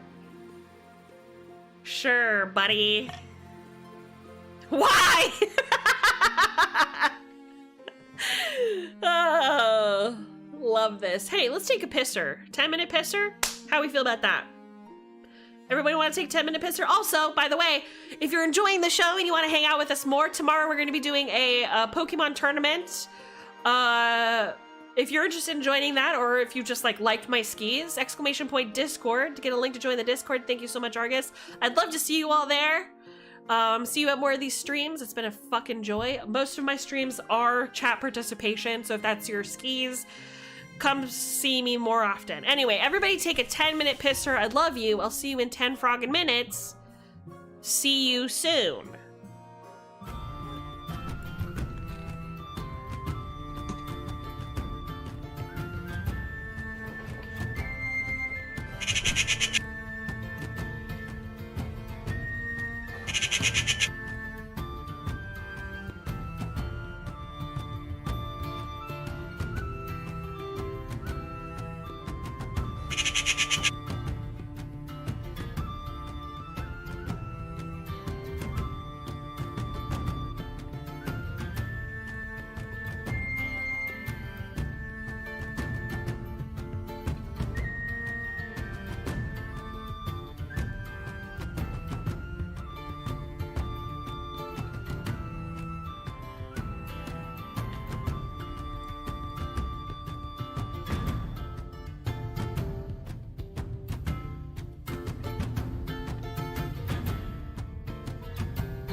Howdy!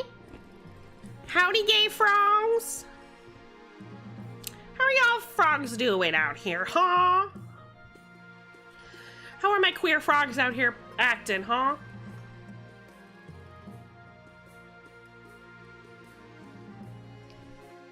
Frogging it! That's what I like to hear. That is what I like to hear. All right. Queer and here. That's what I'm saying! Okay.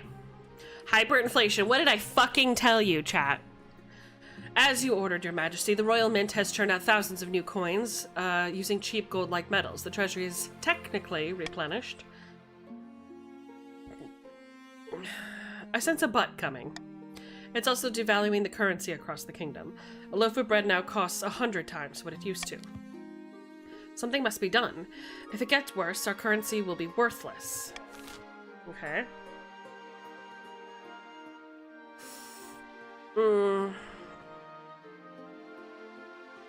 Yeah, see, this is what I'm fucking talking about, see? It removes 10,000 gold from me. See? This is exactly what I knew was gonna fucking happen, dude. What did I tell you? It's not real money. Yeah, I knew it.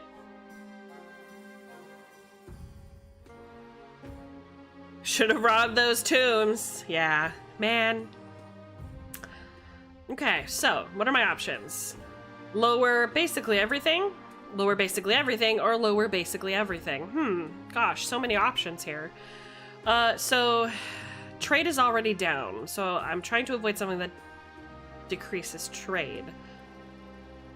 Foreign currency, who's gonna be defiant against that? Can't really afford much defiance.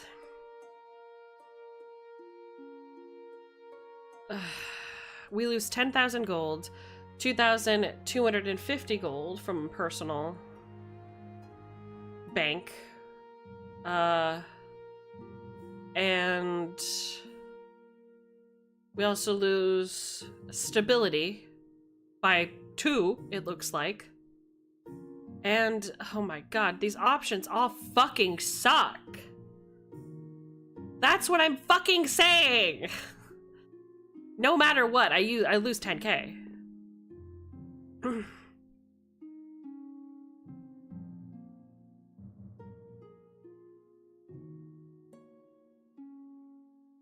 I don't know what to do here. Maybe we shouldn't have printed money. Well,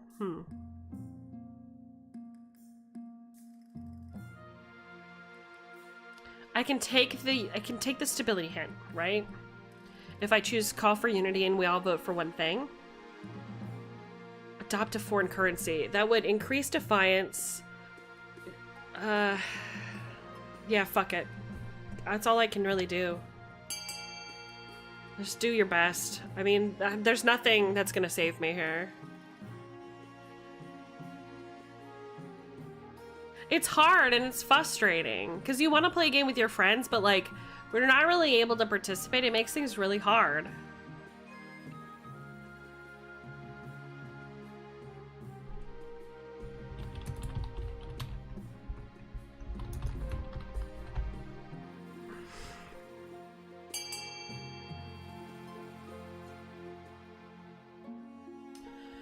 Okay.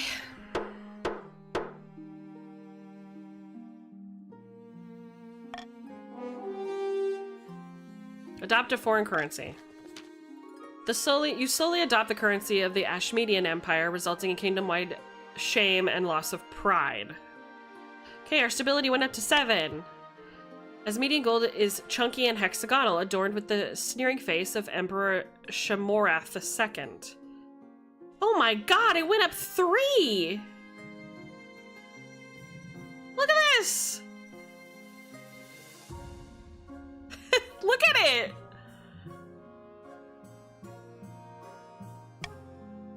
Yeah, I'm telling you, this game. It's a good thing most of your citizens can't read Ashmedian because you're pretty sure each coin is inscribed with the records of past military victories over your own kingdom. Great. Payment to the privateers. Our privateers have been paying dividends. Your Serene Highness, our merchants, are the uncontested rulers of the Ghost Sea. Last week, though, they came to us asking for their yearly payment. If we refuse, they'll go back to attacking our ships again. I thought we had got their loyalty. In my experience, loyalty has a very short shelf life.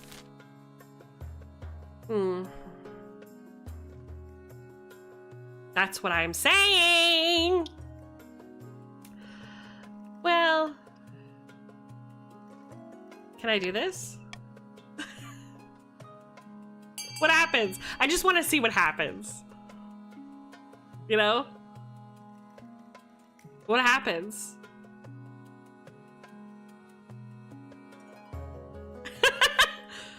I've never seen this before. I just want to know what happens.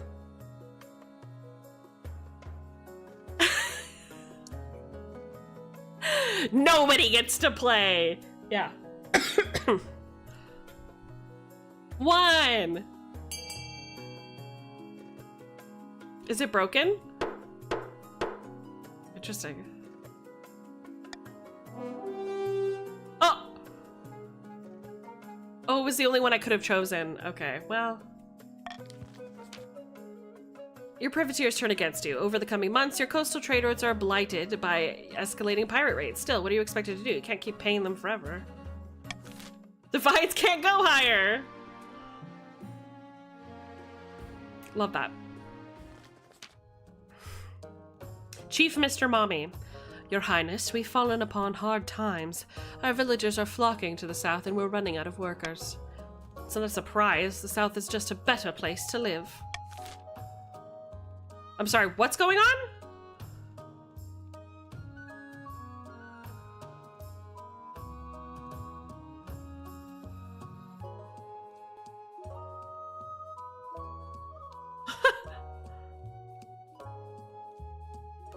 Should have slept with her when he had the chance. I would have gotten me anything. Listen, she and I both understand how this works, you know? I get it. I get it. Once again, all of these suck.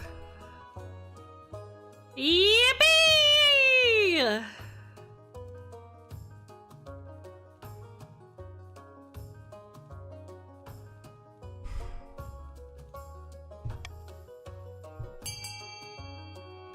Thumbs up. Time to vote, chat. Donate treasury money to the northern peasants, enact a tithe on the south to raise money for the chiefs, or leave them to deal with it on their own. Your choice. God. Grandees might win. I might get the phone. Wait, what? What do you mean? What does that mean? Voting has closed. Leave them to deal with their own shit. Oh, I see. Yes, Your Highness. Stability is down, defiance is furious, you know how it is. The chiefs continue to struggle. But with more peasants arriving every day and working the farms, the South's economy booms. So, does their defiance go down then? No, of course not. They don't appreciate it at all. This is fucking stupid. See what I mean? What did I tell you? Did I not 3 turns go? I've won nothing. This treasury is meaningless. You know what I'm saying? It's so silly. So silly. The 9th god is with us, my friend. The palace watch are in our own pocket. They took our money gladly. The kingdom can barely afford to pay them a living wage. Music to my ears. Soon the throne will be ours. Indeed it will, but now we must plan our next steps. Alright. Alright, you wankers. Choose which one you like. Listen, don't feel bad for me. I've already given up hope. You know?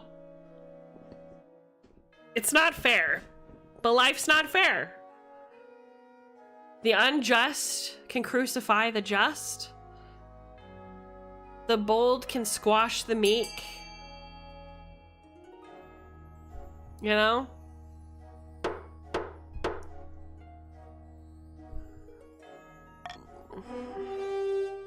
Control the queen to the threat of assassination. Raise your own military. Alright. Over the next few months, we'll have troops infiltrate the capital disguised as beggars. They'll swap places with the palace watch, one by one. Once the queen realizes she is surrounded by our troops, it'll be too late. She'll be a helpless little fly caught in our web. Magnificent! But once we've turned the queen into a puppet, won't the chiefs and patricians notice? That's why we need a strong army to make them think twice about challenging us. United with the queen's forces, we'll be unstoppable. For the final stage of their scheme, the grandees must raise their military to at least 5. Right. Monarch's vote is kind of dog shit, so I should take it off.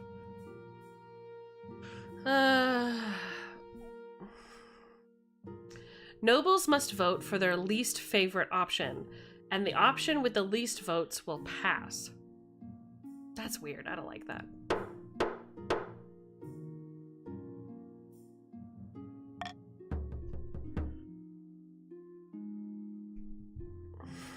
What's that? Everyone's on the verge of rebellion. That's weird.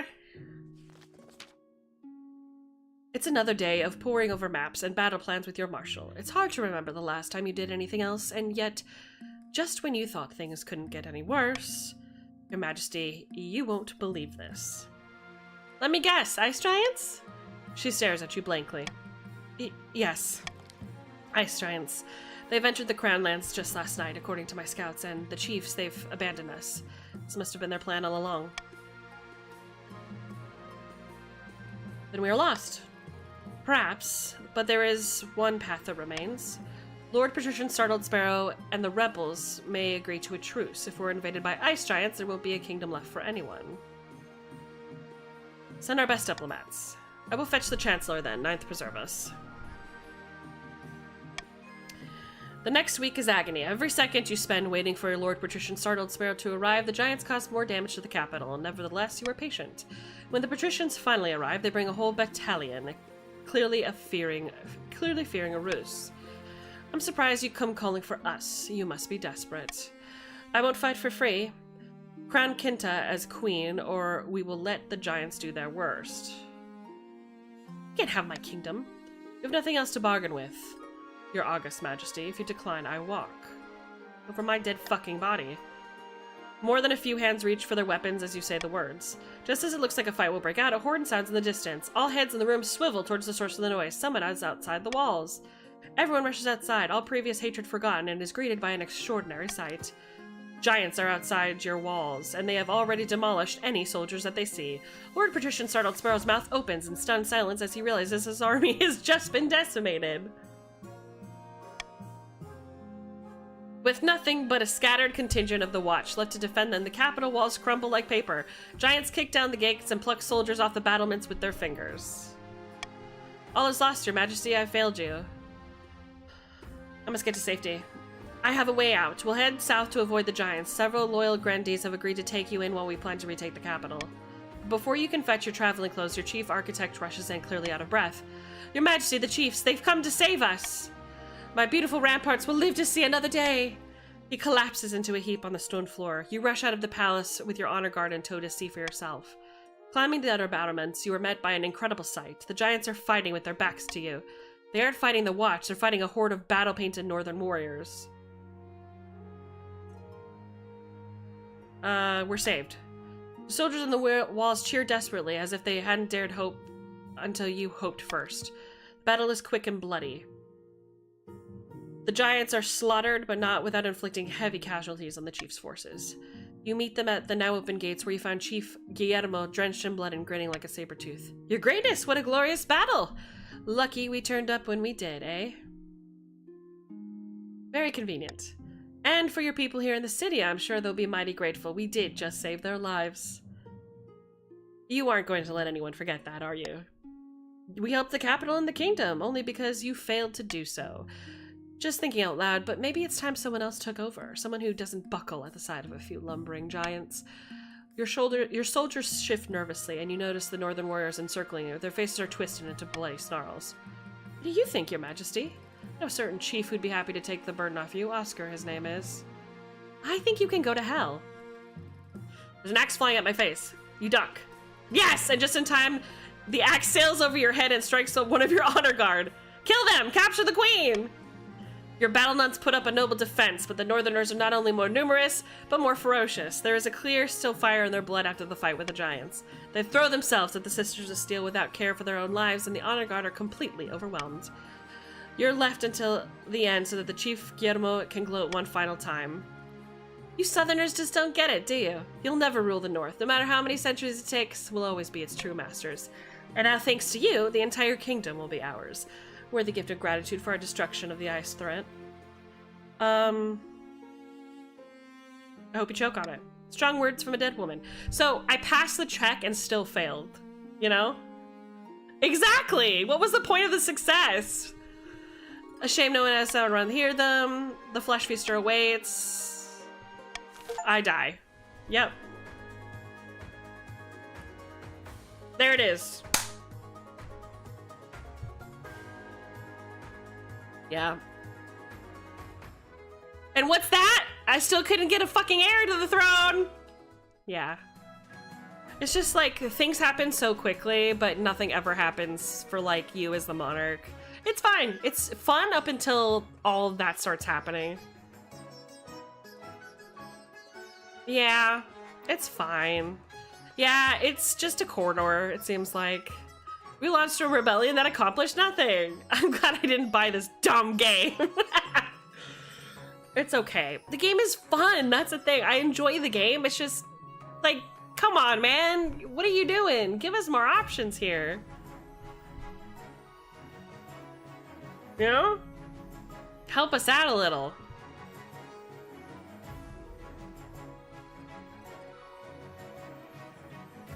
Anyway. Yeah, it definitely feels like it could use a little something, right? Doesn't it? A little bit more love, somebody looking at it, but I don't think that this game is being, like, watched anymore. I think it's pretty much over as far as updates go. It's fun. It's just, yeah, it can be rough at times as well. Oh, whatever. I hope you had a good time. I had a good time. And you know what I think, chat? Ooh. Evil is streaming. He's playing Warframe. There's also a Pokemon Mystery Dungeon. How are we feeling? Any of those sound good?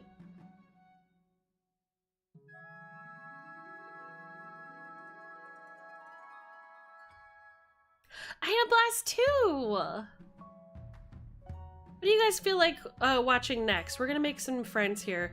We could do Pokemon Mystery Dungeon. We could do Repo, it looks like somebody's playing, or we could watch Warframe. I think we should do Warframe. Let's do Ebel. Oh, he's BRB.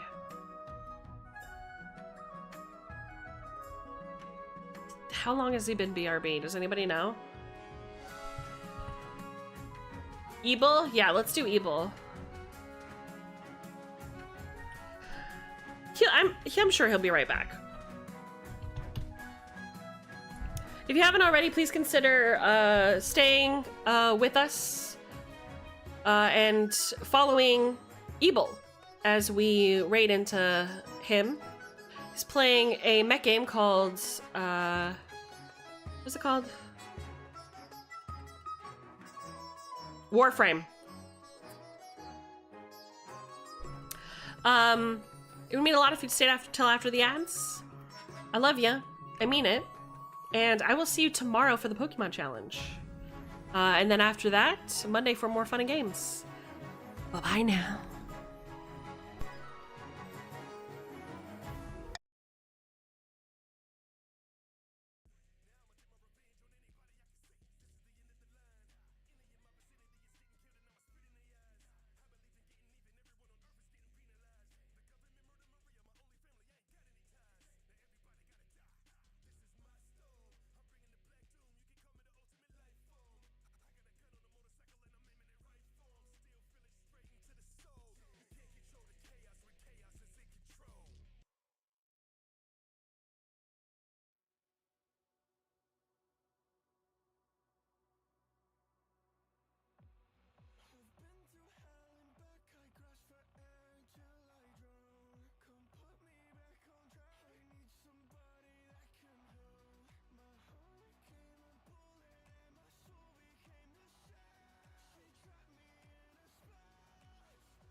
No! No pecking! Back!